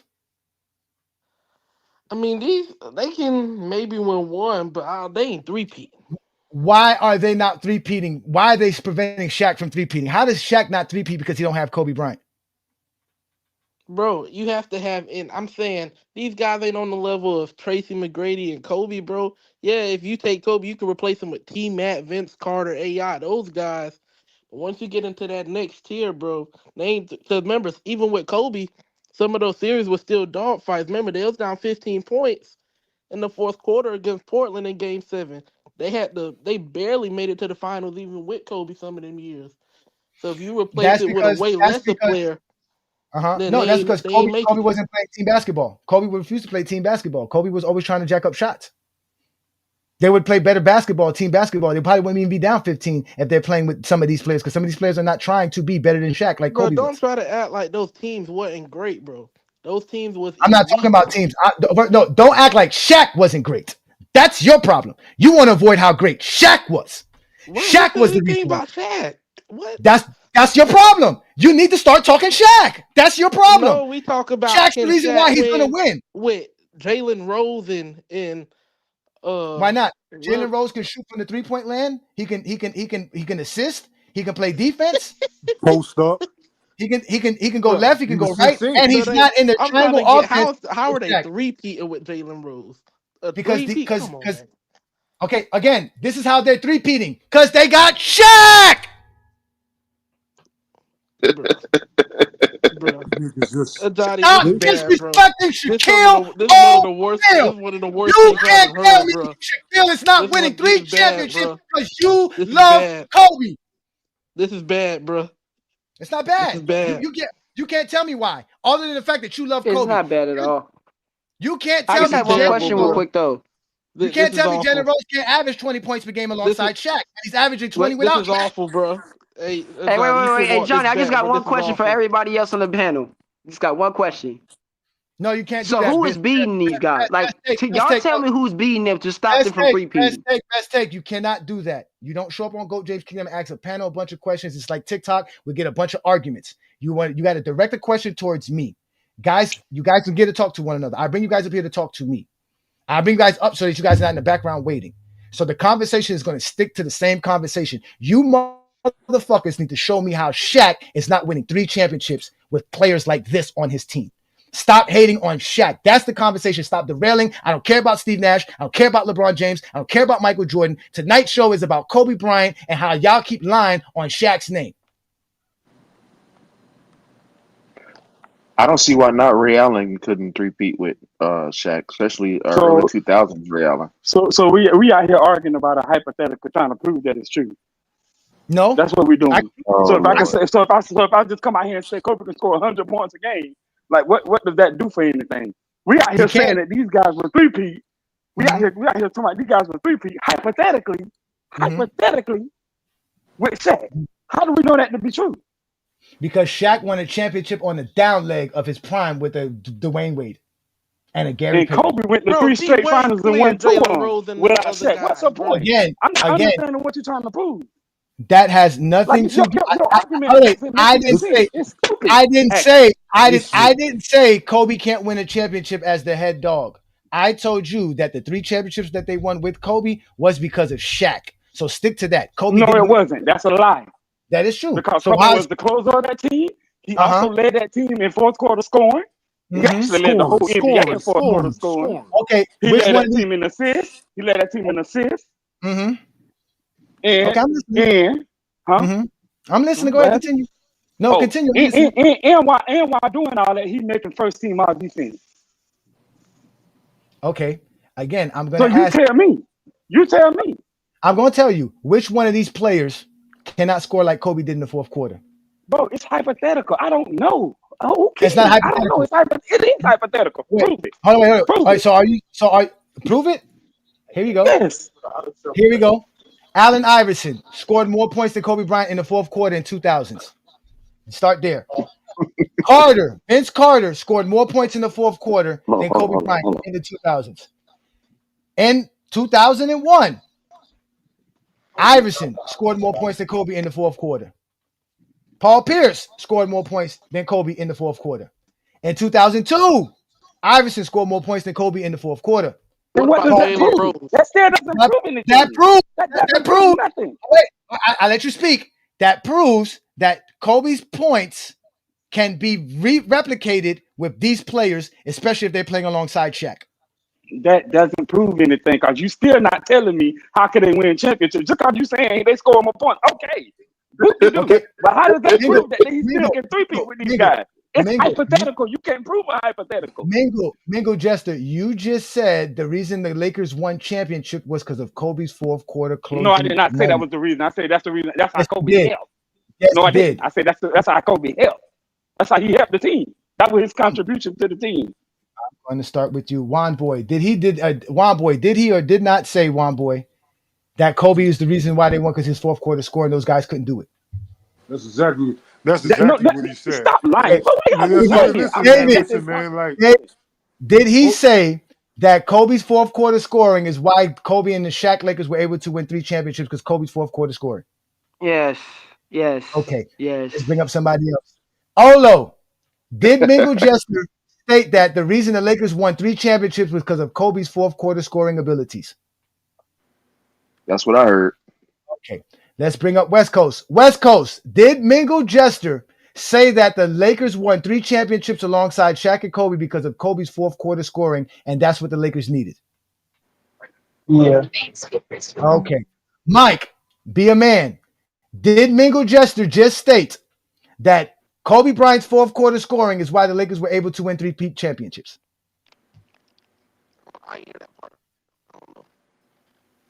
Okay, so you're not going to be enough to do that? That's you're a liar. We don't allow liars up. Mr. CJ, nigga, you a liar, bro. See, Mingled Jester. Did Mingled Jester state, CJ, that Kobe Bryant's fourth quarter scoring was why the Lakers were able to win 3 championships, and he was able to do something none of those other players could? Are you there, CJ? Well, going once, going twice. Next man up, Kenneth. I know you're available. They just lying for no reason. Did Mingled Jester say? Yes, he did. He did. I heard it. Y'all liars, boy. Why did you lie, Mingled Jester? No, I did not lie. I said that's how Kobe contributed. That's what his contribution to the team. That's how he helped the team. I did not say that's the reason why they won championship. I know Shaq had a big reason. That ain't what I said. Y'all sitting there lying for no reason. How you about to sit here and lie? Could anybody else do what Kobe did? Y'all some capping ass niggas, boy. Anybody else do what Kobe did? Mingled Jester. But we can speak on this hypothetical all day and try to prove that it's a fact all we want to. But we all know what time it is about a hypothetical. Mingled Jester, I need you to answer my question. So Tracy McGrady, TMac, and all these TMac and obviously were hypothetically going to free because Ajani said so. Okay, right. This is sad, boy. Very sad. So since Mingled Jester refused to answer my question, which was again, I asked him was, who could do what Kobe did for the Lakers to win those 3 championships? He refused to answer that question. The reason he refused to it because I proved him wrong, like I proved all Zesty Jeffries wrong for coming up here lying without knowing basketball. It's not my fault, Mingled Jester, you're a Kobe Bryant fan. I understand you're a Kobe Bryant fan. Nothing about what I say about Kobe Bryant today will take away his greatness at all. But the lies that you guys have been saying is taken away from Shaquille O'Neal's greatness. You guys must stop lying on Shaq's name. So I ask you again, and I need you to answer the question. What did Kobe do that these other players can't so that they can't win those 3 championships? You can unmute yourself, Mingled Jester.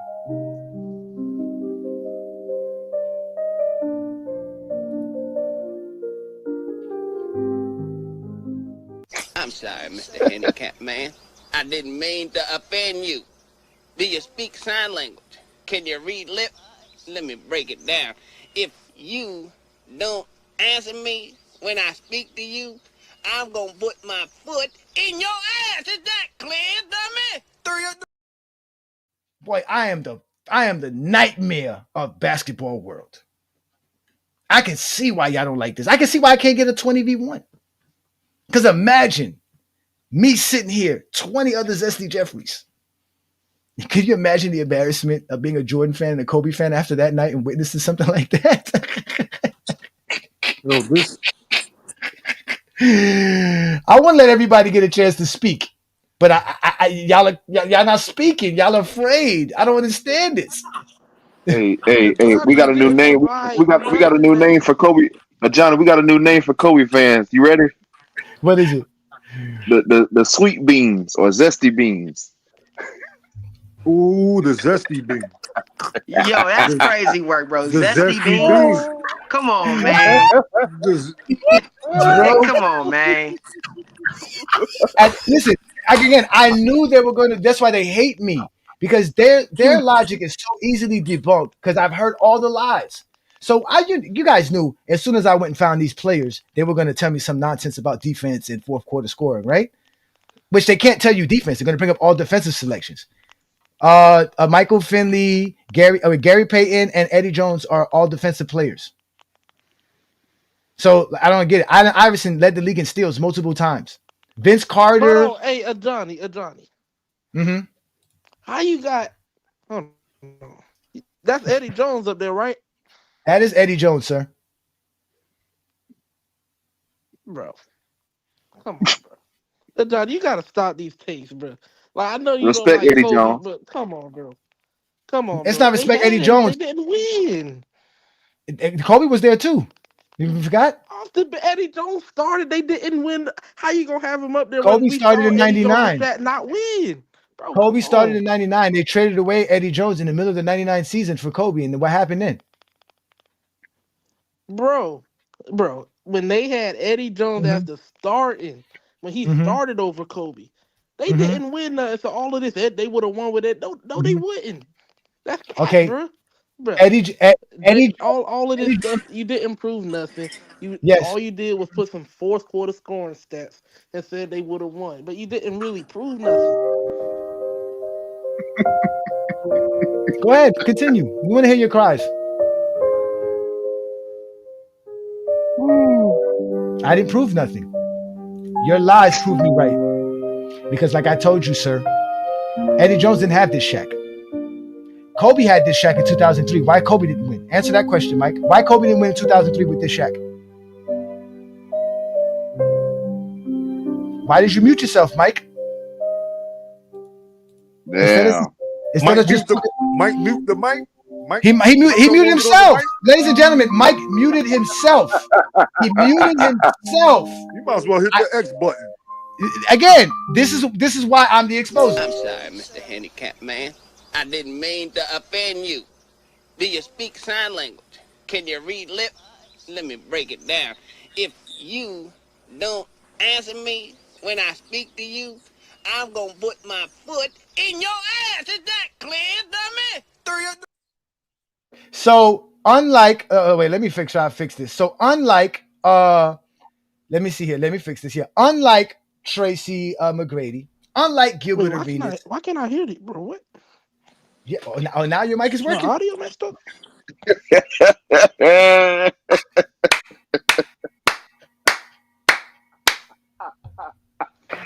You gonna learn today.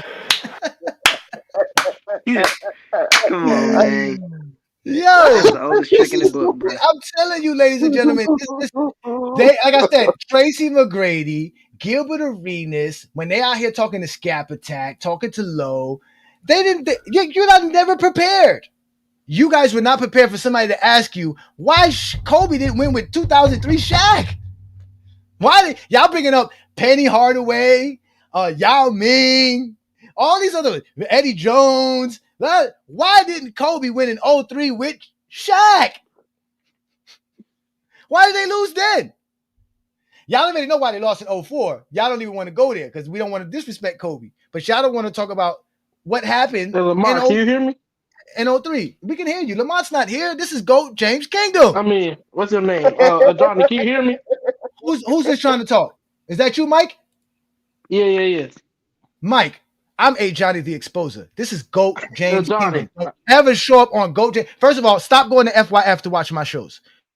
Subscribe to GOAT James Kingdom because you're not going to find nobody who talk basketball better than me, including Lamont.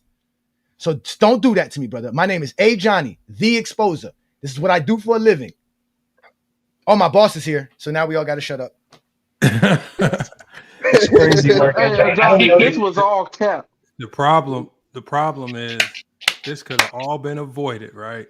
Mm-hmm. If Kobe fans didn't get caught up in their feelings and just sit back and think and sit back and say to yourself, go ahead, Lamont. It's your all they mic. had to do was All you gotta do is say his name. His greatness puts all other go to shame. TMac was trying to say he could replace Kobe and do the 3-peat. TMac didn't say nothing like that. All TMac said was, if you give me a player like Shaq, I could win titles too. He didn't say he could 3-peat.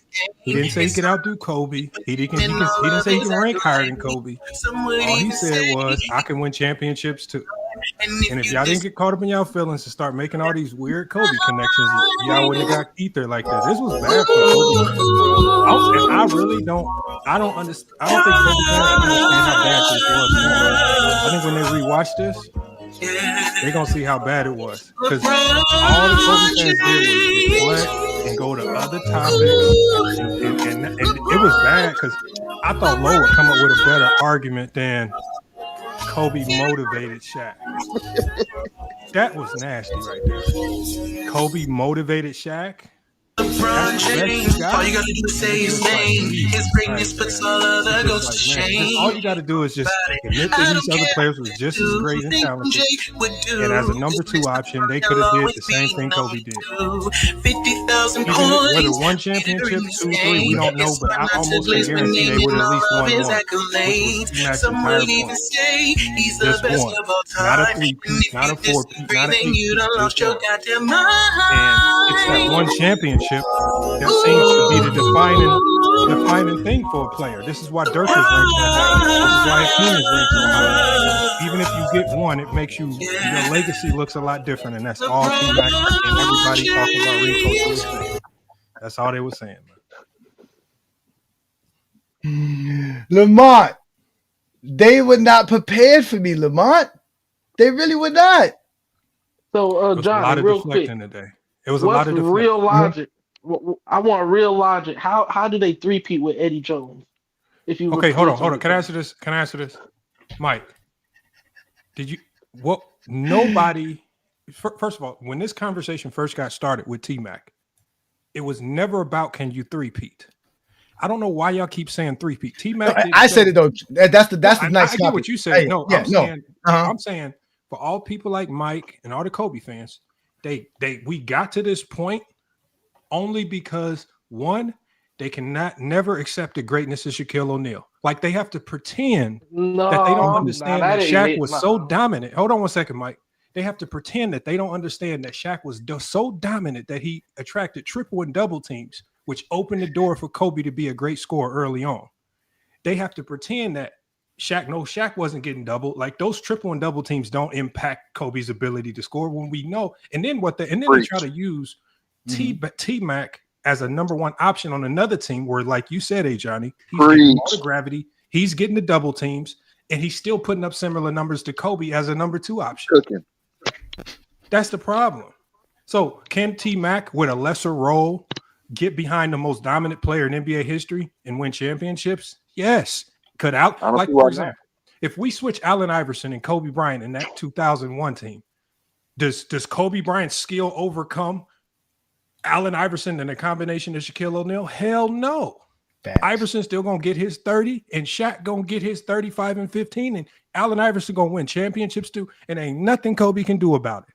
And that's what T-Mac was talking about. Because if you put Kobe in the place of some of these other players, and you put that player in the place of Shaq, they running through Kobe Bryant as well. If you, like I said, just look to that F76ers team. You really think the combination of Dikembe Mutombo and Kobe Bryant is going to beat Shaq and Allen Iverson? Hell no. They running through them boys. You know the wild, crazy thing about and it? That's all we saying. And that's the point you making, Ajani, is that you don't, when you have Shaq on your team, it makes life easier. I don't care if it's an out of shape Shaq. I don't care if it's an overweight Shaq. I don't care what type of Shaq you got. Because look at the version of Shaq that you had in Miami.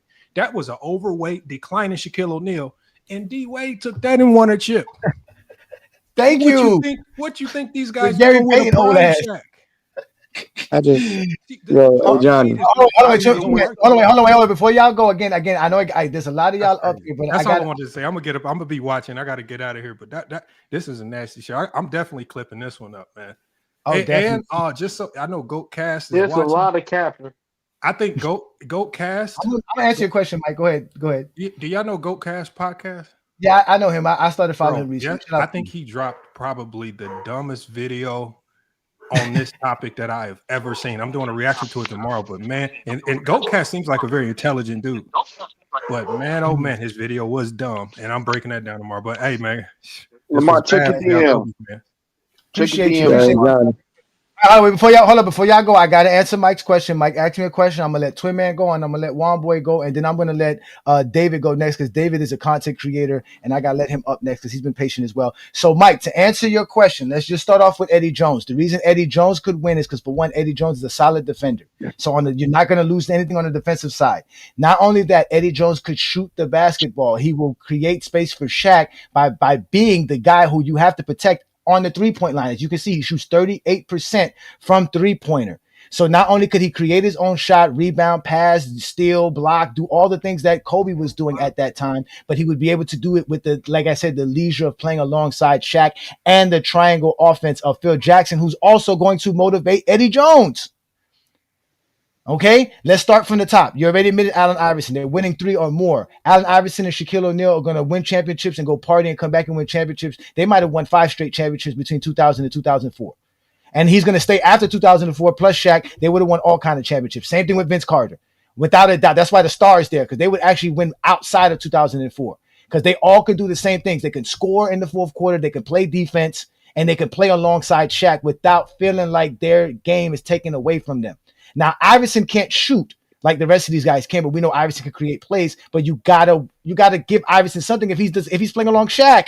Imagine everything that they were doing in Philadelphia to stop Iverson. He was still able to do that. So imagine with the leisure playing alongside Shaq. Gary Payton's the same thing. All defensive selected player in 2000, 2001. He's giving you 8 assists per game. That supplements the 25 points per game Kobe's giving because he's still giving you 21 points per game. Now he had struggled in the triangle offense early on, but again, that was a triangle offense that was not ran well because of Kobe.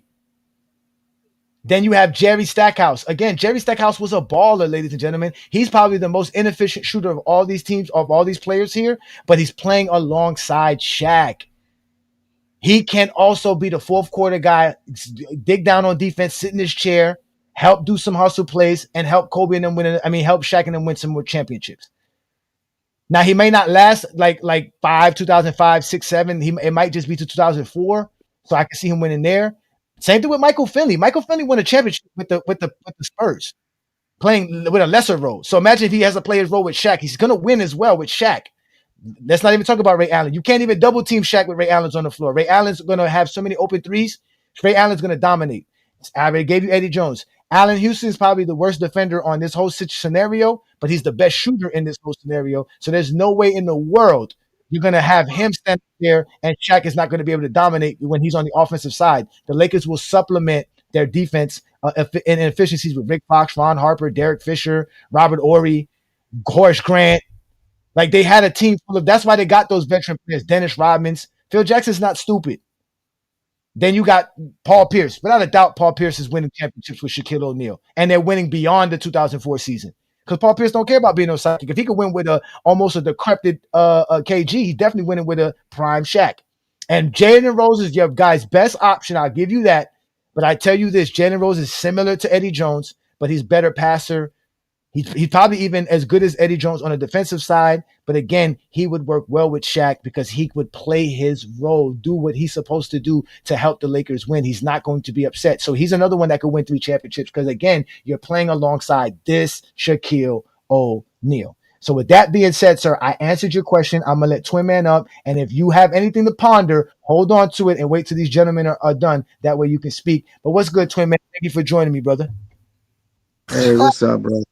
You know I've been in the clouds of the show, bro. LeBron James. So tell me, what you been in the clouds? Why? Yeah, man, I just been listening and it's been hilarious. But I just had, instead of calling them the zesty beans, bro, call them the sweet peas. Look, they're begging for the show to be over. They're begging for the show to be over. Is this over yet? Stop, Ajani. Why are you doing this? The sweet peas. Call them the sweet peas or the lima beans. You zesty beans need to take this L. Oh, you guys couldn't hear Lamont when I was playing the LeBron James song? No, we couldn't hear nothing. That's why I was laughing. I'm trying to fix my soundboard so that we can do stuff like that. But I thought I put the volume down on that. But it's okay. Lamont said what needed to be said. At the end of the day, you guys caused this. All jokes aside, though, Johnny, I don't understand why this is so controversial. Excuse me. This shouldn't be controversial at all, bro. And like I completely agree. The disrespect of Shaquille O'Neal saying just because you remove Kobe Bryant, they don't win 3 championships is crazy to me. When literally Shaq is the driving force on why they won those championships. He literally was the most dominant player over that stretch. I don't see why you can't put in a TMac, AI, or any other players you name, and you get the same result. The only thing they have to do is produce. Because Shaq's gonna sit here, he's gonna grab rebounds, he's gonna protect the rim. I mean, he's giving you a double-double. We're talking like 38, like 30 plus and 15. Why is this controversial? I don't get it. It's Kobe. Listen, we've been spending the last 10, 15 years discrediting LeBron so that Kobe and Mike could sit on the pedestal. We've been letting Zesty Jeffries and Kobe Bryant fans, Zesty Jeffries and Zesty Beans create so many lies over the last 15 years that we have to try to debunk them now. This reminds me of like fighting racism. You have to explain to people how racism works to the point to where they think you're making shit up. Like they don't believe you when I tell people, I'm gonna get deep here. There's a point in time in slavery, black people were not allowed to have emotions. If you were sad, happy, you were only allowed to have an emotion if your master told you so. To the point to where when we had to laugh, we had to go laugh in barrels. That's where you get the term a barrel of laughs. Because if you was caught laughing, you would get in trouble. And when people bring up black people emotions today and you try to correlate that with the history of how they were dealt with as people and human beings, people can't find that correlation because for the last 300 years, people have been lying about slavery and the effects of slavery upon black people. And just to segue into what we're talking about for basketball, so we don't get too deep, it's the same thing. We've been lying so long about Kobe Bryant and Michael Jordan that now that the truth is revealed, it seems like you're being blasphemous. It seems like you're making things up. It seems unreal. Right. It's not realistic. Lo just told me he was 7 in 2002. Again, ladies and gentlemen, in 2002, I had a 2-bedroom apartment living on my own. I had a 3-year-old daughter. And 2002, I was working, paying bills on my own, struggling on top of that, but still, I was a full-fledged adult. 2002. Almost went to Afghanistan. Almost went to Afghanistan, but go ahead. I'm sorry, whoever was just trying to speak. Bro, 2002, I'm 19 years old. See, so you're old enough to remember. So let's land your plane here, Twin Man, so we can let Juan Boy in because I know David got something to say. I know all you guys got something to say. I spoke enough. I think I've won. I don't think there's not a Zesty Jeffrey or a Zesty Bean that y'all can go get that's going to show up. Not Scap, not Cricket, not Carcino for Life, not Meltdown Sports, not Dookie in them. Y'all not going to find what's his name? Clutch, whatever his stupid name is. Not him. There's not a Kobe Bryant fan that y'all can get that y'all praise. Not Rashard McCants, not Gilbert Arenas, not Tracy McGrady. Y'all got to take this L today. And it was given to you by me, Ajani. I gave you guys this L today. Take it. Go home with it. Nigga, how you give us the L on a hypothetical? Because everything's a hypothetical. How'd you give us the L on a hypothetical? Man, be real, man. Because your expectations is hypothetical. Hey, Johnny. You argue expectations all the time. Hey, Johnny, that's just like me coming here saying Michael Jordan would have won 10 rings if he wouldn't have retired in 93 and 94, 94 and 95. You see what I'm saying? Because he lost in 95, so you can't say that. Because he lost in 95. Because he lost in 95. I'm saying he would have won 9 rings. How about he would have won 9 rings? He would have won 9 rings if he would have retired in 94. How about that? He can't because he lost in 95 and he played. I said 94. In 94, he didn't play at all. Okay, you can say the Chicago Bulls could have won a championship in 94. It's very logical. That's not illogical.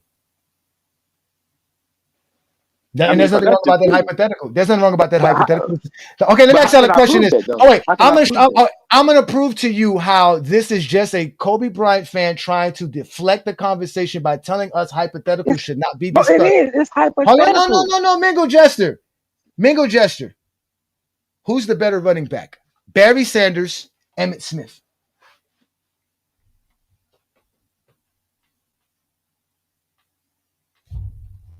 You talking to me? Yes, Mingled Jester. Why you got to pause on that? Wow. Okay. Who's the better running back, Barry Sanders or Emmitt Smith? For me personally, I got Barry Sanders. Why? The reason why I got Barry Sanders is because of what Barry Sanders did without the offensive line that he had, that Emmitt Smith had that he didn't have. That's why. And that hypothetical is okay? No, that ain't hypothetical. That's real. He didn't have an offensive line.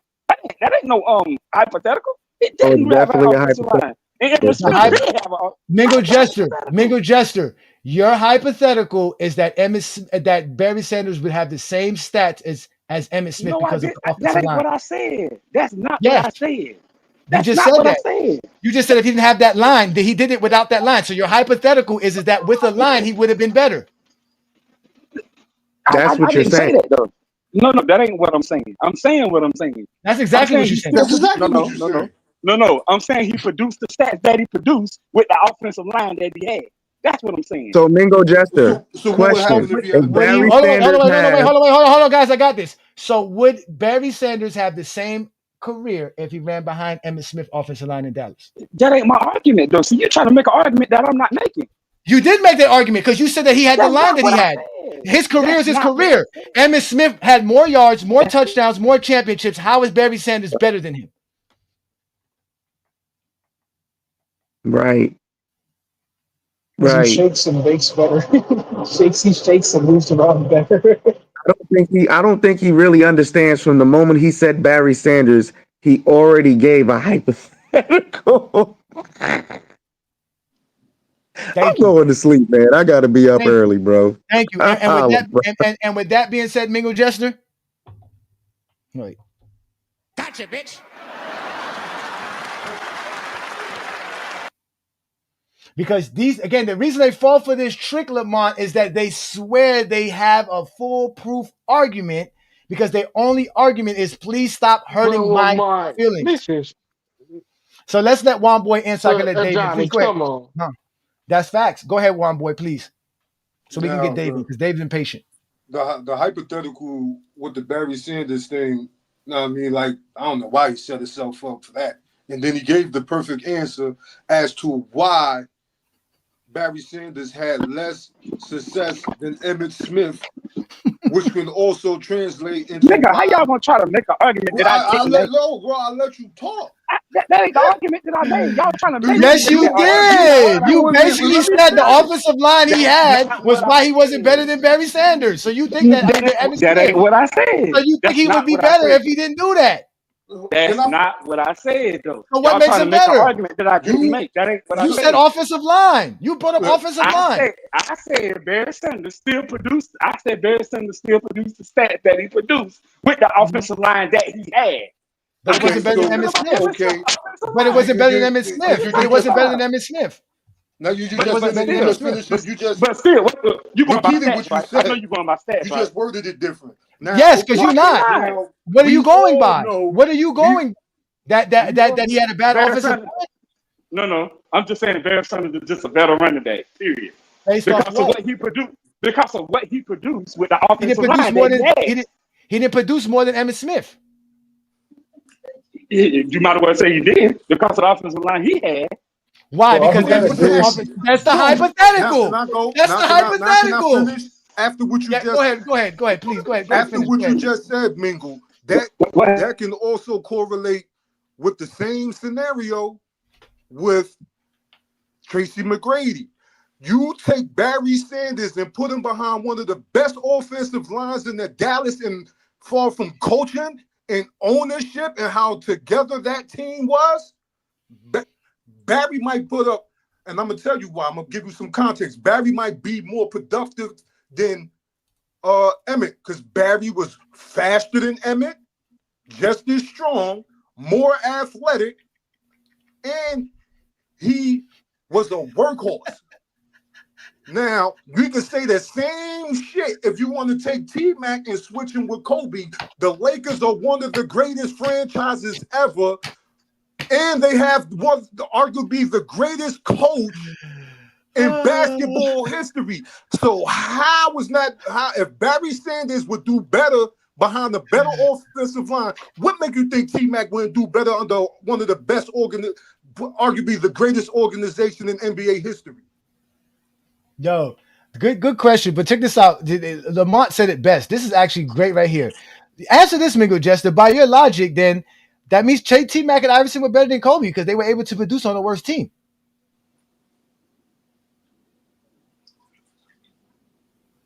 You see how y'all can never stand 10 toes down. How was Barry more productive? Great one. Where was Barry more productive than Emmitt Smith at? Where? You're going to bring up the fact he ran behind the offensive line, and you're going to hypothetically assume that Barry Sanders would do better behind that offensive line. So hypotheticals are what we do all the time. Comparing players is about hypotheticals. So that means we can't say who's going to win between the 96 Bulls and the 2017 Warriors because it's a fucking hypothetical? Yeah, all because Kobe Bryant got exposed.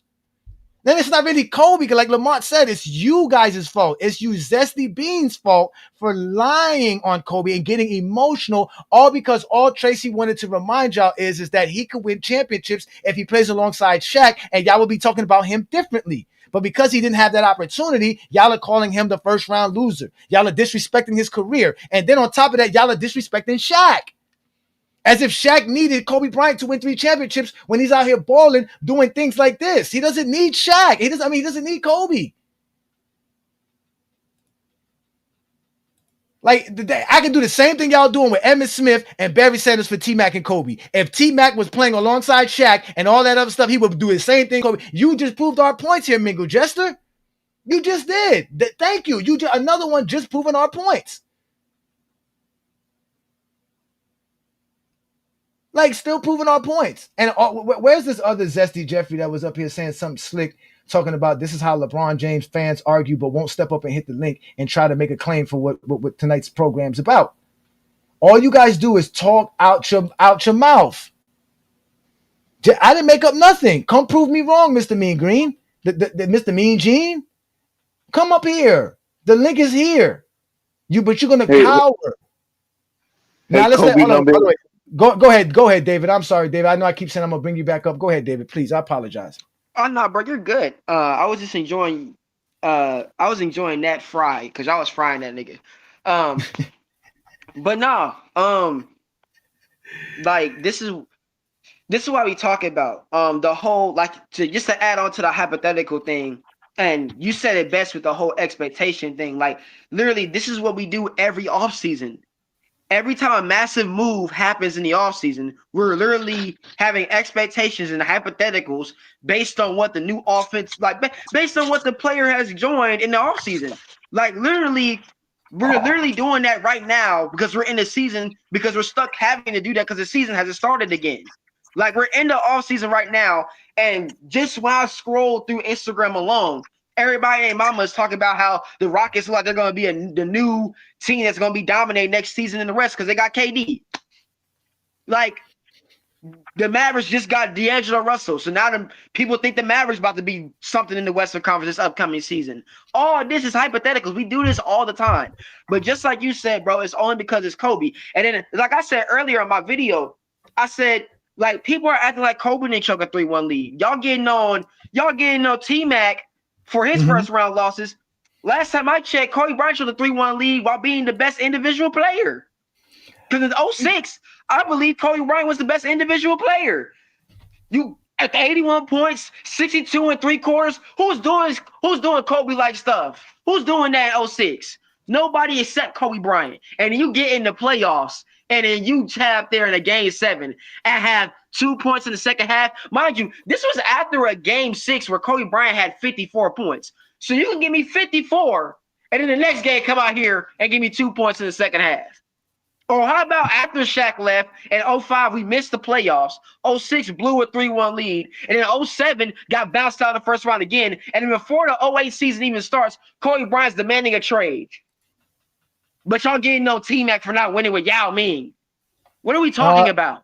See, now this is good. We get into this hypothetical talk, right? Isn't it the hypothetical? Oh wait, isn't it the hypothetical, ladies and gentlemen, that if Jordan had Dwayne Wade and Bosh instead of Scottie Pippen, or Kyrie Irving and AD, he would have won championships too, just like LeBron did? Or if he was playing in the weak East? Aren't these hypotheticals that you guys stay bringing up? Aren't the expectations of LeBron James joining forces in Miami, bringing his talents to South Beach, the expectation of him winning 5, 6, 7, 8 championships? That's an expectation. That's also a hypothetical. It's not real, Tyson. It's predicated on the your Bulls belief. Will win 8 in a row if Michael don't quit. Exactly. So the hypothetical is that Tracy McGrady could win 5 championships with Shaq, which he can, is also predicated on something at least we have to stand on. The same way y'all feel like, well, if Jordan had a 25-point per game score instead of a 60-point per game score, you know how many championships he would win? Now, that's a hypothetical. Y'all don't never have a problem talking about. Johnny, can I answer the Barry Sanders and the running back question? Can I answer that since football's my... Please. The reason why Barry Sanders is better without using stats is because, or is talking about offensive line, is because Barry Sanders was a shiftier, faster running back. That's how you make the argument without bringing up offensive lines and all that other stuff. Because football was my sport in high school. I played defensive line at the tackle running backs. That's how you make that argument. No, I didn't do that to have someone make the argument. I already knew he was going to go there. You got to remember, this is what I told you. I've been prepared for this. Again, y'all, we started GOAT James Kingdom April of 2022. Since then, every week, Brandon and I has had a show on different topics every week. In fact, when we first started GOAT James Kingdom, we had 2 topics per show. Brandon would pick one and I would pick my own. And we would discuss both topics on the show. So we are 3 years advanced on all of these guys who've been spending their time lying with one another because they will never show up here or know they will send me an invite to go expose them on their platform. So they're safe in their own sanctuary, which is why we're safe here. This is why when I told those guys on PC that this is a safe space, because nobody's going to come here and be hostile and be wrong. You can be hostile and right in Goat James Kingdom, but you ain't going to be hostile and wrong. So as soon as you get hostile and you're wrong, you're going to get exposed quickly. Yeah. So Now, we just have, one more thing. we have this information, but go ahead and close your statement, and then I'm gonna let everybody let their last take in without arguing. I don't want nobody arguing because I want to end the show. I'm hungry. I need to eat. I didn't ate enough Zesty Jeffries tonight. That's just my calories that I needed for the day. But now I need some protein. Empty calories. Yeah, I need some real nutrition right now in my life. All right, Yeah, so you need some real nutritional value. Let's let West Coast go first, and I'll go down the line. Go ahead, West Coast, please. All right, bet. So my thing is just like, I don't think it's outlandish for you to like value peak Shaq that much because it's peak Shaq. It's literally like amongst the best fucking peaks of all time. It's like Jordan or LeBron or whatever. But I just disagree. Like, I just do think that like Kobe and the level he played in that three-peat was like all-time dominant as well, next to Shaq's all-time dominance. So maybe you could get a similar or the same result with an Iverson or Paul Pierce. Or like somebody else who said like maybe T-Mac, but like certain other players on that list, I just highly disagree, bro. But like the best on that list, I can see that. The best on the list, I can see it. It's not like the lower half. I think that's kind of like crazy. All right. Before you go, I'm gonna let you go. Does Shaq win a championship in 02 with Jordan? What version of Jordan? The 02 Jordan, the 25-point per game Jordan. With 02, I mean, if Jordan stays healthy the whole time, I can see it. If Jordan is healthy, I could maybe see that. Remember, he doesn't have to do as much. He's playing with Shaq, right? So hey, listen, they were around here telling us that Jordan was better than the LeBron we see today. I know David's face is like, hell no. David's like, what is going on here? What kind of question is that? But I'm gonna go down the line. Let's start with look. This is funny. No, just real quick, because if people pre-injury Wizards Jordan like with Shaq, it's possible. I ain't gonna rule it out. Herm, we already know you believe Shaq's losing 02. He don't got Kobe. Only way Shaq's losing 02 is with Kobe, with you Kobe Bryant fans. Y'all can't help it. So let's get to you, Olo. Go ahead, Olo. Answer the question. Does he win with Jordan in 2002? And then you can finish your last take. Which one? Which player does who win with Jordan? The Shaq and the Lakers win in 02 if you replace Kobe Bryant with Michael Jordan from the 02 Jordan. Yep. He said yep. Shit. All right, go ahead. Get your last take in so we can get up out of here, please, brother. I got a hypothetical. Would Michael Jordan make the playoffs with Jerry Stackhouse or Rip Hamilton? Oh shit, my bad. He played with them and missed the playoffs both years. Damn. That's all. Damn. Okay. See, look, that shots fired at Jordan for no reason. Just took shots at Jordan for no reason. Olo, that's sad. All right, David, go ahead, brother. What you got for us before we get up out of there? Make sure you plug in your platform again so everybody can follow you. Oh yeah, I forgot to do that. How do I do that? Do I have to like? Just Just listen. Okay, listen. The name of his platforms, no matter where you go, is called Best Take Podcast. You'll find him on TikTok. You'll find him on Instagram. You're also on Facebook as well, correct? Yeah, I think I am on Facebook. If you can't find me on Facebook, I'm on the major other three. Yeah, but you're definitely on TikTok, here, like YouTube, YouTube, Instagram, and TikTok. So definitely follow him. He does a great job. He is a Kobe Bryant fan. He doesn't have LeBron as the GOAT. So stop calling him a LeBron sexual. He's just a basketball fan, a young man trying to learn the game. How old are you, David? Oh, I'm 21, bro. That's what's so crazy. I get called a LeBron sexual, and I'm 21 years old, and I actually grew up with Kobe. Like Kobe, you can ask all my personal friends that I grew up with. Like Kobe's always been my personal GOAT. I just don't have to lie for my personal GOAT, and people get mad at me because I don't lie for Kobe. That's the only thing. Like that's the funniest thing, bro. I was basically getting engaged when you was born, bro. That's crazy. You said what? I was getting engaged when you were born. Wow. I was being engaged to be married in 2000. You was born in 2004, correct? 2003, December 19th. Oh, 2003. Okay. All right. So yeah. Okay. So see, that's oh damn, you got a well, yeah. Oh, okay, it's the 13th. But damn, no. Oh, it's the 23rd. Okay, damn, I'm missing dates here. But either way, I always told myself I'm not going to argue with nobody that didn't see the towers drop, but we're not arguing. We're having a conversation. You had a good chance. Shout out to you, young man. Again, y'all make sure to follow David. His real page is Best Appreciate it, Take man. Podcast. Follow that young man. He does great basketball talk, especially for all you young fellas. So let's go ahead with you, Mike. You're another young fella. How old are you, Mike? Oh. Mike Champ. Mike Champ. How old are you, Mike? You can unmute yourself, Mike.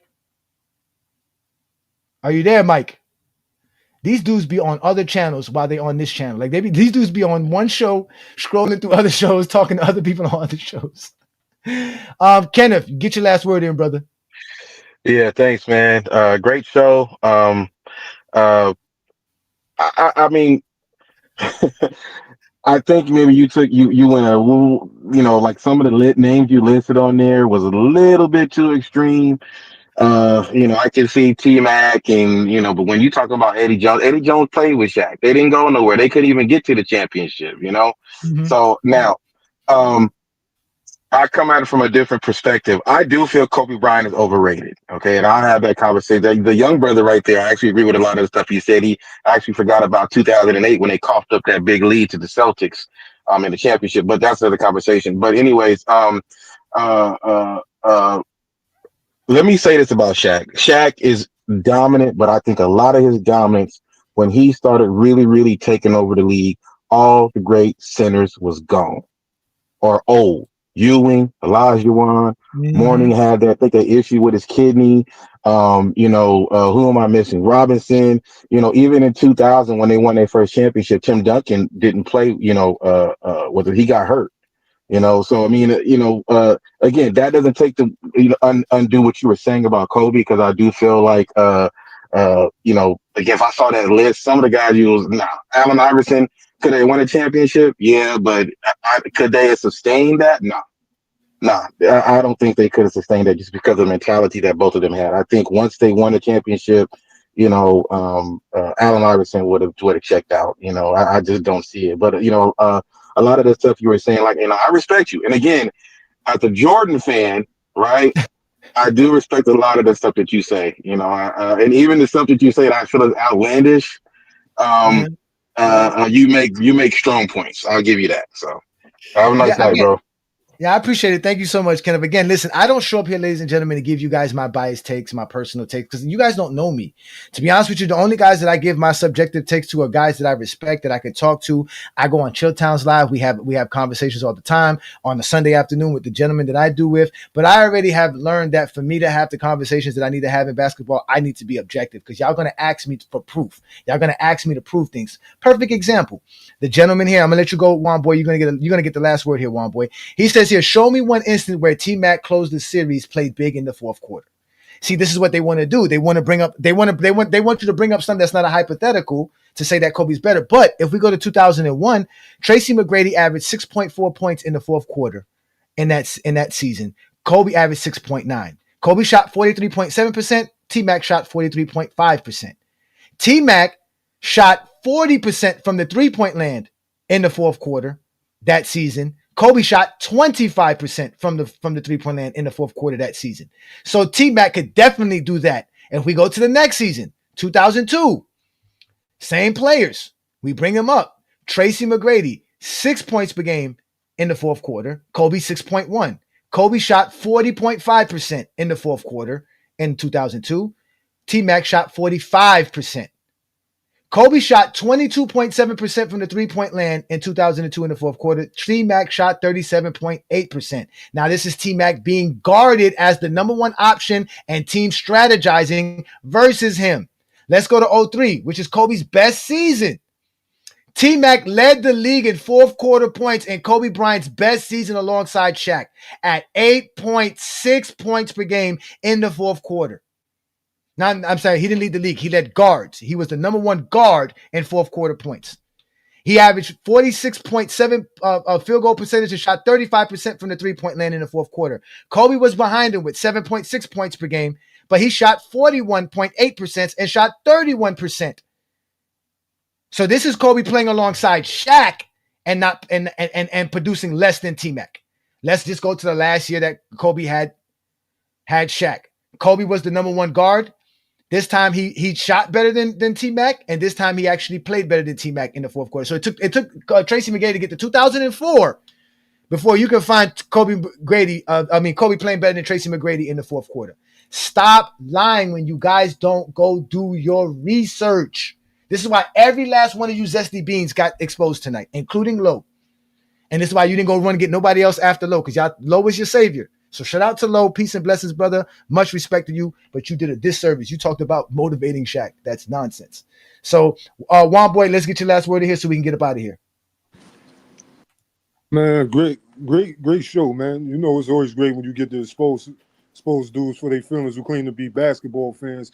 But you know, it's sad that that we're discrediting two greats in Shaq and T-Mac just to keep Kobe's name alive.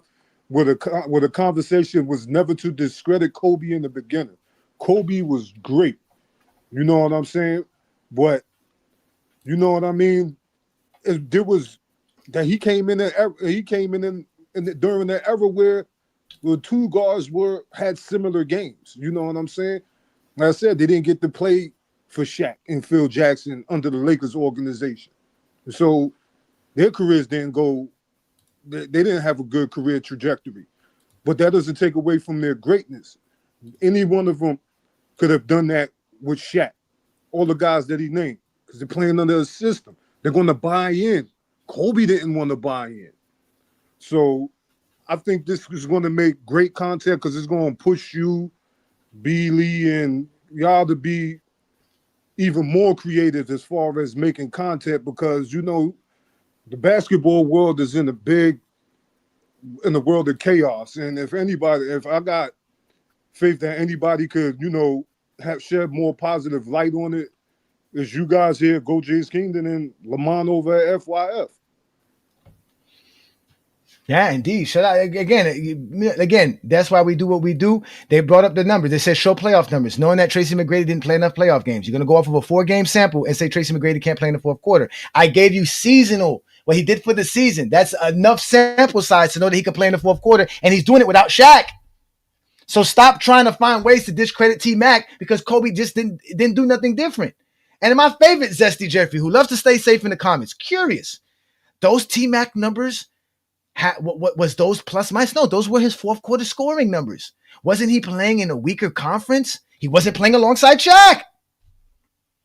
Wasn't he team losing more? Again, he wasn't playing alongside Shaq. Just wondering. He wasn't playing alongside Shaq. Because as soon as Shaq left, Kobe lost more than Tracy McGrady was losing.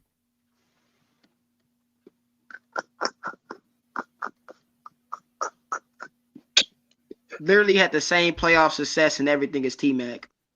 Had the same had similar levels going through the regular season. I literally said that earlier, and then people got mad at me and they said I'm not a real Kobe fan. I just said, bro, so you just gonna ignore Kobe Bryant choking a 3-1 lead the same way T-Mac choked a 3-1 lead against Detroit? They literally did the same thing. And what's even more crazy about that series, y'all, when you compare those two series, they literally were up 3-1 and they both hit a game winner in their respective series and they still lost. And they still averaged 30 plus in that respective series. And they still choked. The only thing that's different is one gets ridiculed for choking more than the other one does because they just love Kobe more. That's the only thing that's different. No, because Kobe that's different, bro. Kobe, listen, I'm not bringing up Paul George. Paul George didn't play in that era. The players that I brought up, ladies and gentlemen, are players who played in the same era that we're talking about and put up these numbers. Stop deflecting and trying to take away because you can't prove how Shaq can't win without Kobe, and I was able to do that. Tyson said I couldn't do it. I told you I could. I don't say anything up here unless I can prove it. Because I know I have a bunch of Zesty Jeffries and Zesty Beans who are going to ask me to prove everything I said. And tonight I proved everything I said, including the fact that y'all brought up Kobe's numbers in the fourth quarter when he was the reason why the Lakers lost in 03. And in 04 too. Y'all didn't want to accept that. Well, they already accepted that. So, gentlemen, I want to thank you, fine gentlemen, for joining me again. David, thank you. Thank you, Olo. Thank you, Juan Boy. I'm going to let you gentlemen get out of here and enjoy the rest of your evening. Because it is a Monday on top of that. I mean, I can't believe I did this on a Monday. This is diabolical by Ajani. This is just weird shit. But either way, this is what I do here in GOAT James Kingdom. Like I told you, I came here to prove my facts. And the fact is that Shaquille O'Neal will win championships with or without Kobe. And in fact, he would win more without Kobe. I told you that on the argument about who would be the better sidekick between him and Tracy McGrady. Shaq could win championships with any player who is a solid two-guard perimeter player. And these players would definitely, during that span, help Shaq win 3 or more championships. Don't bring up fourth quarter scoring because I got players who can do fourth quarter scoring alongside Kobe Bryant, including Tracy McGrady, including Jalen Rose, including Jerry Stackhouse. Guys who were obviously their team's first options. Kobe was never their first options. And like I said, it took Kobe to realize losing Shaq and gaining us a perspective of how great your teammates have to be to help you win for him to start winning championships. He had to go ask the most legendary, greatest teammate of all time, Bill Russell, to explain how do you win with your teammates. What have you learned from Bill Russell? Wow. So tactically speaking, because, you know, I always geek out about the game. He said when I played, I could score the ball. I could handle the ball and I could pass the ball. But it was really important in order for us to win. I had to look at my teammates and say, okay, there's other players here that do that better. Therefore, I must allow them to do that. And what I do best is defend and rebound. So I'm going to completely focus on that. Let Kuzi handle the ball, right? Let Sams be the shooter, Havlicek be the shooter.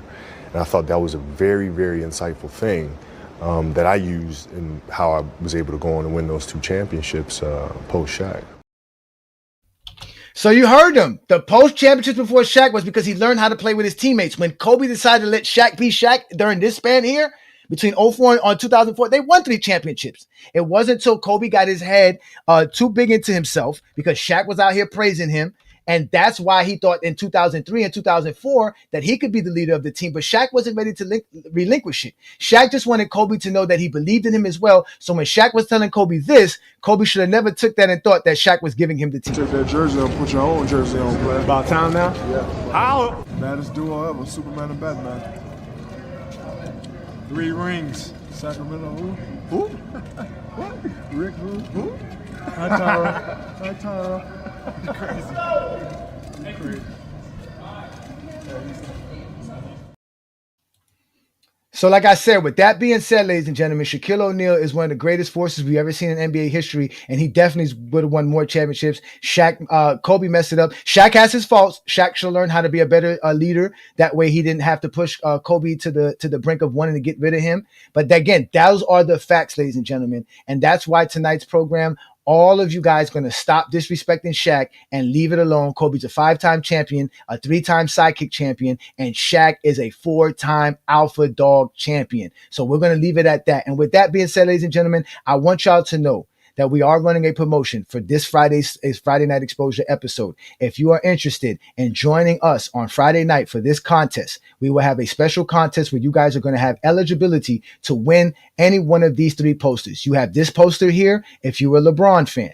If you are a Zesty Jeffrey, there is this poster here available for you. If you are Zesty Bean, you have this poster available to you. And the details on how you win this is basically going to be discussed right here in this promo. Peace and blessings. Welcome to GOAT James Kingdom. Next week on the Friday Night Exposure with the Exposer, we will be celebrating 100 episodes of the Friday Night Show here on GOAT James Kingdom. So we will honor and show our appreciation to our greatest supporters and our greatest fans, which are our GOAT James Kingdom members. And we want to do that by having a contest to where any GOAT James Kingdom member that shows up on next Friday's show and explains why they have their favorite episode of the Friday Night Exposure with the Exposer, or the greatest Friday Night Exposure of somebody getting exposed on a Friday Night Exposure, then you will be able to win one of these 3 special GJK posters. So all you have to do is become a member of GOAT James Kingdom, and then from there you're automatically eligible for next week's contest. And again, the contest is, all you have to do is tell us what is your favorite Friday Night Exposure show or Friday Night Exposure in general. To become a GOAT James Kingdom member, all you have to do is go to our GOAT James Kingdom homepage, hit that join tab, and then from there, you'll see all the different perks to becoming a member of the GOAT James Kingdom platform. There's different tiers, so make sure you check out the tier that's right for you. And if you are part of the King's Guard of GJK, you are automatically eligible for a GJK poster after 1 month of renewal. And again, thank you very much for all of your support. Peace and blessings from GOAT James Kingdom. So with that said, ladies and gentlemen, please be sure to check me out this Friday on the GOAT James Kingdom Friday Night Exposure with the Exposure live 9 p.m. Eastern for my 100th episode celebration. Shout out to all of you guys. But before that, check out Alan House so every Wednesday 9 p.m. Eastern right here on the GOAT James Kingdom channel. Also, subscribe to the Alan House Show channel, which is available on YouTube, is available on TikTok, is available on Instagram. So you can definitely follow him. He talks more than basketball. Big time sports fan. We opened up our platform to his show. They do a great job every Wednesday, 9 p.m. Eastern, 8 p.m. Central. That is the Alan Powell Show right here on the James Kingdom Show. Not to mention, on Saturday night, we do the Radar Show with B. Lee, Travis, and John. This week's topic for the Radar Show on Saturday night will be, is Akeem Olajuwon a top 10 player? Yes or no? Travis will be arguing that Akeem Olajuwon is a top 10 player, while Brandon will be arguing why Akeem Olajuwon not a top 10 player. And also, the most incredible show on the internet and on social media, we're talking about social media presence in basketball, is the GOAT James Kingdom Show on Sunday afternoons on the GOAT James Kingdom channel. Brandon and I are the club's hitmen. We talk basketball better than anybody. We destroy all Zesty Jeffrey and all Zesty Beans logic. All we do is talk basketball here in all y'all do and screaming in other platforms about how you hate Ajani, how Ajani's that none of you want this smoke. I already told you who I am and where I'm about. We are the GOAT James Kingdom platform. We don't run from nobody. This is a safe space for all LeBron fans to talk the game of basketball. And like I told you, if you come at the king, you bet not miss. I keep telling y'all, I am him. There's only one me. There's never going to be nothing like me. If you want this, come get 20v1. Say, bro. I'm the type of nigga stand on business, nigga. One man arm against 50, nigga. Betty, bring me everyone. What do you mean, everyone? Everyone! And with that said, ladies and gentlemen, y'all have a great rest of your Monday night. Peace and blessings from the GOAT James Kingdom Show.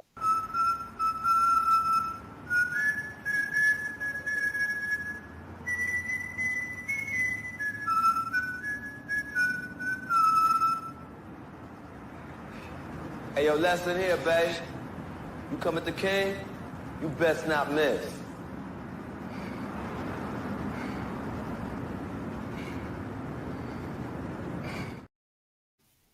If you're a basketball fan and you're tired of basketball shows that talk about fake narratives and using non-basketball terms like killer instinct, playoff translation, gravity, come to GOAT James Kingdom.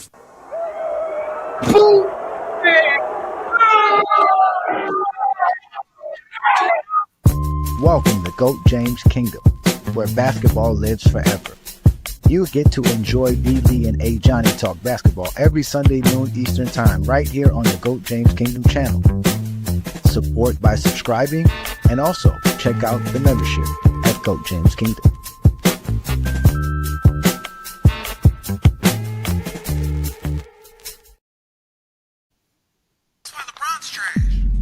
Trash. Trash.